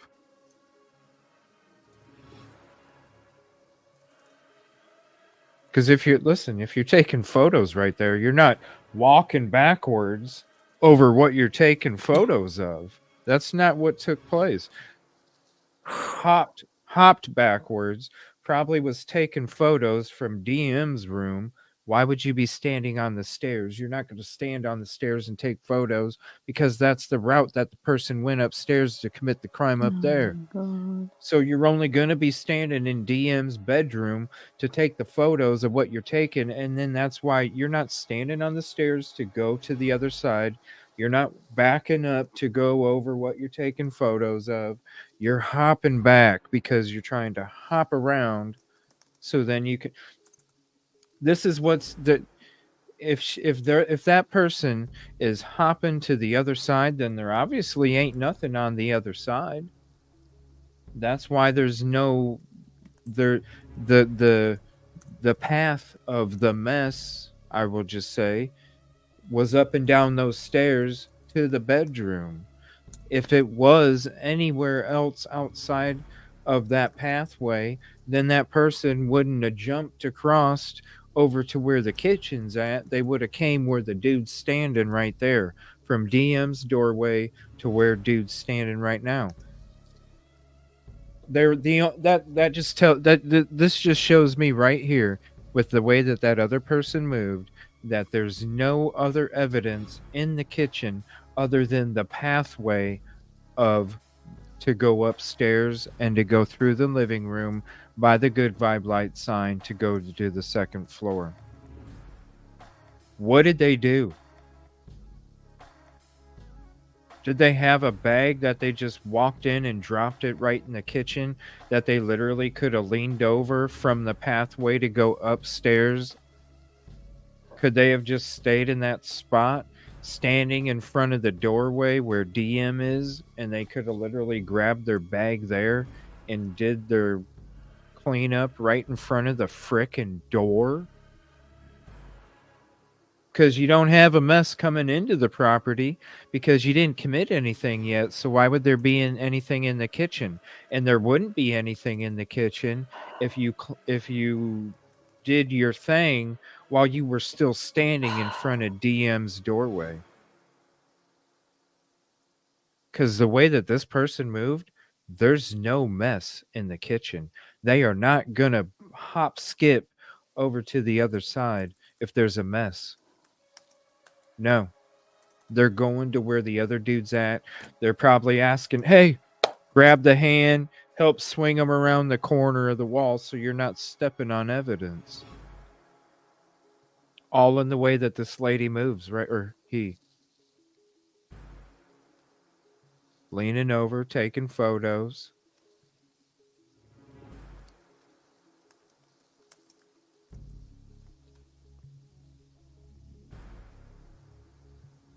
And they're not walking backwards over the crime scene.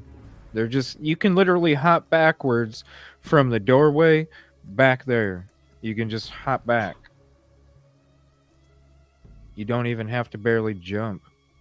It's not like you're in a freaking track and field.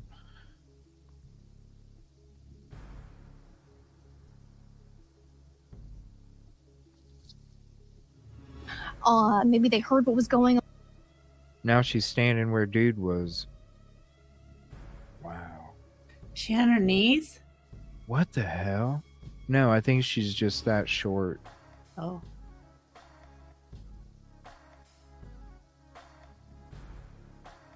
You're standing in the doorway, though.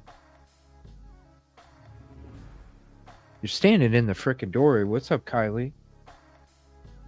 Yeah, if you're looking, here's, oh, I took it away. Hold on.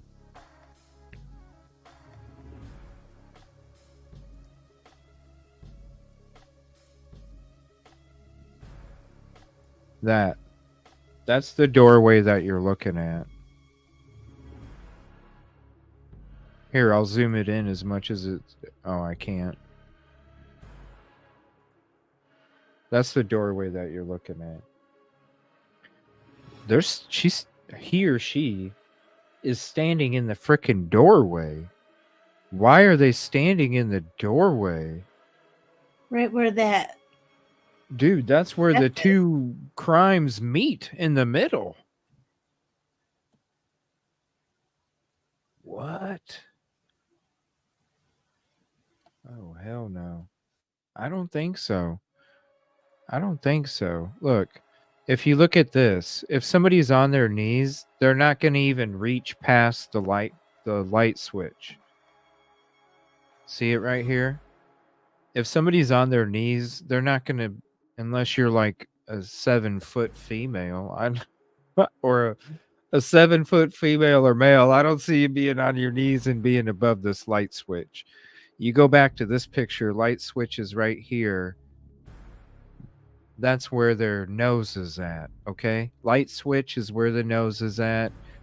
Do you think somebody's kneeling down right here and their nose is going to be at the... No, you're going to be a WNBA player. You ain't even going to be in forensics, yo. You're going to be playing in the WNBA. Because if you're a 7-foot something female, they gave you the ball since you were, like, that's just how it is. You'd be in the WNBA. Making damn near $1 million or millions, You ain't going to be doing no forensics. So I think it's just a short individual. It is alarming to me, though, that they're standing there in the middle of a doorway where that's where the two crime scenes meet. Also, there were two surviving roommates in this multi-room home that were unharmed. Yeah. And the detectives... Yeah, they were they were taking photos. So they were standing. See where So, dude was standing back here, right? Oh, wait, you're not seeing it. Hold on. Dude was standing back here, okay? Dude was standing back here. She was taking photos over here, then did a one-leg backup over here, because you're not going to... Listen, This is where, right here, this path right here is where the stuff's going to be. Okay? This path right here is where the stuff is going to be.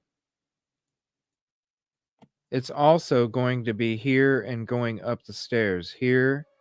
So this is the middle point of here and the middle point of upstairs. Okay? She does a one leg back over here while they're taking more pictures. Dude's standing here. And then when she faces the camera, she's standing right here. Like, not back. He was standing back here. She's standing in between the freaking where it's going, like like sideways. Not he like standing outside of the little foot area where the walls meet. He's not standing there. She is. Or he, sorry. Look. Well, maybe. If they were standing outside of the doorway, you would be seeing them past this part on the left side. You're not. They are hidden from the frickin' 1 foot section of the wall where the walls meet, where the two places connect. Inside the middle of that 1 foot square area. Watch. Around the frickin' doorway. What the hell? Watch that person now. But the solo cups, I think, are sitting on the what do you call that? The rail. Oh, the rail? Yeah, the rail, because it's a half. Yeah, it's like a half wall kind of thing. Yeah. And there was a bar. There was I don't know why it doesn't show it here. There was a bar right here. You can see in the pictures. There was like a little bar here. And see this rail right here? That's the solo cups. That's what the solo cups are sitting on, is this rail. It's a half wall. And you're going to tell me that roommates didn't hear over the half wall what was going on in the bedroom directly above them? And you're going to tell me that this room didn't know what the hell was going on directly above them? Both rooms where there were surviving roommates had shit going on in rooms directly above them, because I think Bethany was in this room right here. That's why I think that she saw the person leaving through these windows outside of the property, not down here down on the floor underneath. If I can go to first floor plan. Right, look, it even says right here, BF, bedroom 1A. This is what I'm saying. That's why if you look outside the property from the parking lot, you're going to tell me if I can get it, here it is. Look at this. You're going to tell me that if somebody's leaving this property from the sliding glass door, or even the ladder coming from down this little part right here outside the window, right? Where are you getting the best vantage point with vehicles being parked there? The best vantage point is this window right here. Whether they're coming around the side from the sliding glass door or they're coming from the roof down to the side, your best vantage is right here. This is where you're going to see something with vehicles are parked. This window over here, which I don't know why some are claiming that BF was over there and somehow got a really good I don't know. I'm just saying I've always thought BF was in this window, but we'll go over to the other side. This is why I don't think that you get the vantage point. This is why I don't think she was in that room, because how in the hell are you going to even, quote, see who's leaving if you got vehicle? I mean, hell, just look at it right now. Look at the windows right now. How are you going to get a vantage point from a window with a vehicle being parked there, which whose vehicle was parked there? A red Jeep, no? So you're going to tell me that you're going to see somebody walking through out a window with a red frickin' Jeep on beefed up tires sitting out there in front of that window when there was lower profile vehicles in front of this window here, which would be the best vantage point of anybody leaving that crime scene? No. BF was in this room over here, which has the window that shows what the hell took place. To tell me, that's why I say she was directly underneath the second floor bedroom, which is what took place. DM is underneath the other bedroom where something took place. 3A is below 2 or is above 2A. 2B is above. No, they got this wrong.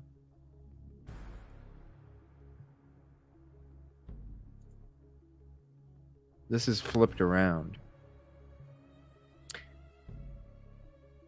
This is supposed to be showing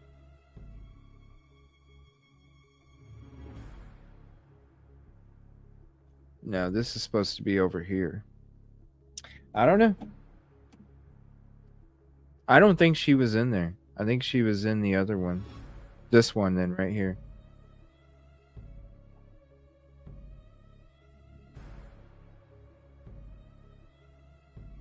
Because when you go into these pictures, it's all storage. Hold on. Let me see here. Let me click on some of these other ones. Oh, it's just upside down. Yeah, that's what it got me flipped around. Because All north right. is the base of the house. What is this? Oh, this is dark. I'm trying to find the picture to show you the basement. Hold on. It's not showing. Hold on. It just shows this. There we go.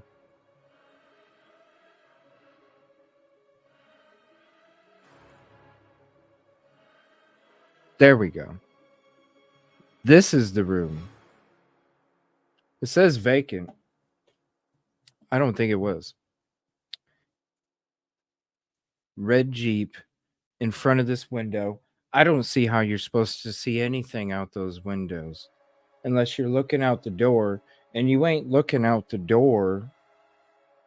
Where else are you going to see somebody leaving? If there's a red Jeep where that white car is, you're not.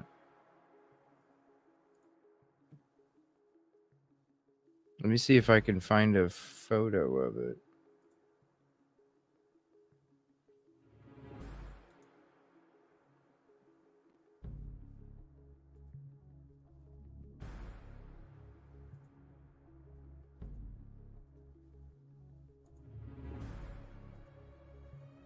I know, it's backed up a little bit, but still. You don't have a vantage.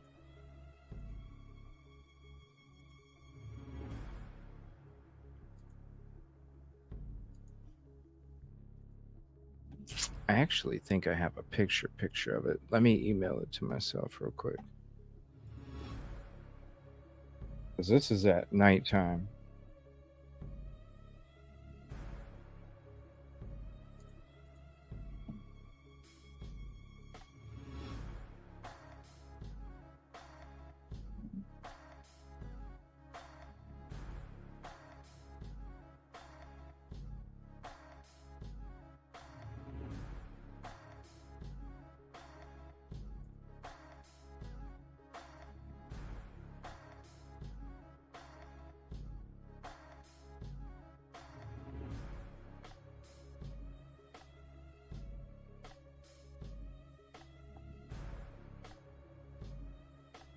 Hold on, let me get it ready. I'll play this here real quick. Let's see, she had to be below. I don't see. I'm gonna show you the picture. I don't see how you can get a viewpoint from that frickin' window. Yeah, maybe she slept there. I don't think she was in that frickin' room. I don't think she was in that room. Now, maybe after the crime took place, sure. because you saw the stuff that was coming out the side of the property. Who says it wasn't through the ceiling? So I can see how you go over there after the crime is committed. Maybe that's where you were found when your friends came there. Do I think that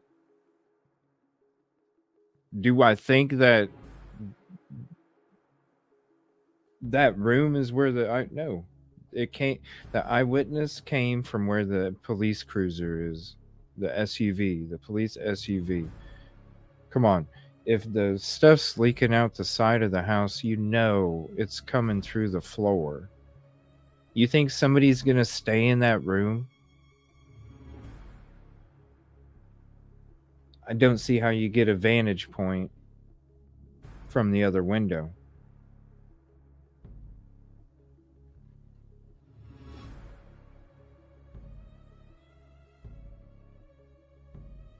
I'm not sure when this photo was taken. I don't see the red Jeep, and there's a police cruiser there, so but the red Jeep was next to the Range Rover.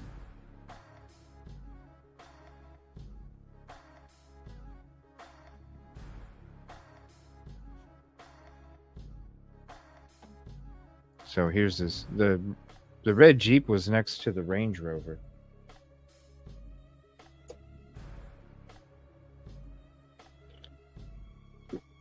No, Ethan's Jeep is not in the picture. What's up, Candace?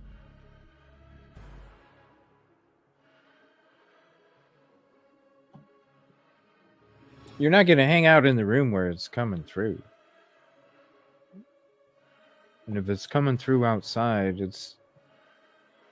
that means the floorboard, you know what I mean? And when you have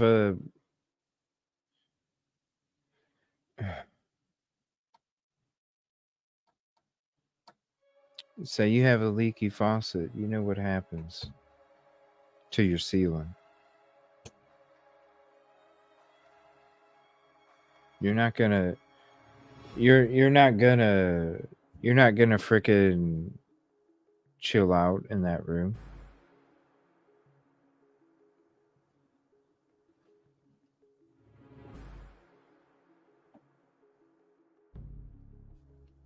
This is a tour.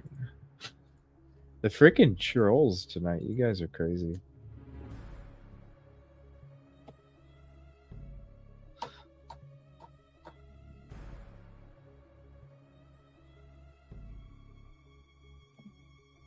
I bet you did.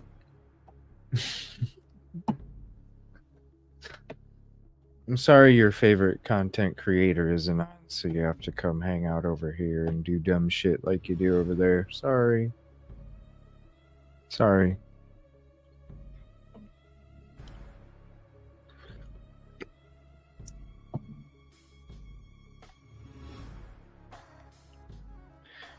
This is a front picture. Come on now. But yeah, Ethan's Jeep was off to the left of the Range Rover. You're not seeing it unless you're in the living room. Unless you're in Zaina's room, you're not seeing it in this right here, BF's, where it says BF. Yeah, she didn't look out that way.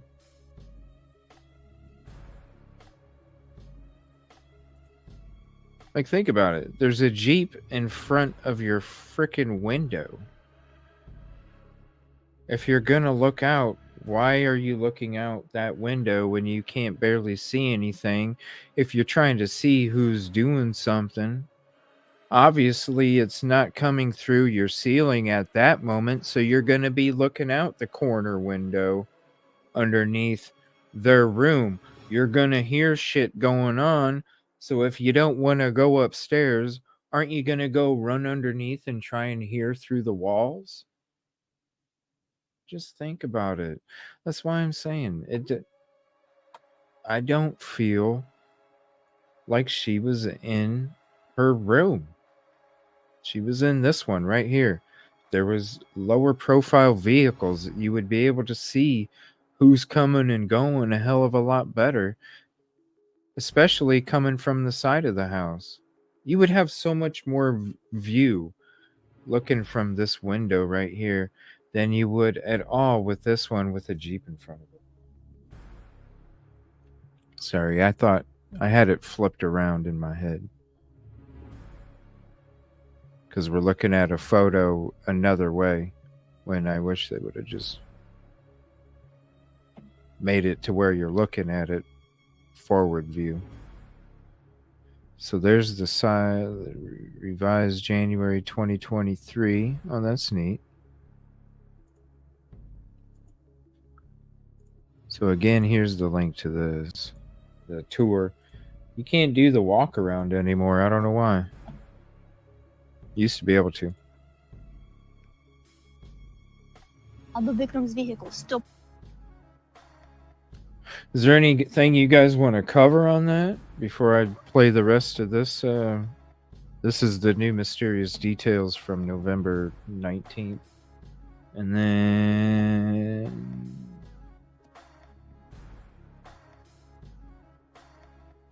probably hang out for a little bit longer.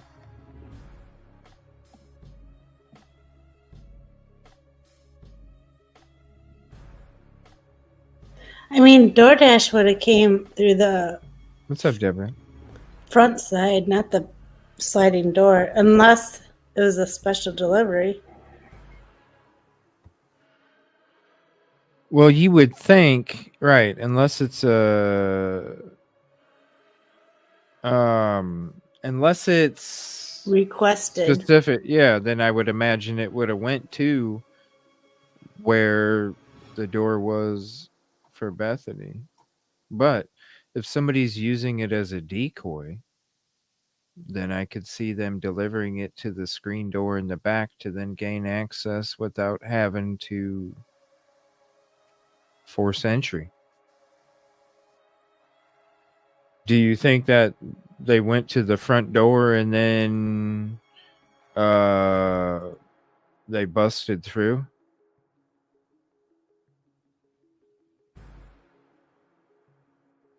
No. That would make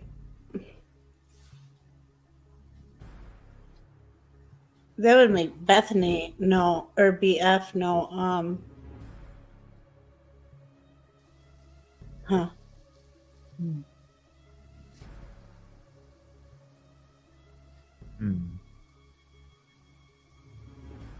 And nobody was down there taking pictures or nothing. Well, I don't know.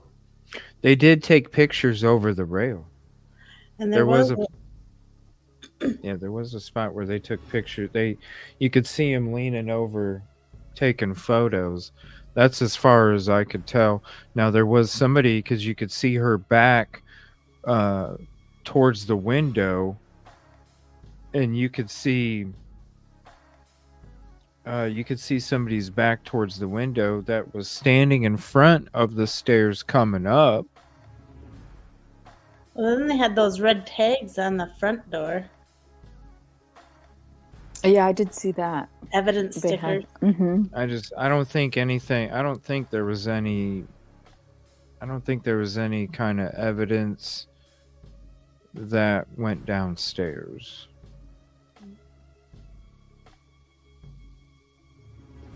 I just think they came through the sliding glass door, left it open while they were committing the crimes, so they didn't have to shut it and open it and shut it again. That's 4 times you possibly leaving your DNA on a door when it's just once if you open it and leave it open as you commit the crime and exit. 1 time or 4 times? What are you picking?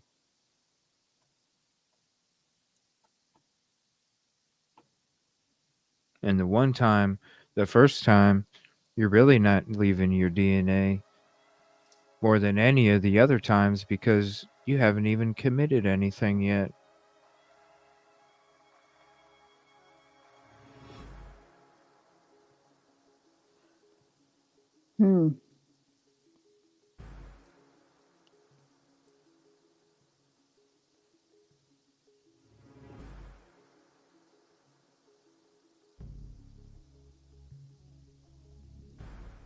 Why does it matter when the Jeep was towed, Chief? Explain that to me.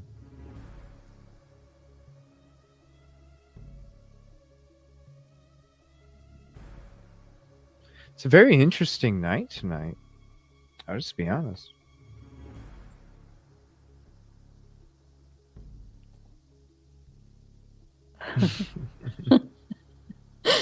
It's just funny because people think I don't know. You know what I'm saying? Oh, yeah. Yeah. Underestimation. But yeah. All right, so let me finish watching this one. We'll get into the rest of this episode. And then we'll see what's up after that. I might go into another one. I don't know. We're already hitting 5 hours, so I'll probably end it after this. And I might go do the hangout at the lounge. But as always, I never know if I'm hanging out there unless you just all of a sudden ding, see you live or whatever. So let's check out the rest of this one, and we'll have another part coming up tomorrow. Tomorrow morning, I'll be doing an episode during the daytime, true crime. I think I'm going to cover Idaho and Delphi combo episode. I think because there's some stuff that I do need to go in about Delphi as well. So I think I'm going to be doing a combo tomorrow morning. And then tomorrow night, we'll be doing our true crime, probably Idaho4. But tomorrow, it'll be a little bit of a combo episode. Cover some things about Delphi. And I'll be going to Delphi too Thursday. So I'm going to have a couple things that we got to go over too before I head out there. So thank you all for hanging out. Appreciate it. Long time no see for some. And we'll go ahead and get the rest of this one, and then we'll probably just end it out. Thank you, everybody, for hanging out. Appreciate you so much. And please hit the like if you haven't yet. It's the free way to help. Parked out front. We've seen investigators walk in and out of the front door of this home carrying giant boxes, I presume full of evidence. On the backside, we witnessed investigators, of course, taking out evidence from the back door, which is the second floor of this house, through a sliding door. They were actually dusting for fingerprints on the back window pane next to that sliding door. And this is almost a week after 4 University of Idaho students were found brutally murdered inside this home. And what we've been hearing in the report, what's being reported, is that 2 of the victims were on the second floor, where we see now the crime scene investigators collecting forensics, and on the 3rd floor of this home is where they were actually located. We're also learning some new details from the Moscow Police Department this evening. They're confirming that, of course, the 4 murdered inside were stabbed to death multiple times while they were likely asleep. Some had defensive wounds. Maybe they heard what was going on and woke up. We don't know, but we're confirming there's no sign of any sexual assault or what maybe some have speculated as motive in this crime.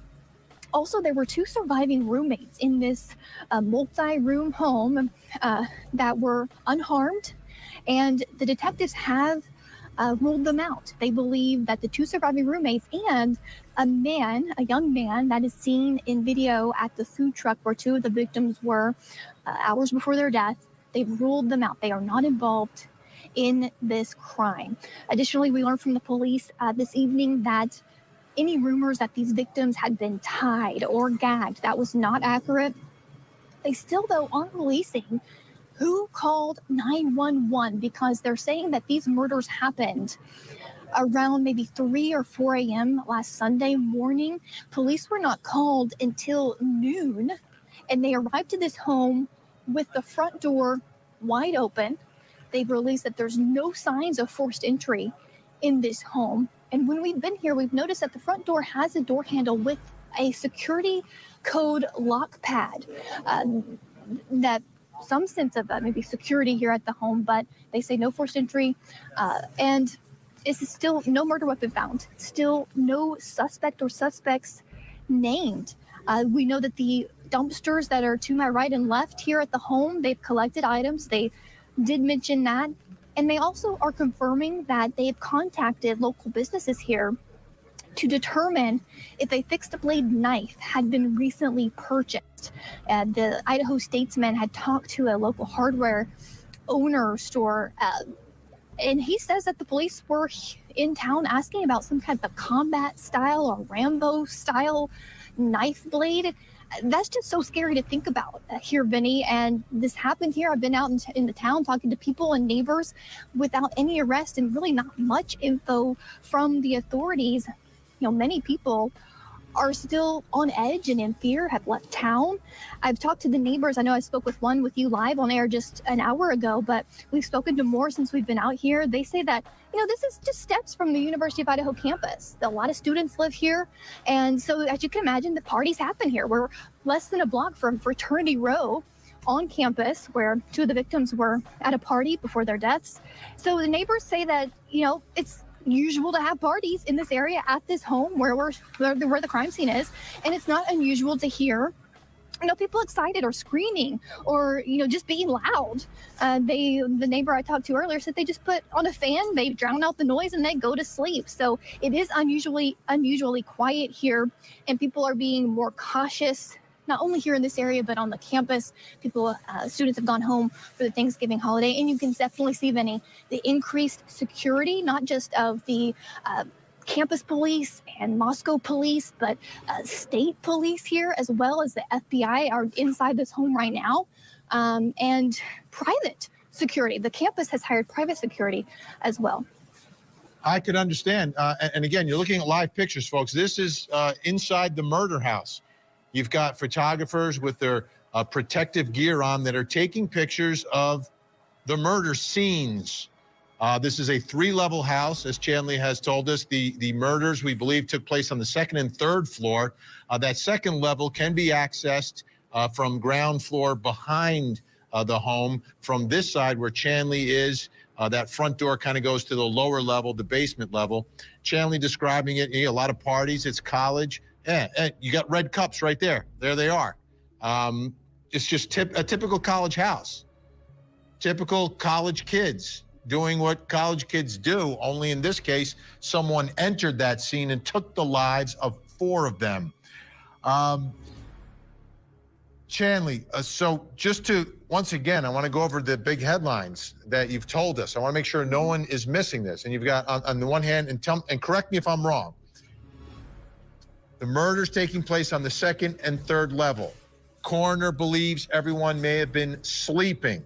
They think it happened at sometime around 3 in the morning. We've gone through a timeline. It seems everyone got back around 1:45, although there was some reporting from one of the sisters of one of the victims that her sister may have been on the phone with her friend a little bit later, like after 2 o'clock, 2:30 or so.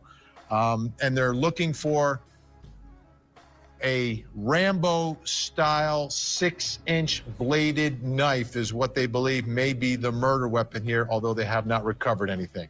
Did I get it all right, Chanley?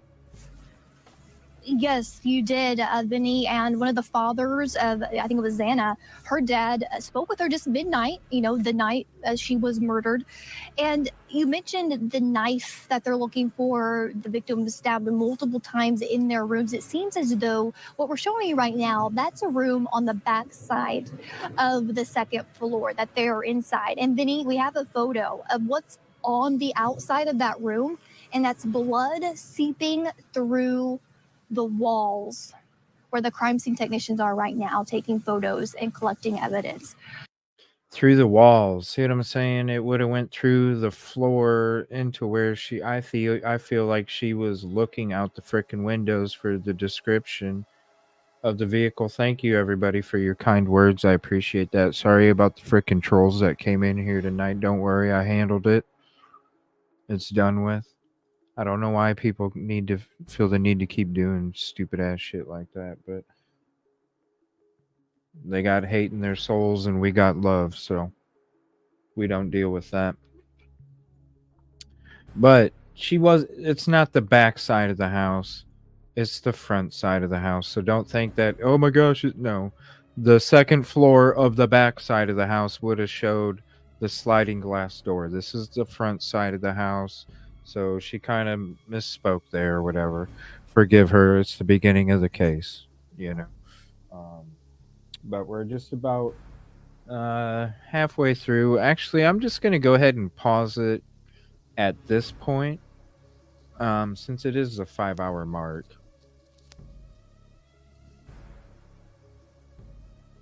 And we can just get into the rest of this, on part 2.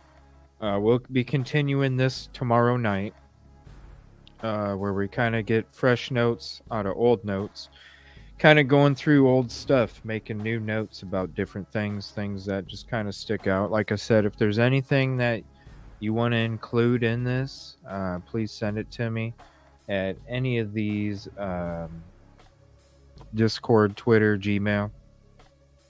If it's an email, please send it with the subject line fresh notes, old notes, and then I'll know exactly what it is. Drop the link, a little description, and if I don't have it already, we'll go ahead and get it added.